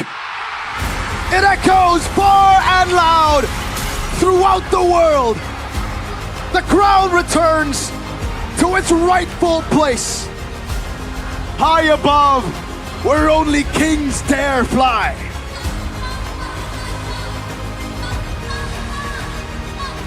The Sky Kings have ascended upon us once more. And on the 7th ascension, they lay to rest. The crumbled kingdom laid down on their feet from celestial heights. they soar once more. The long-forsaken throne is theirs once more. Their names once again etched to immortality. The Sky Kings are back!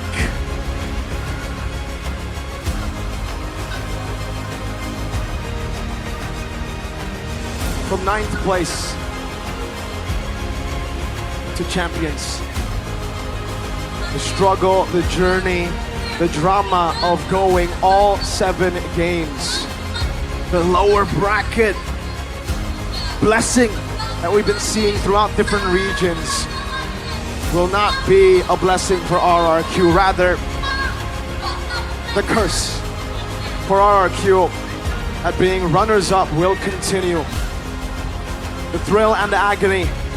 The thrill for Onyx, the agony for the RRQ members who yet again must watch as another team lifts the trophy right in front of them. RRQ have been tested. Their crown shatters once more. And that throne seems even further. The return of the father. It's Raja Yeba. Raja Yeba will etch his name in history for a long, long time. That name will stick with us in ID forever. GG, well played. RRQ Hoshi, they've given us something to expect. The Indonesians, something to hope for in the internationals. Despite their loss here, they've shown us great MLBB, a promise that will be fulfilled one day. But for today, it will be Onyx. The Sky Kings again smiting the kingdom. It has been a turbulent time for them. Give it up, ladies and gentlemen, for the Kings of Kings, Rex, Regum, Kaon, as they take their final bow. It has been a tough fight. That road to rebuilding the kingdom once again. 5 seasons of failure. 5 seasons of heartbreak. It seems like the glory days, the prosperity is a name of the past. But for the Sky Kings, that glory is in their eyes. The whole team marches forward up on stage to celebrate their journey, the result of hard work. Blood, sweat, and tears for this lineup who went through everything to get here, to get to this point. All the doubts, but now they are immortal. They will be immortalized. And now, ladies and gentlemen, the moment you've been waiting for back at home, the moment you've been hoping for. The throne is not given. It is taken. Your MPL ID Season 15 champions, Onyx! The Sky Kings ascending once more. The righteous holders of the MPL ID Season 15 trophy. As they corral on towards immortality. Time and time again, success follows them. It seems like they left, but they are back.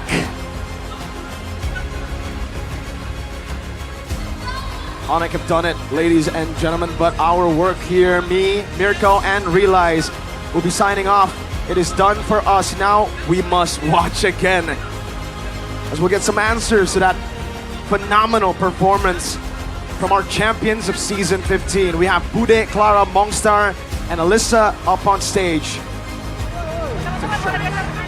Sonic, Superfans, Onyx telah berjuang dari babak regular season.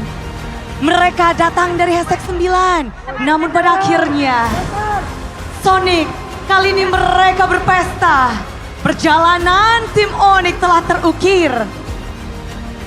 Mereka memberikan yang mereka miliki dari hari pertama, kedua, ketiga, keempat, dan pada akhirnya di hari grand final mereka bisa terus berjuang dan mengangkat trofi. Inilah dia Sonic, sambutlah tim Onyx. Mereka tidak hanya datang untuk bertanding, tapi juga mencetak nama mereka ke dalam sejarah. Dan inilah mereka, tim Onyx, the winner of MPL Indonesia Season 15!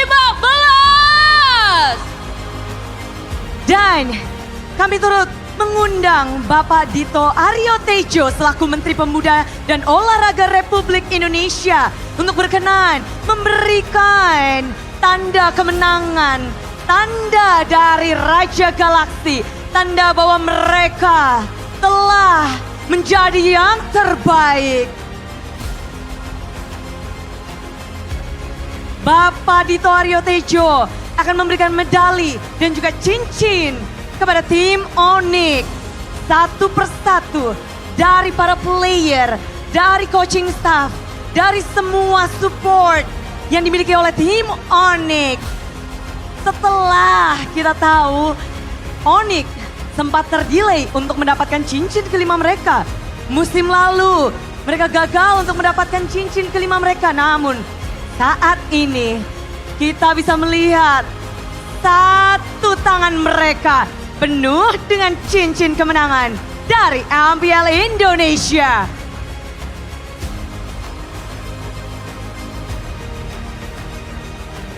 Medali disematkan, cincin di jari-jari sang pemenang juga telah dipakaikan. Semua player berjuang sampai hari ini. Mereka datang dari bawah, mereka berjuang hingga ke atas. Semua jerih payah, strategi, dan juga kepercayaan diri mereka berikan. Coach Yep, jarimu begitu kacing-kacing babling-babling. Perjuangan tim Onyx tentunya bukanlah perjuangan yang mudah. Berangkat dari hashtag 9 menuju Riyadh. Semua yang telah bekerja keras dari tim Onyx, kita melihat banyak sekali perubahan yang terjadi. Dari minggu yang pertama, sejak MPL dimulai, banyak kejutan yang telah mereka berikan. Bukan hanya dari para player, namun juga dari strategi, gameplay, dan juga kita bisa melihat bahwa hero-hero yang mereka gunakan pun mengulik sekali. Dari menggelitik sampai kita bisa terbelanga karena kebolehan dari tim Onyx. Dan kita juga tidak bisa melupakan bahwa semua perjuangan mereka tidak lepas dari coaching staff, manager, dan ditambah pula semua dukungan dari para Sonic.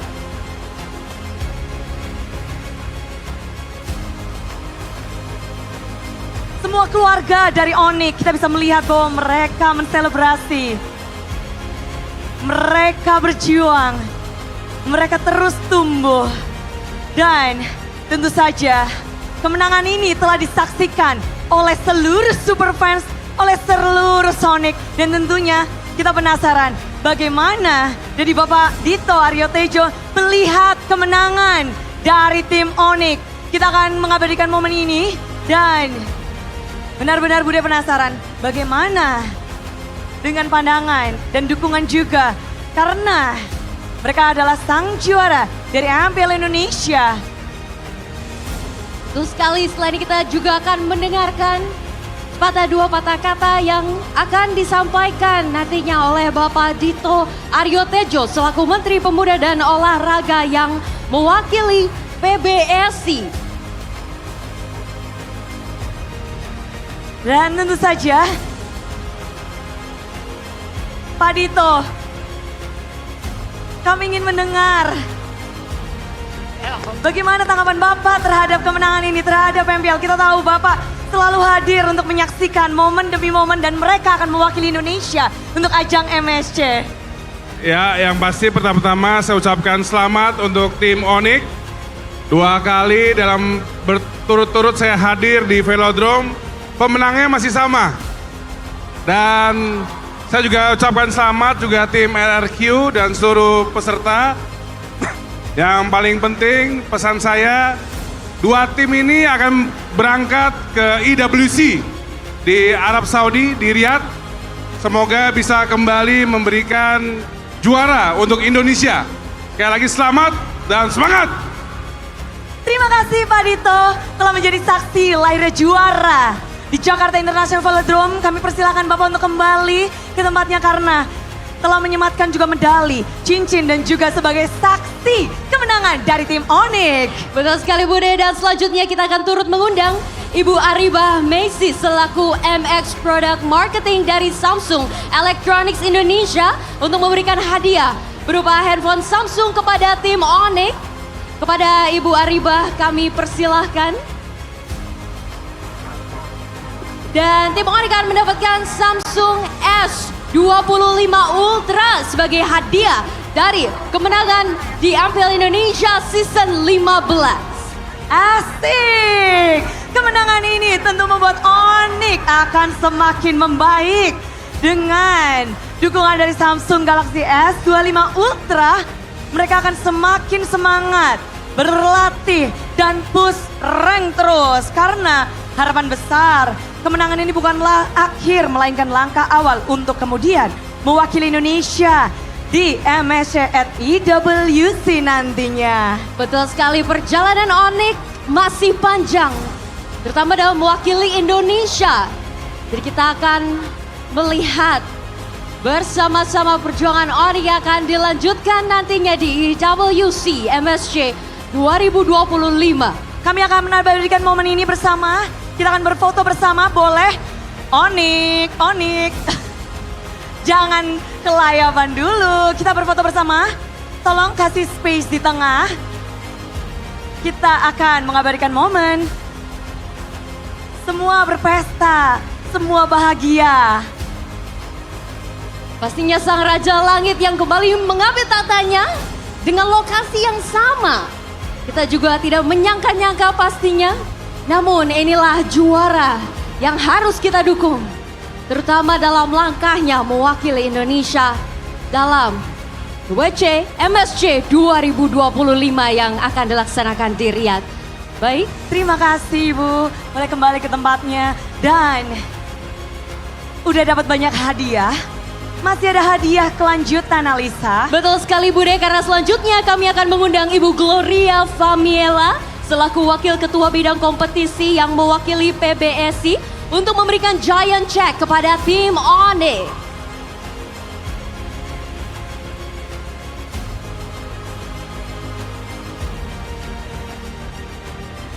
Momen yang dinantikan oleh tim Onyx mengukir sejarahnya kembali di Jakarta International Velodrome menjadi Raja Galaksi, mengumpulkan cincin kelima mereka dan ditambah ini akan menjadi momen yang harus diabadikan.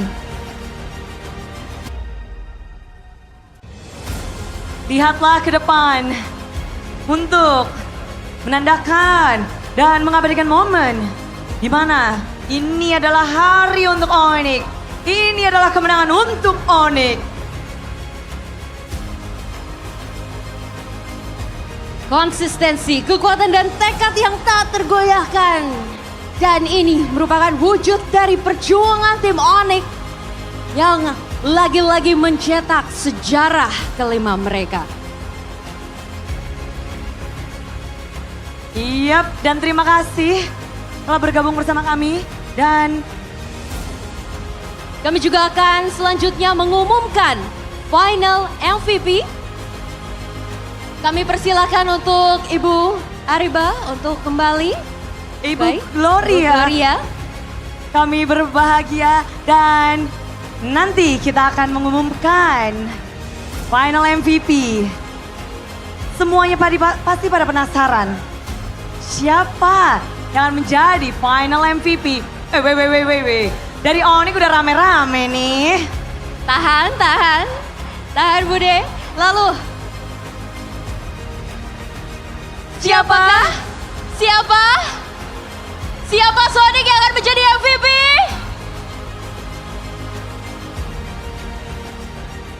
Dan pemegang dari final MVP di MPL Indonesia Season 15 adalah Sans! Congratulations Sans, our final MVP for MPL Indonesia Season 15! Dirinya membuat semua orang berteriak apa? Sekali lagi apa? Gila San! Kami turut mengundang Kita akan mengundang perwakilan dari Samsung Galaxy, di mana tentu saja Ibu dari Ariba Ibu Messi Ariba. selaku perwakilan dari Samsung untuk bergabung bersama kami di atas panggung. sebagai MS Program Marketing dari Samsung Electronics Indonesia. Ibu Ariba Messi akan menyerahkan handphone Samsung kepada our final MVP kita. Trofi telah diberikan, final MVP. Inilah dia. Sans, penghargaan tertinggi tentunya telah diberikan dari Ibu Ariba Messi selaku MX Product Marketing dari Samsung Electronics Indonesia. Dan bukan hanya trofi, namun juga Samsung Galaxy. Menjadi Raja Galaxy. Belum cukup, namun ternyata dia juga menjadi final MVP. Betul sekali, and congratulations Sans. Telah menjadi finals MVP dalam MPL Indonesia Season 15. Juga telah diserahkan hadiah handphone Samsung piala atas kemenangan dari Sans mendapatkan Samsung Galaxy. Begitu hebatnya Sans, kita lihat permainannya yang membuat semuanya berteriak.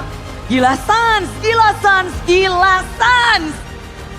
Dengan gameplay yang unik, mekanik yang apik, Sans telah benar-benar menjadi yang terbaik. Sans, kita pengen dengar sepatah dua patah kata dari Sans sebagai final MVP. Tes, nggak ada suaranya kak? Kak, nggak ada. Bentar Tes, Sans, Tahan. hadiahmu belum selesai Sans. Betul sekali, karena ternyata kami akan mengundang terlebih dahulu Bapak Martinus Manurung selaku Head of Esport Business Development dari Muton Indonesia untuk naik ke atas panggung dan memberikan Golden Thumb kepada Sans sebagai our finals MVP. Golden Thumb by UBS Gold. Sans, tanganmu banyak banget hadiahnya Sans. Asik banget Sans. Betul sekali Bude. Titipin dulu ya. Ya. Boleh untuk berfoto. Abadikan momen. Jempol Sans memang luar biasa. Jempol yang bisa dibilang ajaib. Hadiah yang begitu banyak, boleh teman-temannya bantuin. Hadiah dari Sans sebagai final MVP. Begitu banyak. Terima kasih Bapak Martinus Manurung telah berkenan sebagai perwakilan dari UBS untuk memberikan Golden Thumb untuk Sans. Di mana Sans, kita penasaran banget kemenangan ini untuk Sans. Silahkan Sans untuk memberikan sepatah dua patah kata. Tes.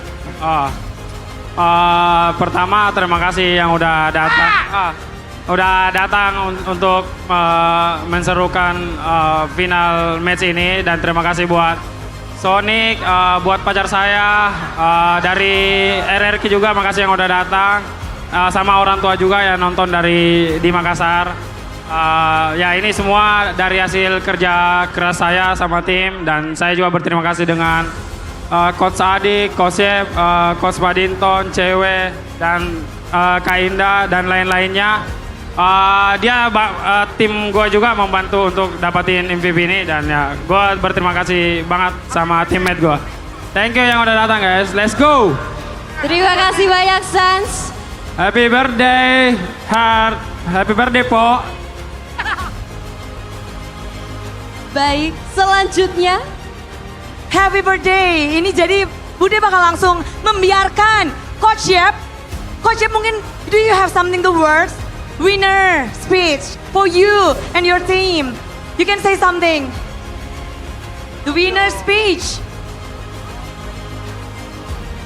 Show us your 5 fingers. Pertama ya, to God be the glory, dan gua mau thank you to my wife. Soalnya kalau dia nggak support gua, kayaknya gua pusing lagi kayak tahun lalu. Jadi dari MVP di sini, bini gua sih, dan terima kasih buat semua Sonic dan tim ini emang keren banget. Gua tahu gimana cara tim ini kerja, emang passionnya gede banget sih. Dan buat tim Onyx, manajemennya, oh sama gue ya? Ya, congrats buat kita. Ada yang mau menambahkan? Sepatah dua patah kata silakan. Savero? Savero? Savero, say something, Savero. King Savero! Savero.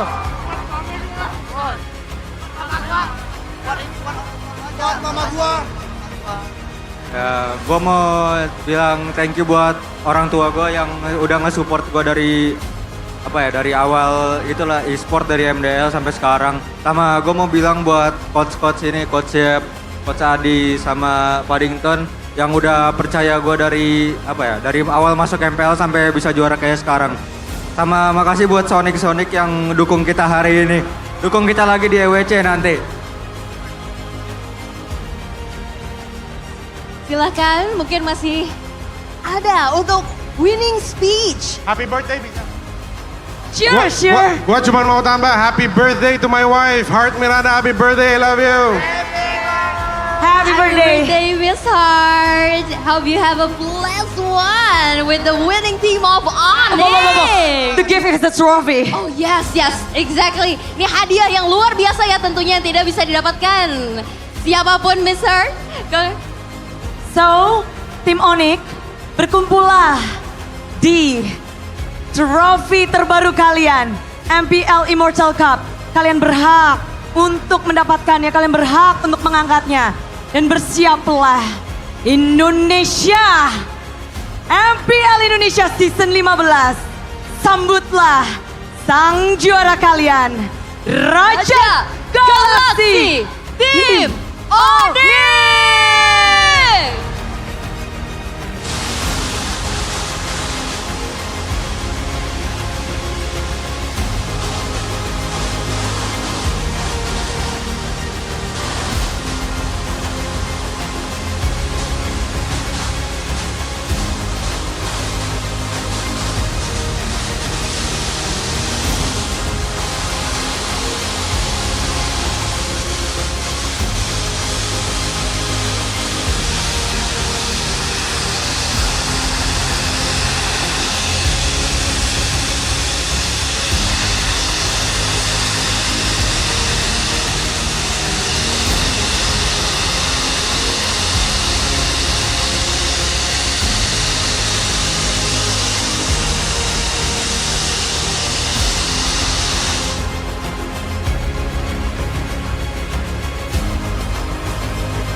Dan semua perjuangan ini telah sampai pada akhirnya. Usaha yang mereka lakukan satu persatu. Sampai pada akhirnya di hari terakhir babak playoff. Mereka bisa mengangkat piala trofi Immortal Cup. Dan kita juga melihat bahwa Sonic turut menjadi bagian dari perjalanan tim Onyx. Dan tentunya segala kesuksesan yang terjadi dalam MPL Indonesia Season 15 tidak luput dan terlepas dari dukungan para sponsor yang juga telah mendukung MPL Indonesia. Karena MPL Indonesia Season 15 powered by Munton, supported by PBSI, presented by official tournament smartphone Samsung Galaxy, official e-wallet GoPay, official sponsor Head and Shoulder, dan official dari coffee partner Good Day. And of course, our partner in esports, Telkomsel, Dunia Games, IndiHome, and our advertiser, Kacang Sukro, Hawkband, and our suppliers ada RSW Helmet, UBS Gold, Kila Food, Royal Guard, Mercon Merah Putih, Imaginary, and our venue, Jakarta International Velodrome. Yang saat ini mereka sedang di tengah-tengah untuk trophy walk, untuk perjalanan dari Onyx. Mereka menikmati kemenangan dan Sonic pun turut menjadi bagian dari kemenangan Onyx. Sambutlah sang Raja Langit Sonic dan Raja Galaksi, sang Raja Langit.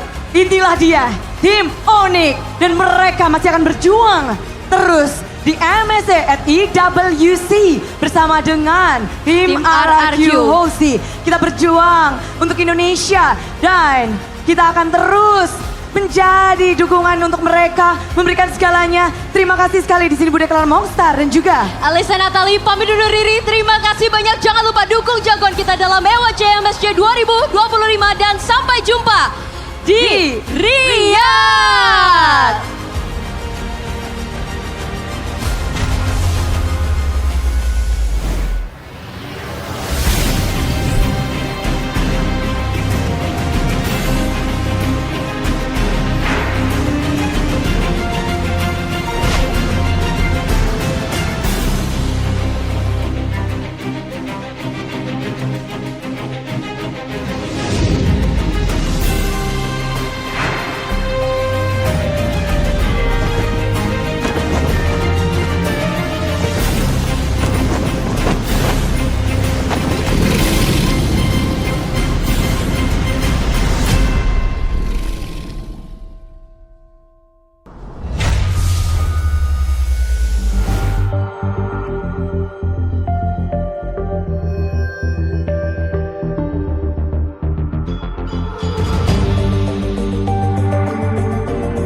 Terus berlari, terus ke arah puncak tertinggi.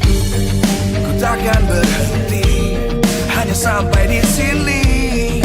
Kemenangan abadi menanti. You know we won't miss if we unite our focus. And if you haven't noticed, we all there. Nyalakan apimu, hadapi semua tantangan. Hadang semua serangan, jatuh bukan halangan.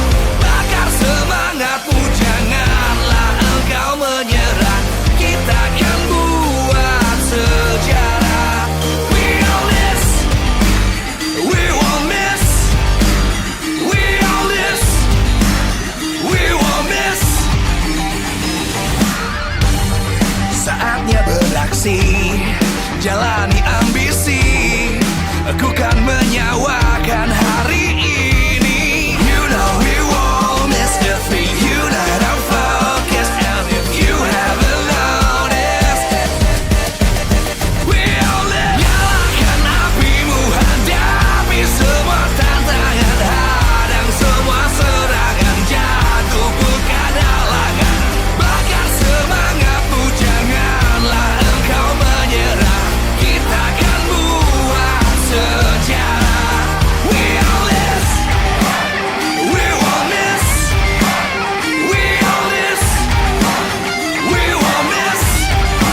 dan terus berlari, terus ke arah puncak tertinggi.